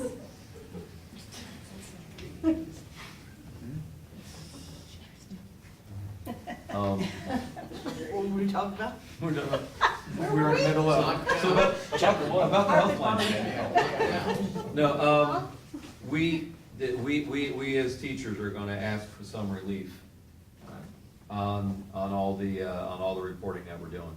First, we think it would be very proactive if the district and the union would have to be a part of it, if you'd welcome us to be a part of it. We had to be part of making some piece of literature for a website and a hard copy for every parent to go in the offices of the schools, to go home with the kids. I mean, these are ands. In the office, and go home with the kids, and up on the website, and go home with the kids again, and be mounted on a poster in the room. Buy a billboard out on 95. Tell parents, we're gonna tell parents how you stay informed with your child's progress. We're gonna explain to them what deadline is, and I know the efforts are there. Somewhere someone is saying, but then we tell everybody about it. Okay, we're gonna double down on our efforts to make sure parents know what communication is available out there. Okay, and we have two specific suggestions. First is that the interim report, the full-blown interim report with comments, okay, that be dialed back to just the children at risk. The children that are not doing well, meaning that I will produce an interim report for a child with a D or an F. And of course, that threshold is up for discussion. But we've got plenty of kids there that don't need the full-blown interim, warning, warning, your child has A's and B's and is good in conduct and everything's going well, and I gotta write 3 paragraphs for each thing, have my principal read it, approve it, check it, make corrections, do it again. That's a report card. We don't need to do that on every child. All right? You get it? All right? And I'm also going to suggest that the technology exists that administration can generate from Site Reporter. I just used that piece of, I just said something, I don't know what I understand that, but that there's something, Site Reporter, administration has access to Edline, where administration can automatically generate the once-a-week Edline report and take that off a teacher's plate. I'm not suggesting we're not grading. I mean, nothing what I'm saying talks about grading requirements. I'm not saying we're not grading the papers anymore. I'm not saying that we're not giving feedback to the children. I'm not saying we're not communicating with parents, but I know administration can generate those once-a-week Edline reports. Here's your snapshot, here's where it is. All right. So that way teachers aren't doing it. All right. So I give that as two All right. ideas. I want to make sure that you hear this. If we were to even say, yeah, we'll take away interim reports, are you guaranteeing that teachers are then going to update and it be current on Edline with their grades once a week? That's already a requirement in contract. Well, huh? I said they're not doing it now. They're not, what I'm getting at is they're to post, but that means I can tell you right now, a majority of my teachers, or used to be my teachers, were, they weren't current with their postings on Edline every week. I mean, I'm with you. I think right now, probably everybody would agree at this table, we'll give you interim reports, unless there's some kind of law with DA schools, or what there's something with elementary that I don't know about with primary grades. But if you're saying, yeah, Jim, we'll guarantee this district that once a week grades will be up to date, and that teachers and parents and students can get a snapshot of where their kids are right now, we'll agree to that. If it's a DA school, it's a state. It's a state Mandate, so that trumps anything. You get where State I'm going? mandate for what? What's a DA? Like a DA school. What do they mandate? I'm sorry, you said it's mandate. Where do they I'm mandate? saying if they say that a school will have to give an interim, if it's a DA school, they have to go by those guidelines. We have to go by. That's not a part of the But DA no, unless It's not it's part of been- the Okay. DA? All right, No. what I'm I saying mean, there is, is statutory language that says we have to notify parents if kids are at risk of failing, just like you said, D and F. Okay. You know, there might have to be something extra for that. And use. Right, and use. but what I'm getting at is, teachers really would have to say, all right, I'm in on this, and Here's my the understanding where, here's the language and the understanding of the language that's currently in the contract. So I'm gonna give you the practice and the language of what we already have, what we've already agreed to, past years. All right? It said the ed line needs to be updated once a week. That's what's in our contract. We were clear to make sure, in discussion, with the camera running and notes taken and everything, that wasn't gonna mandate, how many assignments there had to be. And it wasn't gonna mandate how quickly something had to be in. You've got English teachers that say, okay, if you know, I collected the term paper on Thursday, I don't wanna reprimand if the grades aren't in on Friday. Yeah, we Okay. understand that. So we have that as an understanding, the teacher's gotta go into Edline and shoot out the report. And if I didn't collect any work that week, I didn't grade any work that week, or if I'm behind in grades. Here's the issue that the district brought to the table. We've got teachers, no grades in there at all, and then interims are due, and all of a sudden all the grades get entered the night before. Or, maybe worse than that, the first day the kid came in, I gave him an A for returning the letter signed by the mommy, right? So, for 5 weeks, the parents think the kid has an A, because one grade it's an A. Interim report comes out, my kid's failing. They go, what happened? I checked deadline every week. So that's what the union, or that's what the district brought to the And table. that's still, I'm telling you, that still happens. And we brought to the table that if the principal feels that the teacher isn't grading things in a timely fashion, if the principal feels that you're not informing parents, I mean, this is not news, this is just our old understanding. The principal feels you're not grading appropriately or enough or often enough or notifying parents, that's an evaluative issue. That shouldn't be a contract issue. We can't put in our contract how fast something gets graded, how often something gets graded. That becomes an evaluation issue. That becomes the principal's got to go to the teacher and say, I noticed there's only one grade in for the whole 9 weeks. What's going on there? You're breaking the contract. You're not breaking the contract. There needs to be a discussion about the practice. And we if would the need- principal thinks so. We would need language that guarantees some type of reporting system. In other words, you have language up there to guarantee that with what we're wanting to do on that proposal, we would need, because I'm gonna tell you right now, we agree that, I can agree with you that teachers do need time to grade term papers, big reports. I'm not gonna sit here and haggle with you how much time that might take. It might take someone a week, it might take an AP teacher 2 days, because they're used to that kind of, that routine. Should it take them 3 weeks or a month? I would tell you, no way, that's not time. Just not. I would say, as the leader of your school, that's something to take up with that teacher. It's not a union contract issue. That would be a principal could have the professional opinion that we have to go. But here from a manager standpoint, all of a sudden now, if you've got no grades from the time that you entered the last grade, which was, I'm gonna make up something arbitrary. Let's say on October 1st, you posted grades and little Jimmy Hickey was making an A. All right? Of course you make it. And then this month, we're working on a term paper. And mom and dad are checking little Jimmy Hickey's grades every weekend and seeing that he's made an A. Then by November 1st, his term paper gets handed back to him, and all of a sudden now he's made an F. His grades drop from an A to whatever it is, a C. I'm gonna hear from those parents. They're gonna say, what the heck happened? Now, I know what you all are gonna say. Well, the teacher needed a month to grade the term paper. And they just got it done and they posted it in Edline. And the parent's gonna say to me, the principal, no, my kid doesn't have enough time now to get from the next grading period to the next grading period to bring it up. Shame on you all, that's not fair, that's not right. I Well, would here's- want some kind of here's- language, here's I my- want some here- kind of language. Here's that my last says- answer to that, and then I want to open up Right. to everyone to comment. But my last answer to that would be, if that's truly what happened, that scenario that you just described, Mhm. okay, I think that the principal has to go talk to that teacher and do some kind of professional discussion with that teacher, as opposed to, we have to come to the table to write, you know, to continue this tradition of, well, now we all have to do these interims, and all the kids that are doing great, and all these teachers have to do more work on behalf of the co-profs. It's almost like the tables have turned here a little bit. You know how I'll bring an issue, and you say on behalf of one or two schools, or on behalf of a couple schools, you want me to write contract language? Well, somehow we've ended up writing contract language on, To address a few on a teachers. couple examples that you all have that may be valid, that, well, I've got teachers falling behind on grading, so I better put in a contract. No, if you got teachers falling behind on grading, then you gotta go talk to teachers falling behind on grading. I wanna open it up to, okay, Debbie first. To the obnoxious one over here.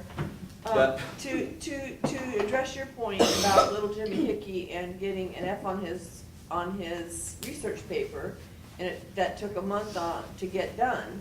It probably did take a month to get done. If the teacher's not gonna give grades on each step of that research paper, and that research paper was worth that many points, and he's got an F on it, and that was the only grade that took place in that month, he probably did go from an A to an F, or to a C, and that, you need to have a talk with that teacher about how her grading process is. That's not an issue for Edline. So, I agree with Ed, with Dan over there.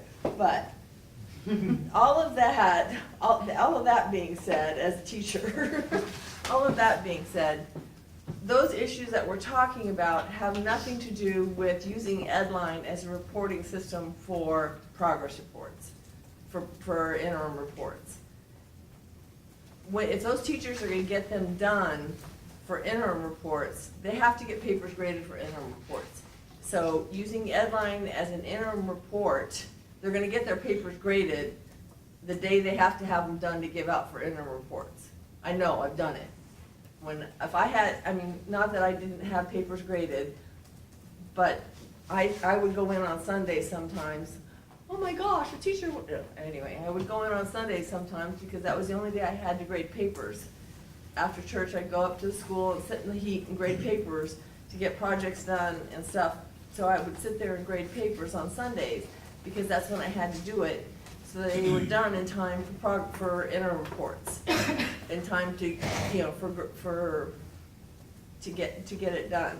So you get it done when you have to get it done, is what I'm saying. So if they have to be done on Tuesday, if I have to go in on Sunday to get them done, that's when I would do it.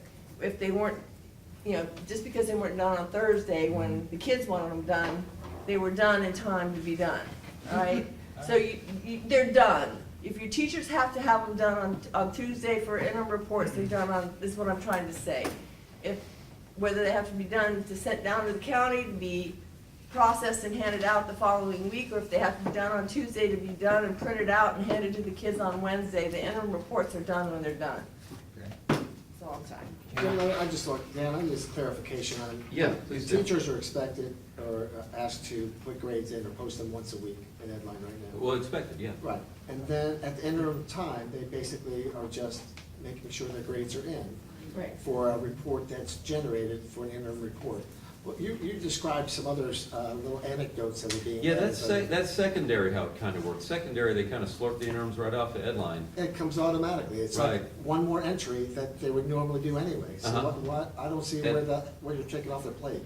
Well, it might be more an elementary issue. Elementary, Oh. they have to generate a whole freaking report card. Secondary doesn't. Yeah, secondary doesn't. I Why mean, is they're that? writing, It's they're another writing Why is it just an paragraphs. entry? Okay, let's hear They're it doing from our, paragraphs. why is that? Elementary, help me out. They're also doing, I have character. Yeah, yes. Stephanie, say something. As far as putting your grades on Edline every week, I mean, to me, personally, I didn't do it every week. But bi-weekly wouldn't seem to be too, I mean, because of the time constraint. I mean, it's time consuming to make sure you put it in there every week. Bi-weekly, I don't see why not. as far as usage, are the parents, is there any report that tells us a percentage of usage Edline on the other end? Is there a parent usage percentage rate? Parents that, I mean, because I know with about 5% of my parents check their child's grade. And I appreciated those parents because they would be like, you know, my check and balance. If I'm data entering, if I accidentally put in a 50 where I intended to put in a 90, they would go back, they would call me and say, hey, well, why did my kid get a 50 in this one? And you sent home on the paper that it was a 90. That's a check and balance system. That wouldn't seem unreasonable to me. The other part is the interim reports are another report card. We have to write comments on, and the data entry on there as well. Why? That's the way the system works. That's just how we're That's how supposed it to do comes it. out for elementary. Do we have And to do also, that? the ex-ed folks have to give a report. Oh, yeah. Based on that, I For agree about every that. resource, speech, About the goals. language Oh, impaired. so Gifted. Yeah, oh, yeah, Yes. Exceed has to give one every 4.5 weeks, no matter what. No. Even on my kindergartners, 4.5 weeks, man. All right, my folks are saying we need to talk to Lynn Spadaccini. You know. we need to You're find- doing some work. we You're don't- doing some work on him? What, elementary? She's director of She's elementary? director of elementary ed. You know what, you're talking to a bunch of secondary folks. I know we've got Barry and Lynn here. But I want to find out before we just leap off into the wild blue yonder here that, you know, there's not any, why we're doing comments in elementary and why we're not doing them in secondary. I don't know why we don't do them in Well, now, secondary. don't go down, don't go. Oh, I know, that's what I'm saying. You know why, Jim? Put the worms You back know in the why. can. Well, why? Because, You have number, hundreds- you okay, have how many students in- secondary report cards do you think actually get home? Well, I think whether all of they ours get are home or if you want not. to know the Yeah, truth. that's That's not why why they're they're electronic. The Edgewood principal, he says they go home, yeah. Yes, we they know do, do. and They're it still does vary from posted school to school as far as electronically, though. participation. But if they do it electronically, they all get home. Yes. It's a matter of whether they access them or not, or do Yeah, something with them. and that's what, when she was talking, I was thinking about that. When I grade papers or post to Edline, of course I post to everybody's, but the ones that I enjoy posting to, the ones that I post first are the ones that are of the parents that I know actually read Edline.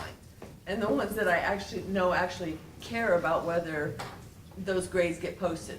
And there's maybe 10 or 15% of the students of the parents that actually read and check Edline because they comment to me. Jen, That was one of the points you're I wanted second- to make. You're elementary. Right, and it's another document on top of already having to report. And I mean, the interims were always done, and then Edline came along, and, you know, as a teacher, it is frustrating to sit down and do another data entry. However, the parent response, the people who actually use Edline, they love it, and it's Yeah. proven to be a valuable tool in that way. However, a lot of teachers feel frustrated with, you know, giving that time of sitting on a Sunday and getting it done only for, you know, this many parents to actually engage in checking it.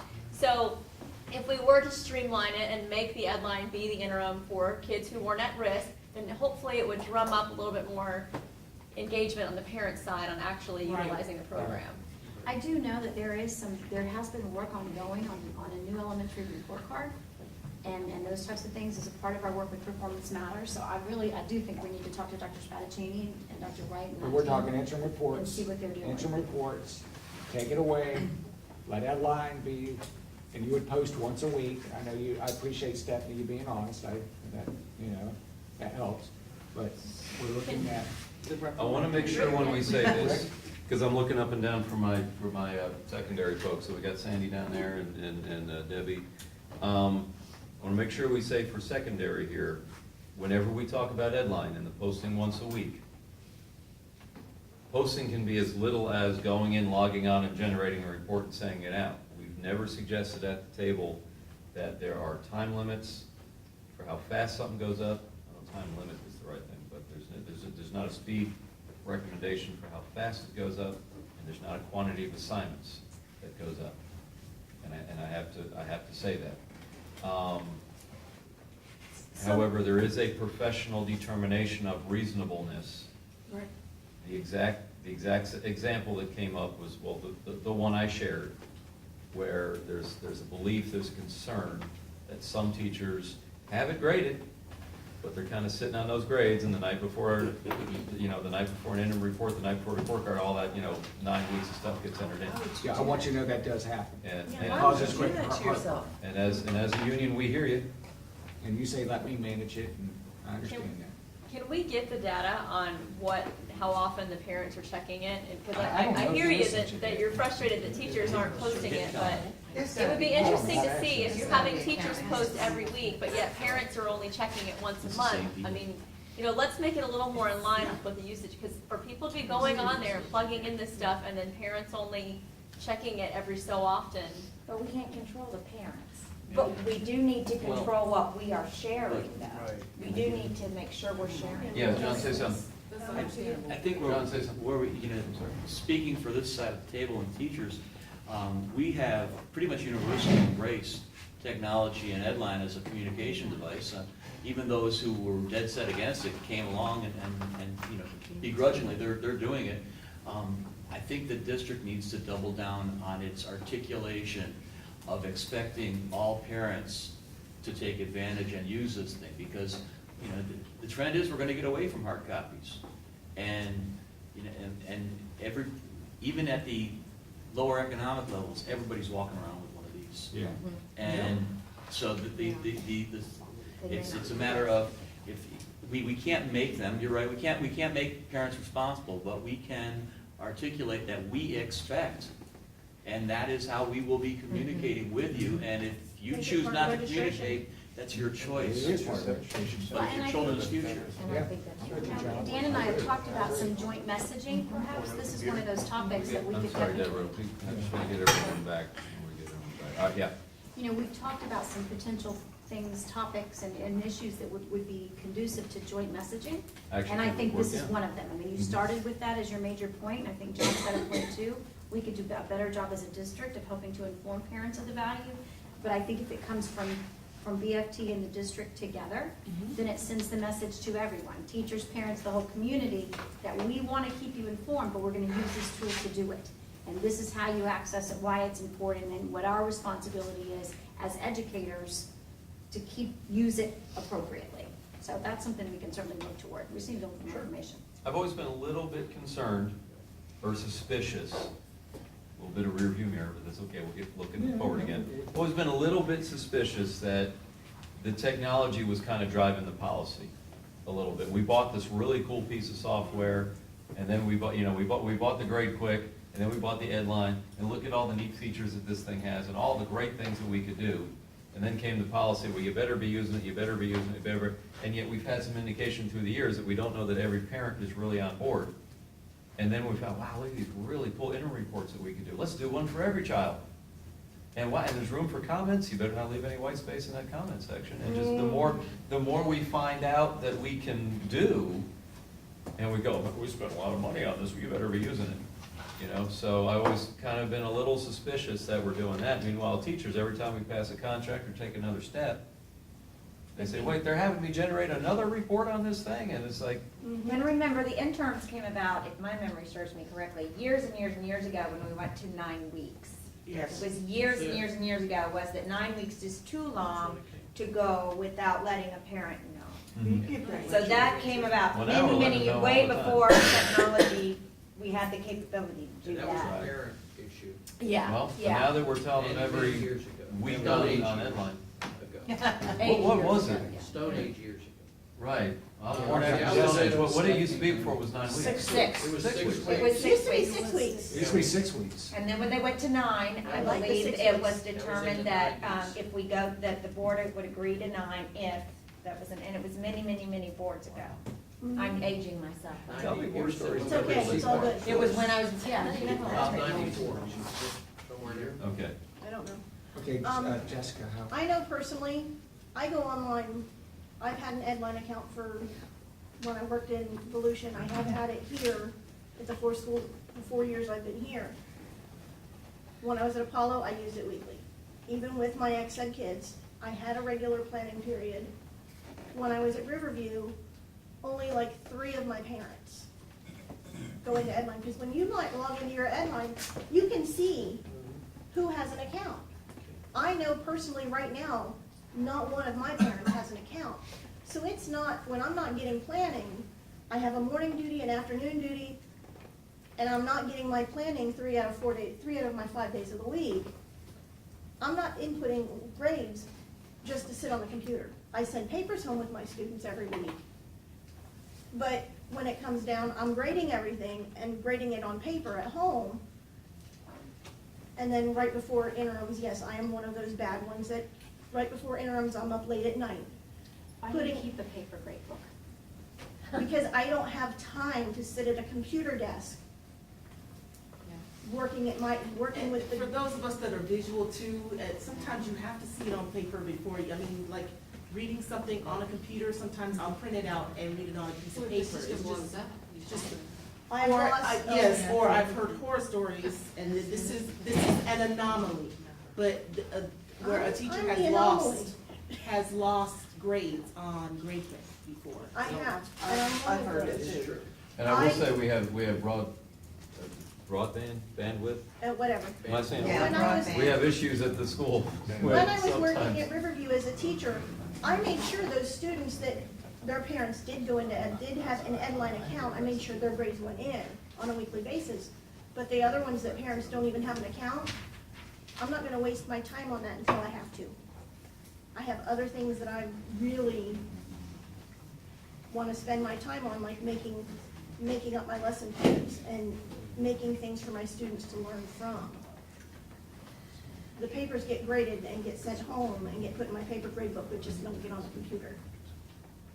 I mean, a dual system is hard, I It fully is. understand that. I just know it as a principal, when we converted to an electronic grade book, I stopped buying grade books.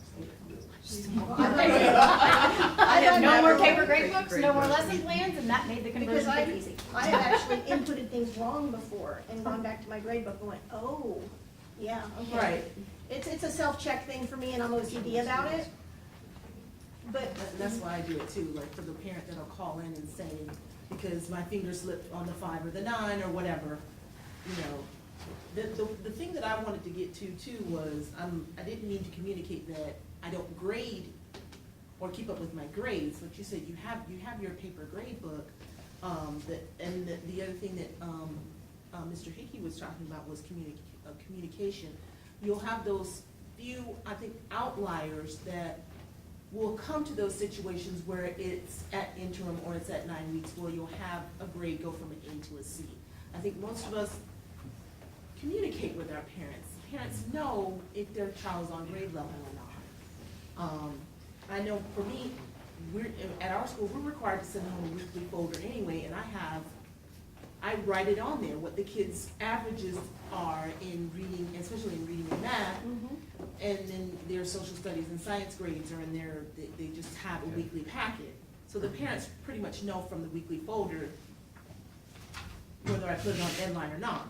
The other part is going back to with the dual communication. I don't know if you can make it mandatory, but this is just an example. When I used to work for Nokia, they wanted to go paperless on their payroll, like we did paperless payroll here. And there was a drop dead date. Okay, you're gonna get your online account and you need to know how to log onto your online account to get your payroll information. And if you don't have access to a computer at home, you can use the computers on site, which, you know, we've offered parents to come into the office and use, or come into our computer labs and use our computer labs to access Edline. And even offer them to, if you want to print a hard copy, you can print it right here on our printers. But there has to be some type of communication to say that parents need to use it because we need to go paperless. I mean, it's kind of a burden to print those out.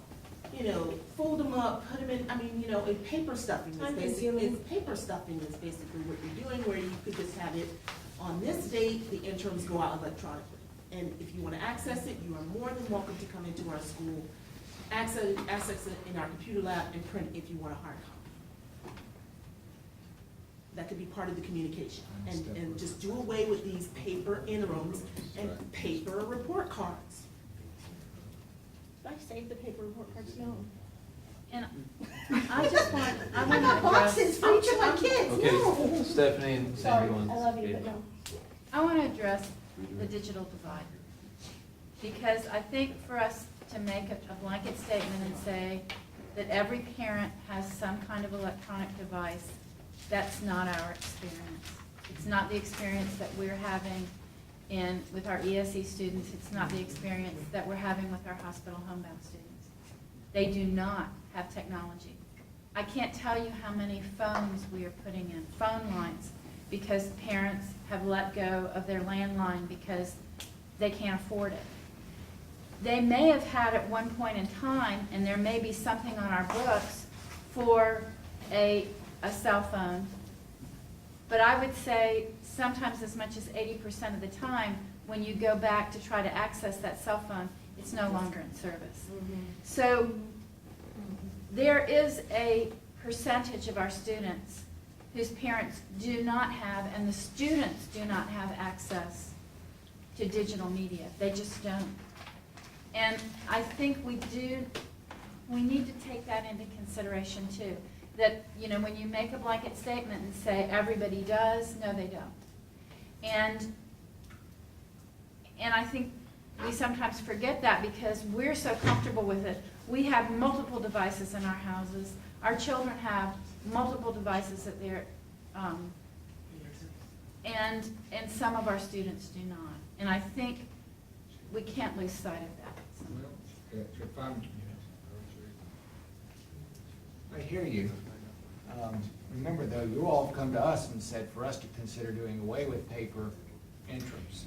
And that's not what If you're I'm. advocating that because now folks don't have technology. And that's then- not what I'm saying. What we're then- talking then about you're is wanting us not, to consider paper interims. not I know doing that's away not what with- you're wanting to do. but- not doing away with paper interims, but printing the copies that are part of Edline, not duplicating the process.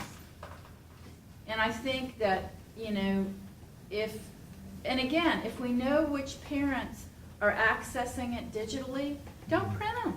Don't send those home. Only send them to the ones that we know are not going to access it. And that would save the district a lot of money. We know who's accessing it and who isn't.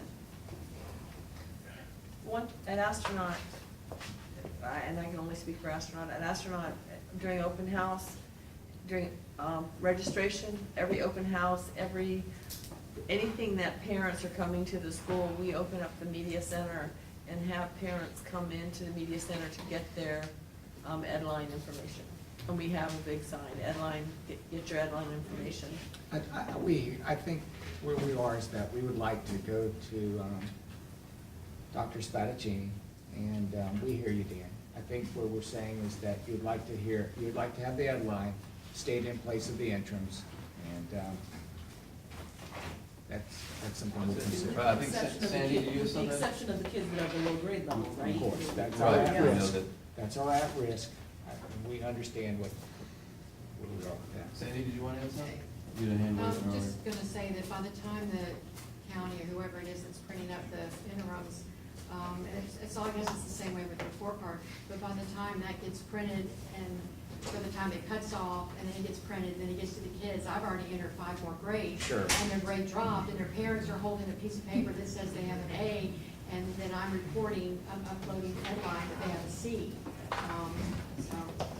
And that, you know, I've heard that issue. I don't want to, just because it's last comment, I don't want to discount that, because I've seen that happen. The grade's an always moving thing, and when you print the report to try to say, here's where you are, it's like reading yesterday's newspaper on the stock market, you know, just kind of, it changed since then. Okay, so you want to see if Dr. Spadaccini is available for, I'm gonna talk to Dr. Spadaccini. I understand. Yeah, Dr. Spadaccini, she's a doctor. so when did that happen? All right, good for her. She did that, what, 2 or 3 years ago? I'll talk to Dr. Spadaccini, find out why there have to be comments, look into the fact if we can just move to Edline, if that's something that we caucus on and can agree to. And I think that we can come back to you guys and give you some good news. And in fairness, without surprising you, I'm going to take some of those ideas that you had about how do we, the district concern is, that we're not falling too far behind on the grading. Right, right. I'm gonna put that out there to my members. We've got some email out there, and I'm gonna put some out there, and I'm gonna get a whole bunch of replies. I'm gonna sort, I know what they're. I'm gonna sort and filter and give you some comments. Because there's probably people watching and say, I got something to say about that. I know, I got So it. we're gonna hear from some people, and All right. we'll bring the coffee on July 9th, okay? Coffee and the snacks, you're bringing the snacks. I'm bringing the snacks and the coffee, but I'll bring more coffee. Dan's gonna bake. Dan's- We need Dan's- coffee. Oh. That's right, we need coffee. I'll bring the chocolate. We're we're gonna open up a coffee franchise, and, Right. a caffeine and a, In 20 minutes, I think I might be able to ask you guys to consider something, and then I know we're done, right? We've had a long day. do you wanna bring one up? Just one, yeah, I want to bring one more up. I got 15 more issues with that. Um, We can knock this out. Okay. Turns. If you'll go to page 2, Page 2. section F, it's at the bottom, second to the bottom, second to the Hold on, last, bottom of the I page. threw away that thing a long time ago. Here we go. Page 2. Section F, assignments and transfers. Uh-huh. Take a look at that last sentence. All right, just so everyone knows, because we got audience and news reporters and whatever else. All right, this goes down, this comes to a teacher that has to leave a school, involuntary transfer out of a school. And if they notice that their position is being advertised, they get, as the lingo says, it doesn't say it here, but just basically first rights of refusal. If they see their job come up posted, they get to contact the principal and say, by contract, I'd like to use this. Come back. Yeah. Right, and nobody hunts them down and tracks them down, it's up to the teacher to track the want ads and say they want it.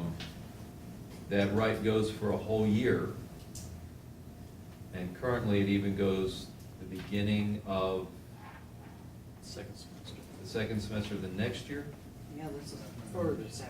provided. The the mid-year position transfer that we're becomes wanting great. to not. They get prior to the beginning of the next Keep it school year. simple. Okay, so if it happens over the summer, they get to go back. That's right. Our current language allows that if that position becomes open all the way through winter break,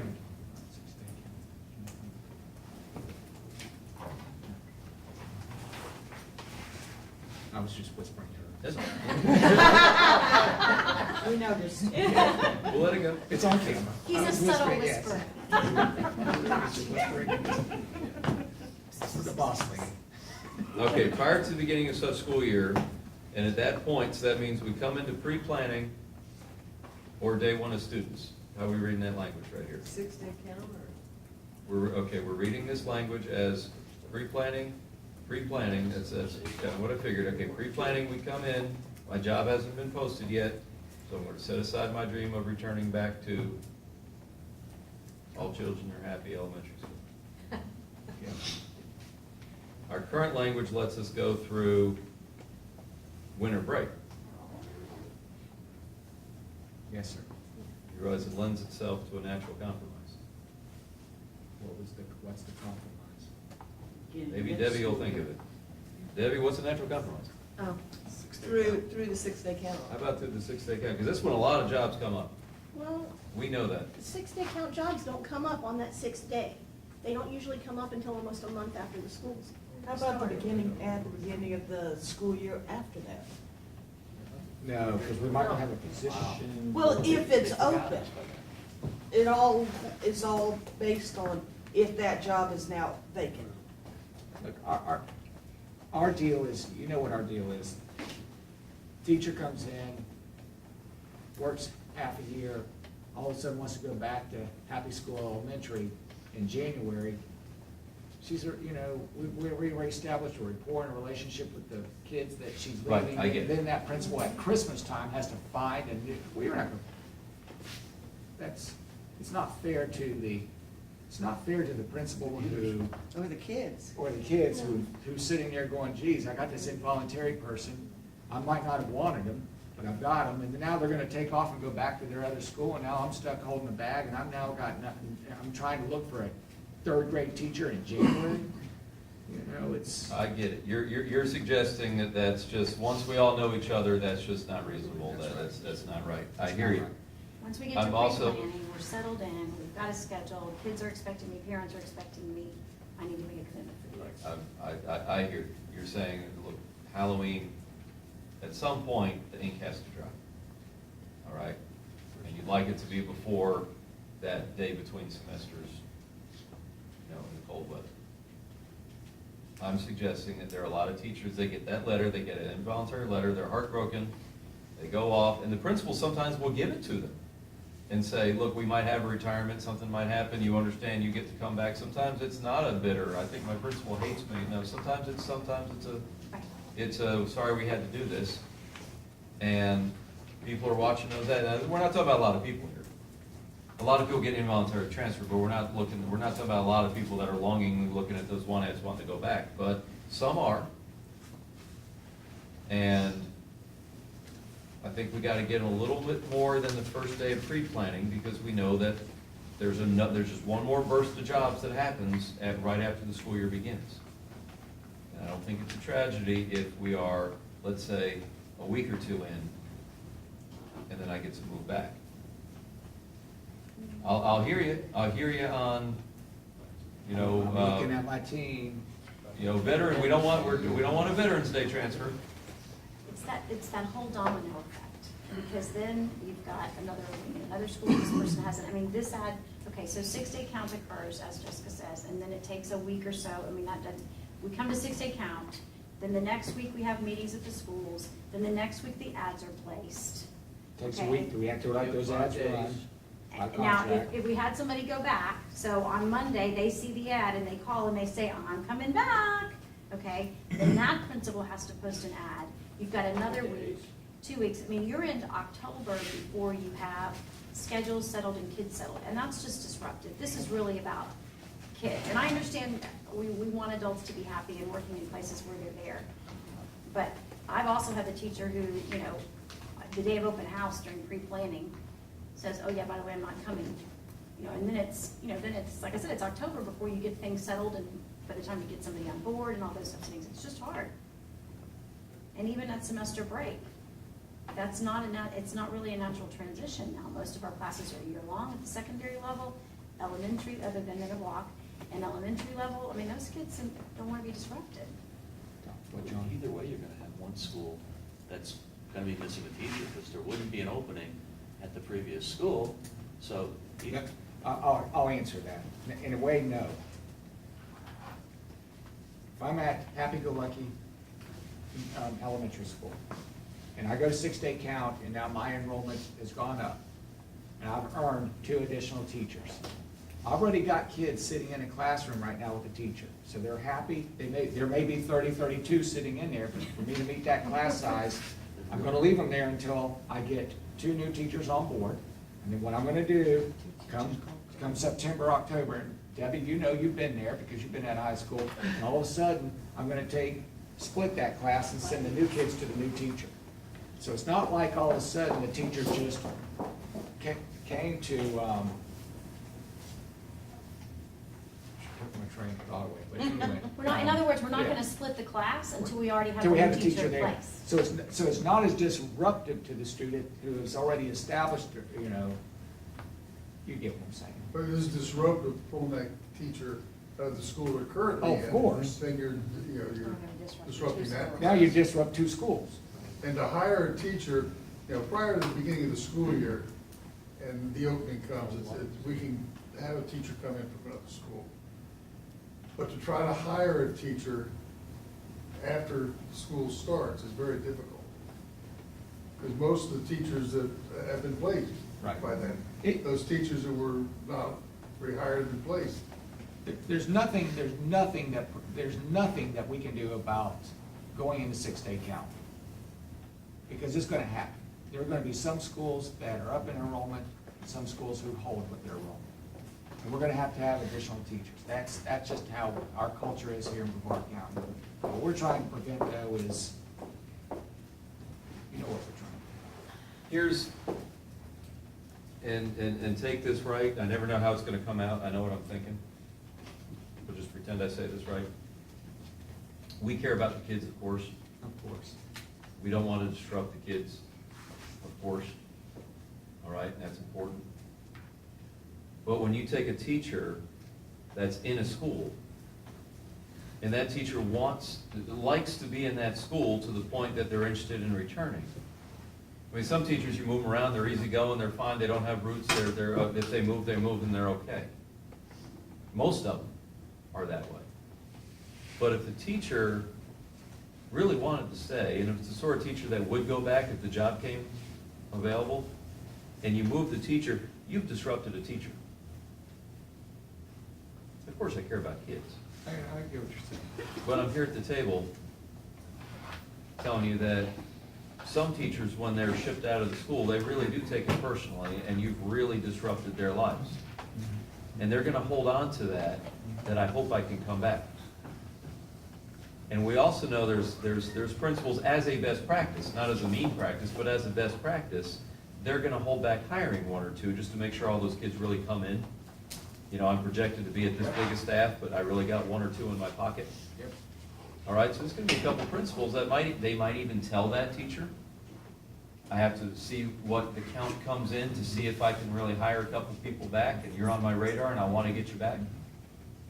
Or there might be some principals that might say, what's the contract say? I just gotta make it to the first day of pre-planning, now I can open up those jobs. And I don't have to deal with, you know, the old witch that I got rid of. You've got both scenarios. And so, I think somewhere there's room for compromise, that if my position really is created back there, and I have to, because this is opening up the door, that I'll see during pre-planning, my job is advertised, and all that had to happen is my principal just had to hold his breath until day 2 of pre-planning to advertise my old job. So you would consider this language if we brought it back and it said something about 6-day count? Something about and I'll tell you this, by 6-day count, a principal can count by 6-day count, principal can count by first day count, and know if they're gonna have more allocations. I know there's a formal process you go before, you walk up, you kiss the ring, you back up out of the room. I mean, I know that I know there's a process to getting your allocations after 6-day count, but we have contract language in place. The principal knows by the 2nd, 3rd day of students that, oh, I'm gonna be able to bring in a few more, and you can make those things happen even without posting. If we have a contractual obligation to teachers to put them into school. So what if we said Labor Day? Which one is that?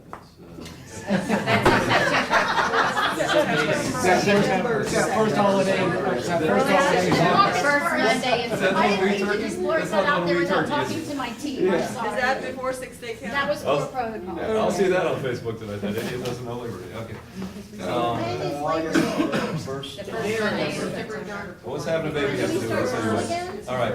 Later, so it'd be I about think we're 3 getting weeks tired, later. so I apologize to my Instead team. of, It's first day in September this year. It's the first Day in Monday. September. So that's a First, whole month. first 2 weeks of school. Yeah. First 2 weeks of school. I give you Arbor Day. No, Labor Day. Veterans Day. That's 2 weeks of school though.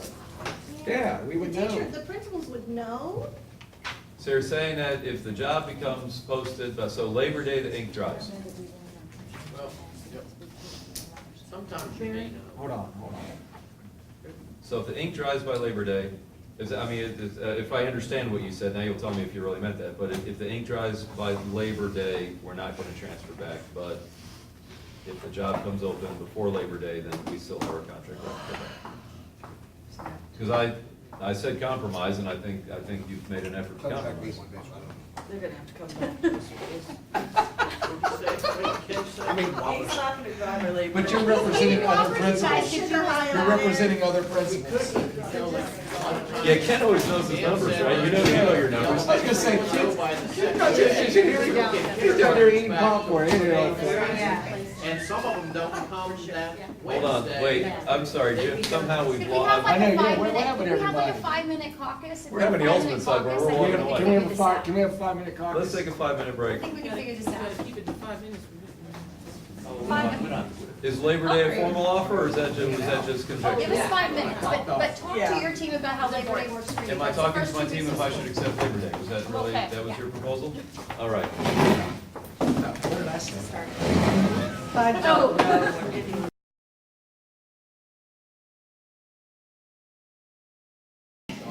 All right, You can go half an hour for your count time. All right, I would,